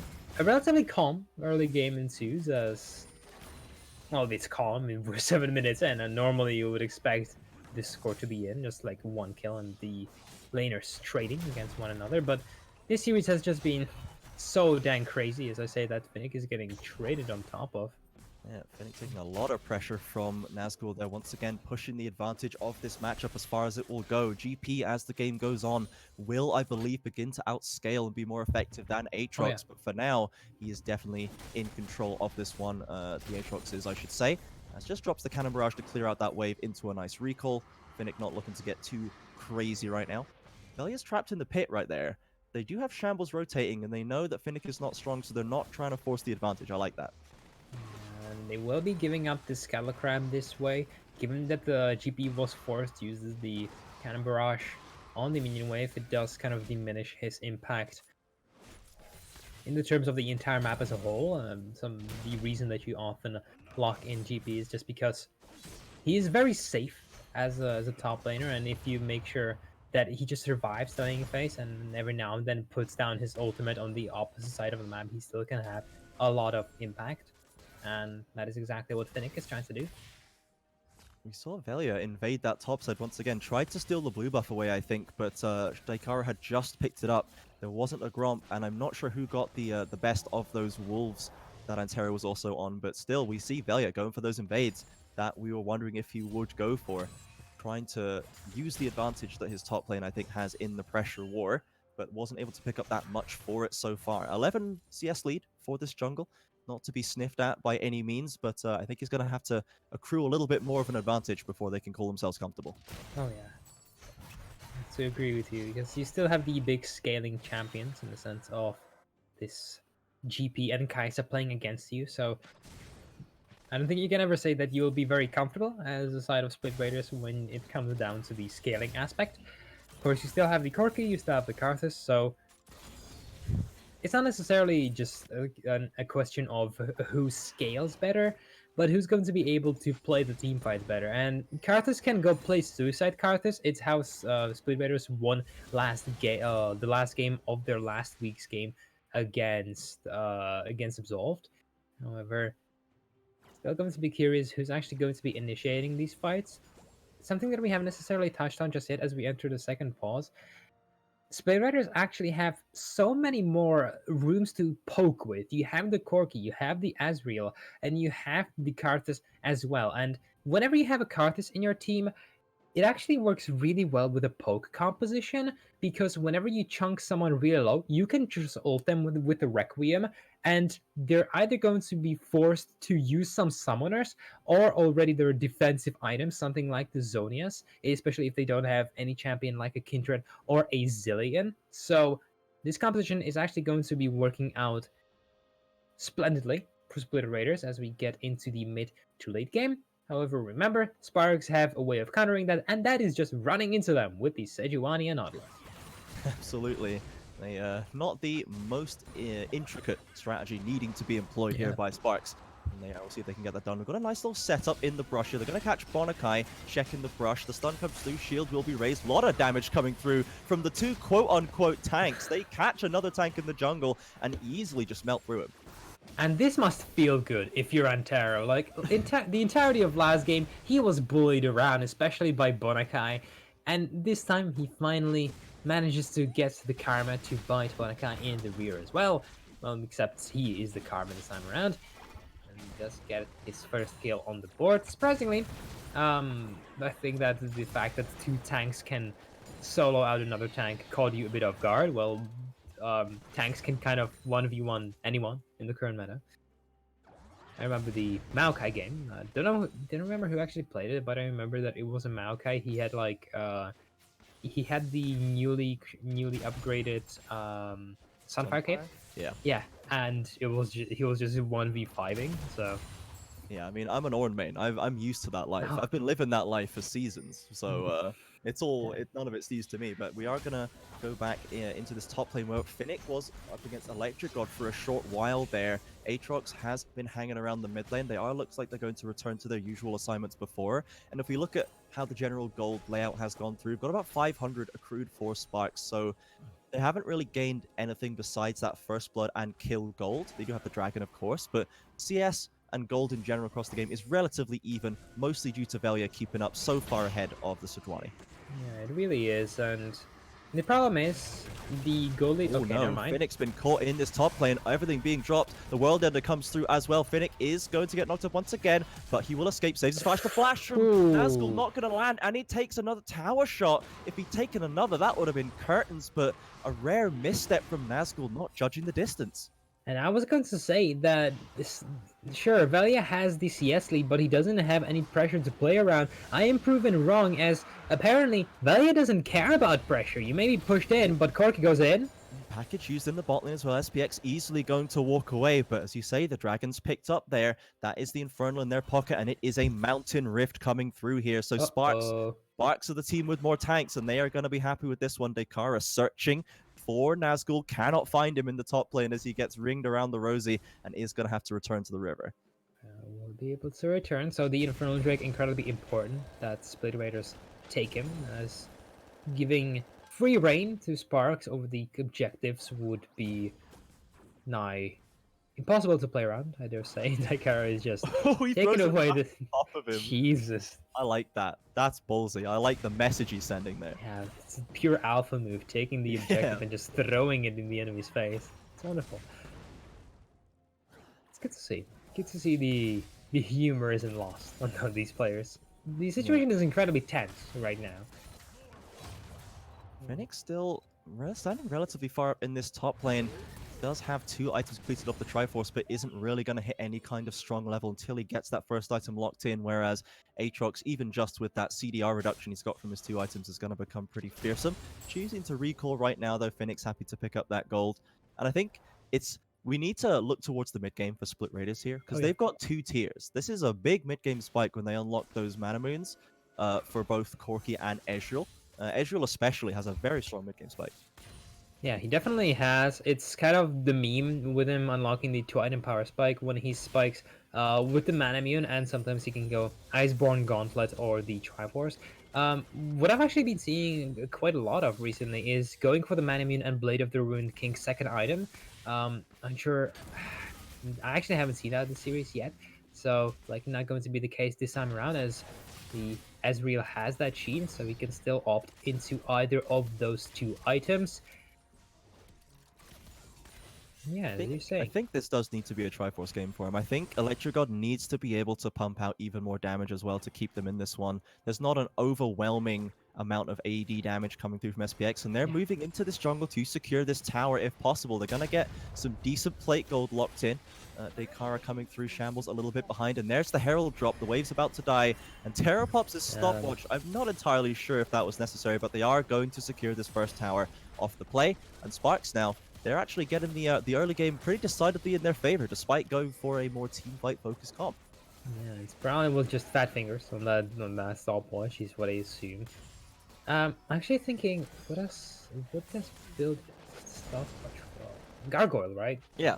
Yeah. Just gargoyles. Yeah. Wait, right. gargoyles needs a stopwatch? I think it does. Oh, it does. Yeah, it does. Yeah. Negatron cloak, chain vest, stopwatch. Yeah. I'm hoping I'm not completely trolling, but I think that's the one. So we are gonna see them now return here as the gold lead has swollen to 2,000 gold in SPX's favor, and Dekara's walking up on Shambles. If he can get a stun on top and flash forward, doesn't even want the stun. Ooh. Unleash power will only burn through the Hex Drinker's shield though. Will not get a kill, but the flashes are at least traded. I really like how Shambles is actually building right now. He's paying so much caution towards this Daikara, making sure that he builds defensively already from the get-go, making sure that he doesn't give a single kill to Daikara or a single advantage. Right now he's just farming from so far away through Jud Barrage. He's going to clear out those creeps, or at least some of them. It will still likely fall. However, so far, Shambles has been playing it with so much respect. And it's very important because he's still scaling, which is something that Syndra isn't. Syndra isn't the best of scaling champions. She just likes to, well, kill you if she gets ahead very early on. She can be very scary, but if you don't give this wolf his meal, he turns into a dog. That's how wolves were domesticated. Exactly. So they will need to try and get some more advantage accrued sooner. I've just noticed that Velia hasn't used his ultimate once this game. There's just been no reason for Velia to ever pop the ultimate, and he's almost level 11. He's got 130 CS. This just speaks to that Sparx, they're also... You spoke about the respect that Shambles was paying to Dekara. Sparx are not going for crazy dives. They're not going for any coin flip plays because that Karth Assault is so scary and the snowball threat is so scary. And they're just taking these, small, reasonable advantages one after another. They are accruing a lead on this well-scaling comp, and they're not giving anything to STR they don't have to. And you have to realize why that has happened. We're in the final match of the SQ1 Championship, the entirety of the spring split. This is what it all led to. Like, these players are in a rather tense situation because they realize what the weight of this game is. So none of them want to misstep. None of them want to do anything crazy, anything to give away this game. And so they've picked a relatively scaling composition, something relatively calm, as the Mountain Drake is going to be picked up by the side of Split Raiders, will be traded for in turn with the Rift Herald by the side of Split Raiders, can be popped in a top lane as Aatrox isn't there. I'm curious if there is going to be any contention around it. You can see that once again, they're opting for the zero risk play, or at least the very low risk play by not touching the dragon at all. 5v4. Raiders, they've come in with the package. Lonely hasn't managed to get onto Shambles, and Electric Oh. has taken down Dekara. Split Raiders, they've walked into this fight, and they have called out Sparx, and they're getting the work done. 3 members of Sparx has to escape, and they will lose this fight handily. And that is the engage that I talked about. By the way, Antero is just trying to run away right now. Requiem will not get him, I think. We'll get a Dark Harvest stack, but will not get the kill. He will escape into the jungle for now. Bonakai coming around the corner, and Terra trying to escape. Doesn't quite get tagged up, and there's no one on this side. If he lives here, he does go down to Velia. That is 2 kills in this Karthus' pocket, and it took a little while to get going, but now Velia might be starting to roll. Oh yeah, he will definitely start to roll, but that is the engage that I talked about in the picks and ban phase. When you have this Braum with a flash up, you can always use the flash and Glacial Fissure to surprise the enemy with an AoE knockup, and that's exactly what the lineup of Split Raiders did. They got the good engage off, and then they just followed up with it. And I said this in like the 3rd game or so, Sparx have the better team fighting, but Split Raiders, they just have the better skirmishing, and they're more able to kind of orientate themselves in the confusion that is this early game macro. And so far it's worked out for them, and it's working out for them this game as well. Absolutely, and Sparx, they're going to have to pick themselves up and shake that one off. They are 2 dragons down to 1 now, but they've got all 3 towers in the game. They've not lost a single one, and I think the Rift Herald was picked up by Karthus, so they're going to have to watch out and see where he chooses to drop that, but they are by no means out of this fight. They still have that scaling, they've still got that execution in their favor. Let's see if they can get some advantages back. Dekara opting for a fight onto Nazgul, but misses the stun and just gets caught up on the backside. Now he's just getting knocked down. Yeah. Absolutely destroyed in this 1v1. Dekara have no business being there. Yeah, there was just not enough respect paid to Nazgul there. As soon as you hit Scatter the Weak by Syndra, there's no reason that you should try and go for the fight. Of course, the Syndra could not run away at that point, but that's just the risk that you're running when you miss the Scatter the Weak. A lot of damage onto this Nautilus right now, and Terra having to throw out the Glacial Prison to keep them alive. Finnick on the backside with those barrels gets a little bit of damage done, but only the Triforce on deck means there's not that much damage to be seen. Top lane tower falling to Split Raiders, and Sparx get pushed out of their jungle.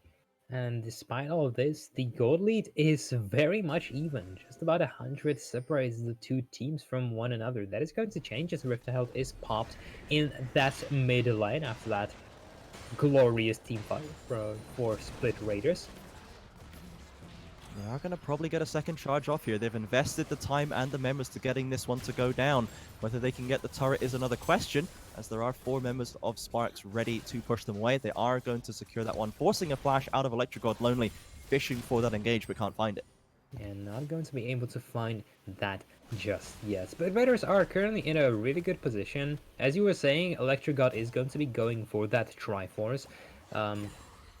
Unsure how far away from that he is, but okay, never mind. Now he's back, so he still has a way to go. But this Ezreal will start to hurt very soon, and the Corki doesn't have his Mana Immune stacked up just yet either. So these champions have not hit their peak, and already the Raiders are at a really good position. Of course, we cannot count out Sparx just yet. You said it yourself. They have the hyper carries, they have the Kaisa, they have the GP, and GP has been very steadily farming up. He has the Executioner's Calling on top of the Triforce, so he will be hurting whenever he hits some of these barrels. And so now as Sparx prepare around mid lane, can they find something? Pop the Arcane Shift, and there's no flash on Electric God. Remember, Lonely drops that depth charge onto him. Nothing that Ezreal can do. Following up onto Bonakai, the TP now in. Aatrox left, forced to World Ender just to escape on that backside as well. Sparx, they spy an opportunity and they take it instantly. And I have a question. Yeah. How do you counter a poke team? Yeah, you just run at him. You just ran at them. Get Yeah. all up in their grills, and they are now moving on to the Baron. They're starting this one up. Finnick has the TP if they need it. Dekara's on the side, trying to zone away this Aatrox. Does manage to land a stun, get a little bit of damage. Velia's coming through. The TP comes through now. They are pretty hard committing to this one. Velia's in the area. Dekara still on zoning duty. Trying to escape here, down below half health, 5k left. Shambles has the package. True Shot Barrage chunks them down. This could be very, very dangerous. Requiem comes through and the package knocks them. Everybody chunked down very low. They're trying to finish off this, but Desmond's gone down. Can they get the Baron? They all go down, and the side of Split Raiders picks it up. They take the fight, and Sparx are left in shambles. And once again, it's the bad Baron call from Sparx, as now Finnick is left to rot, trying to do something here. 1v2 as Shambles fish for him. Emotes come through as Finnick is chased behind the tower, pops a barrel to get a little bit of damage, but Shambles, the man himself, picks up a killing spree. STR, they're going to pick up a third dragon, and now Sparx. Dekara's killed Garthus on the top side there. That's a nice bit of shutdown gold. But it must be said that Sparx, they're getting these advantages, but they're just yeeting them out of the window. And Split Raiders, they've now got it all to play for. Yeah, they really are, and this is like the third or fourth bad call surrounding the Baron Pit in this series. Sparx have thrown so many advantages surrounding that objective, and this is one of them. But you cannot be affording to be throwing at this point in the series. This is the final game. You have everything on the line, and the Requiem, it just hurt so bad. It dealt so much damage to the Sparks' lineup that when the Corki came through, it was just a formality. We will be getting a replay momentarily. Unsure of what, if it's going to be the kill on top lane. There's a catch onto Shambles with Desrim to follow up. This combo is still deadly, and they are going to pick up a nice shutdown onto Desrim. That is not to be sniffed at. Right Ultra now, shot and it gets... And they've got a caught onto top side. This replay just cannot come queued in. We've got too much going on here. Flash and ult has to be used by Aatrox in the top side. I think now we've got time for it. Okay, let's go. Take it away, Kara. Rita was trying so hard to get this replay in. So what is happening here is Sparks are doing the Baron, and it doesn't seem like much is happening. However, when the True Shot Barrage comes in, the Karthus sees how relatively low everyone is, gets the Requiem down, and it deals so much damage, and Nazgul comes into 3 low health members and just cleans everyone up. Sejuani had like 800 HP at that point, and Nazgul is reasonably fed enough that he was able to just wipe everyone off the board, and Finnick was just trying to make his clean getaway, but unfortunately he wasn't meant to get away from that one, and Split Raiders secure the Baron and secure themselves a good advantage come next 5 minutes. Absolutely, and now look at these carries, these mid-game carriers from Split Raiders. They've got both Triforce and Muramana fully completed for them. They are dishing out so much damage at this stage in the game. Velia's still got a lot to be going on. 2 items completed for Aatrox. The side of Split Raiders became so hard to deal with for SPX right now. And if they can get picks, sure, that's great. But when it comes to these team fights, they've got to be very afraid. They do have managed to catch out Nazgul in the top lane once again. He's got no flash, but they jump over the wall and let him escape. And Tero dives in too soon. The flashless Aatrox gets out of a 3v1. The nerves probably getting to the lineup of Sparks, as now he tries to go for get an advantage, but unfortunately it does not work out for them at all, and Nazgul manages to escape with his life. Sure about the sliver, however he does manage it. Now Split Raiders are still pressuring essentially on all sides of the map. Nazgul is still a menace in the top lane. The inner mid lane turret also is prone to fall very quickly, and Velia is a case for his own as he's split pushing in that bot lane. So Sparks right now, they don't have a single second to breathe as Split Raiders. They're setting up the pace and they're putting the pedal to the metal, trying to end this game as fast as possible. Absolutely. The soul is going to be up in 2 minutes. We'll need to see how they choose to fight around that one. Sparks really don't want to let this one get out of their hands. If they can pick up some mountain souls, their tanks become very scary. And Desrim, he's trying to deal with Velia in that bot side. We haven't seen too much from the Kai'Sa this game, but you know, he is going to scale up. He's going to become a formidable carry, as Desrim always does. We'll need to see if he's able to maybe be something that can turn this game back in Sparks' favor. And Sparks have to cling on to that hope. You also have the Daikara sitting with the Rabadon finished. He is going to be able to burst someone down. Say the Electric Gutter Shambles if he manages to get I wanted to say if he manages to get his balls on top of him, but it doesn't necessarily work too well. It really doesn't. So, Sparx, they have the easier execution, and the gold lead isn't necessarily too far away from them. You have 4,000 deficit on top of Split Raiders, of course, but given that you're still wanting to scale, it's not the worst of cases that you can be in. And if you manage to create these situations on your own, if you're not just running into Split Raiders without having the proper vision coverage, and if it's your tanks being in the front, you can still win out these team fights. The question is, can they really find these openings? Because Split Raiders have just not been giving them any. Absolutely not. Now they have returned to this dragon. They don't want to let this one go away. As I said before, they're trying to secure some vision. Finnick still in this top lane. He's been scaling up quite a lot, but he's got a way to go. Dakara taking control of the mid lane.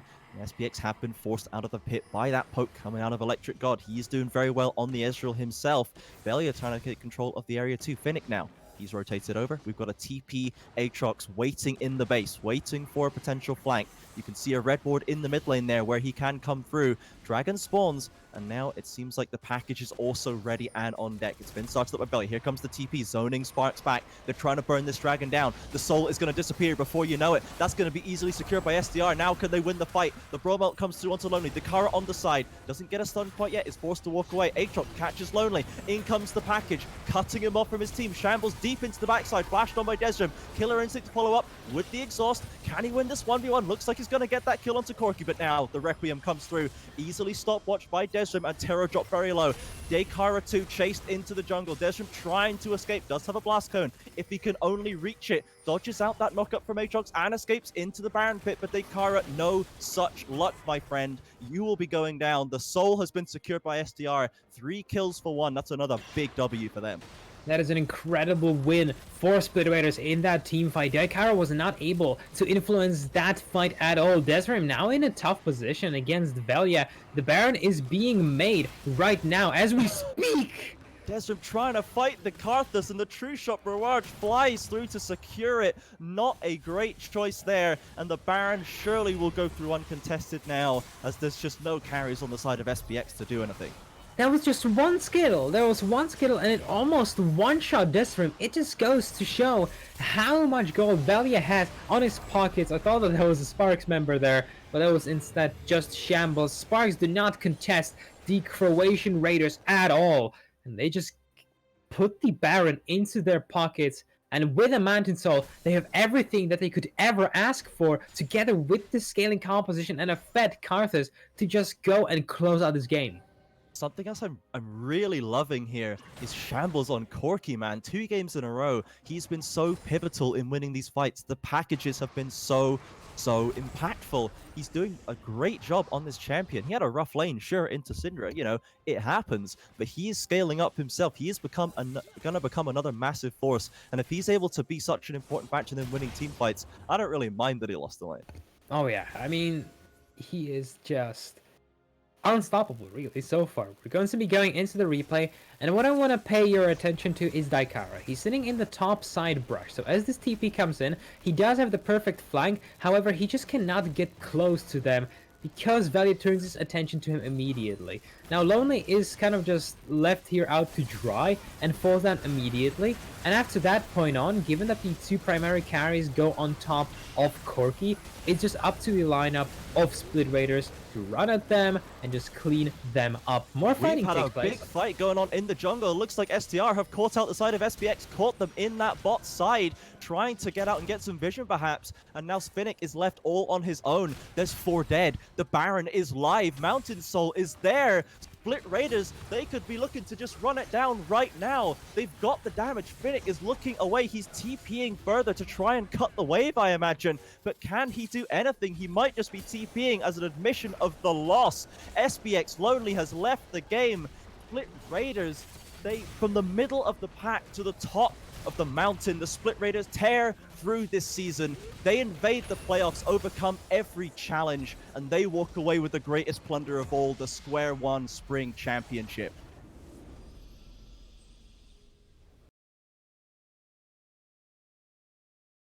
And what a game to end that one on. The last 2 games were just in, or rather should I say under, Split Raiders' control. They didn't leave a single moment for Sparx to breathe in. They had the value on the cards, as we will be seeing the damage graph. Look at that. It was in fact Desrim, or sorry, Electric God on the Ezreal with the most damage. We didn't necessarily talk about him, but his poke damage came through shining. Same can be said about Valius Karthus. And Split Raiders, they take away, as you said, the championship, the greatest plunder of all.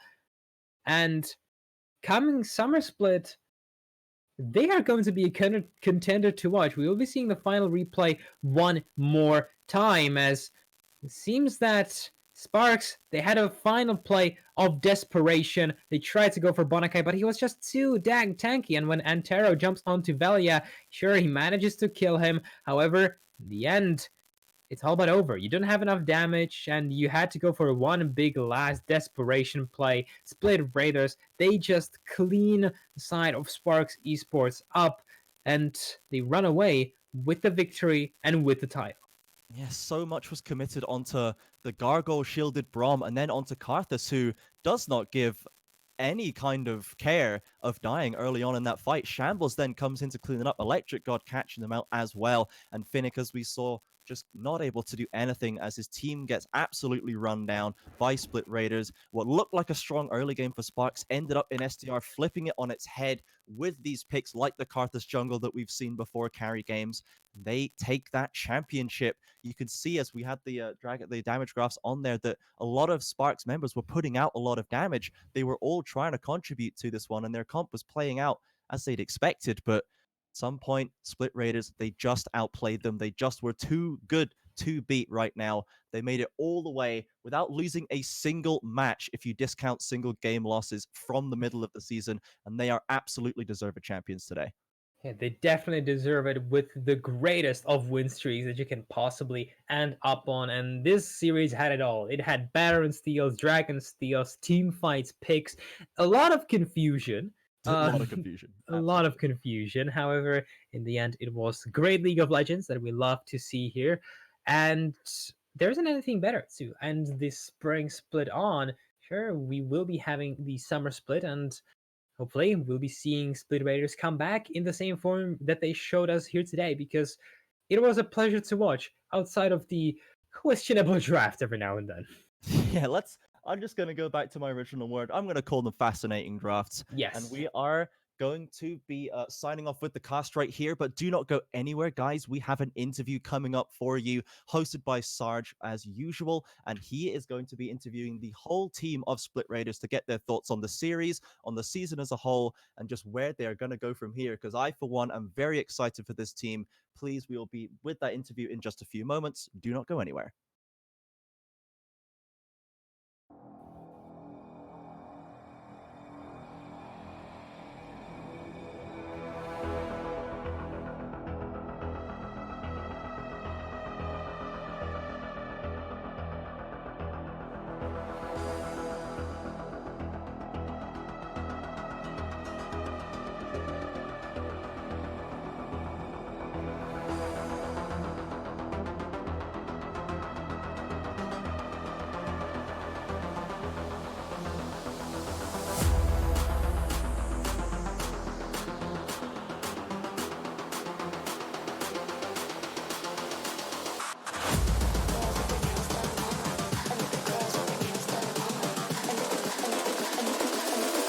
Girls with their nails done now.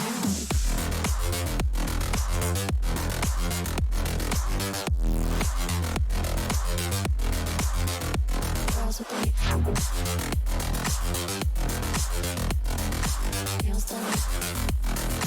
I like the girls with their nails done.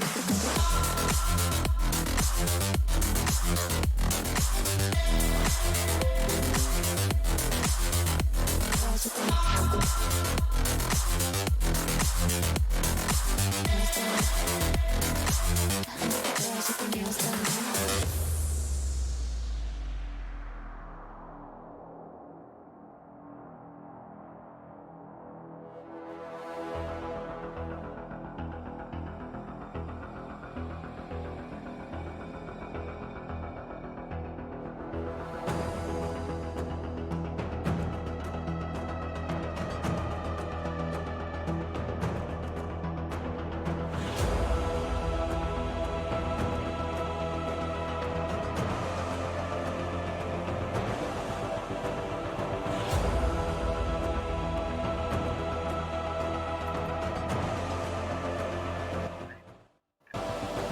Hello and welcome everybody. I am once again Visage, joined with the victorious bot lane of Split Raiders, Bonakai and Electric God. Congratulations on your victory. How does it feel to be crowned the SQ1 Spring Split Champions?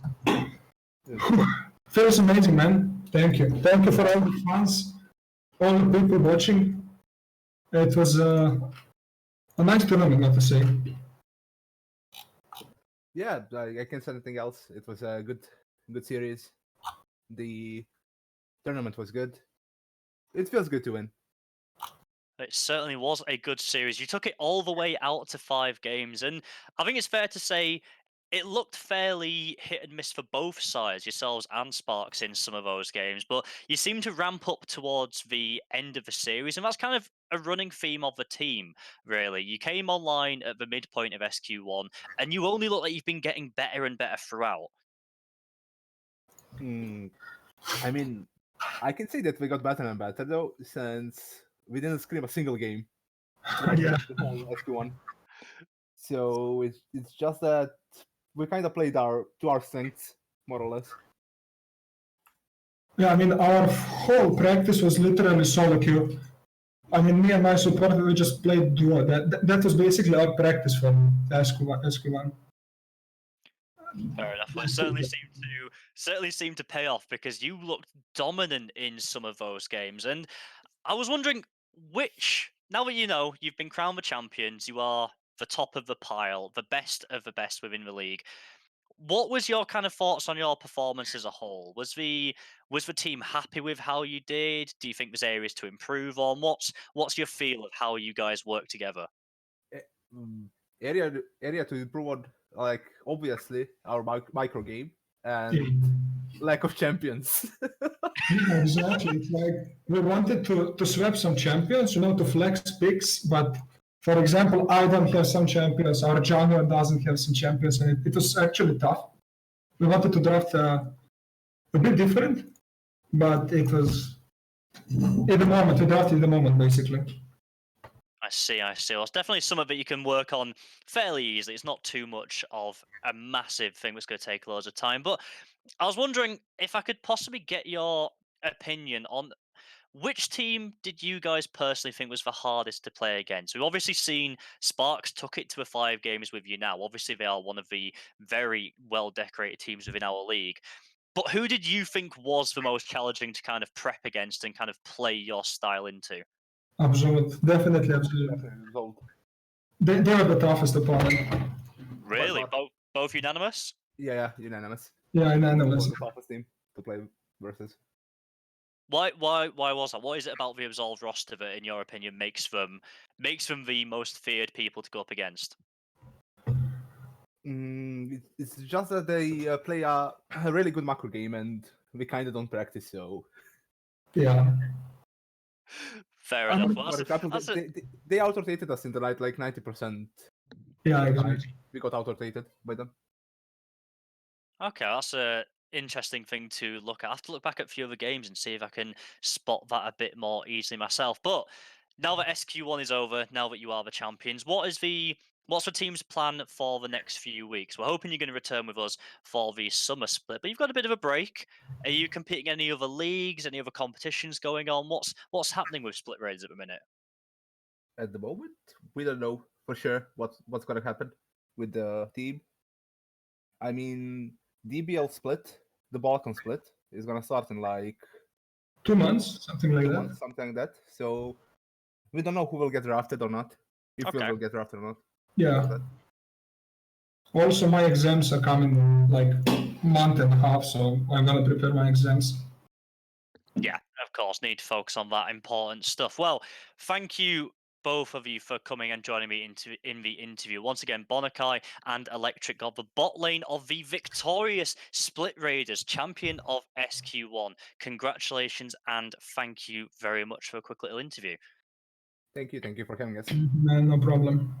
No problem. Go and enjoy your bit of a break now, because That is unfortunately the end of SQ1 for now. Our spring split has finished, and well, it was one hell of a game to end on. Sparx and Split Raiders took us to a full game 5, but it was Split Raiders in the end that won out on the day. A big congratulations to the players, big congratulations to the organization, and I want to say a massive thank you to, first and foremost, our producer, Reed HD. He looks after all of our games, sorts out all the graphics, everything, make sure everything runs smoothly. This simply wouldn't be possible without him. Thank you again to all the casters, of course, CJ Kerim, that guided you through the games today, myself, Kashka, everyone that is on the roster puts in a massive amount of work. We try and make this league as enjoyable as possible for everyone, and we really do hope you've enjoyed it. To all the teams that have taken part, to all the players, massive thank you as well. Of course, we couldn't put this on without your guys' commitment. It is an absolute pleasure having a laugh with you in Twitch chat, seeing us interact on Twitter, and actually watching you play out on the Rift. It really is an exciting tournament to be a part of and be involved in. For anybody that wants some more League of Legends, do keep an eye on all the socials, because we do have a community tournament coming up in the off season. I believe it is starting on the 9th of May. So sign up should be going into the Discord next week. Take a look out for those. I say keep an eye on the Twitter, the Discords, the SQ1 website as well for all of that lovely stuff.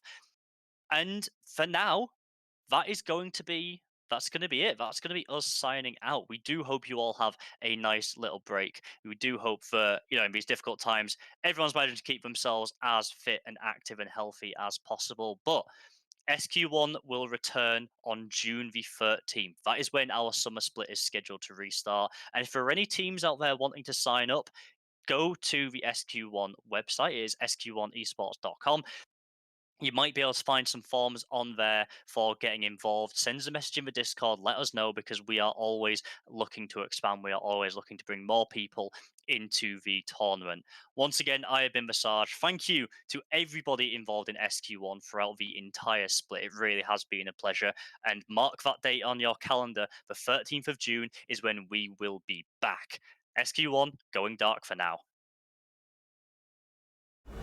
얘들아 승용보 올려라 마지막 에이 TFT 모바일 도동동작 또로로로 갤럭시 푸동동작 에이 TFT 모바일 도동동작 또로로로 갤럭시 푸동동작 또 떨어져 허구와 날라다타 여긴 갤럭시 너의 자식 얼럭키드 너의 두뇌 그래서 타지 않아 21세기 네 전략 이래 전략 능지 차이 나는 널 능지 처참히 롤 아재 롤린 이돌 롤린 인더들 잘게 누나 막간 따마 회전 초밥 뒤지와라 레디 셋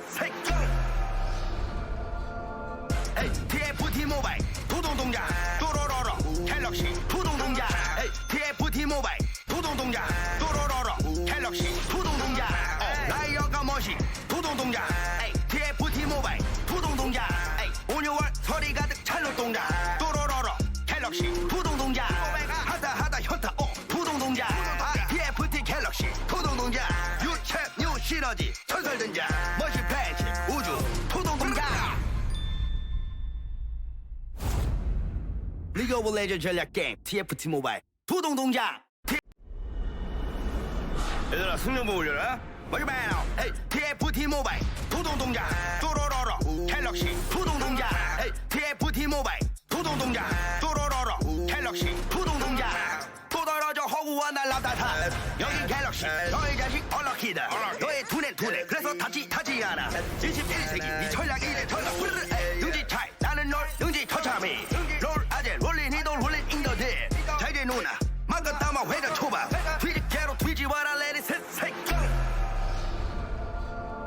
에이 TFT 모바일 도동동작 또로로로 갤럭시 푸동동작 에이 TFT 모바일 도동동작 또로로로 갤럭시 푸동동작 나의 여가 멋이 도동동작 에이 TFT 모바일 푸동동작 에이 5,6월 서리 가득 찬 놀동작 또로로로 갤럭시 푸동동작 하다 현타 푸동동작 TFT 갤럭시 푸동동작 뉴 시너지 전설등장 머신 패치 우주 토동동작 리그 오브 레전드 전략 게임 TFT 모바일 토동동작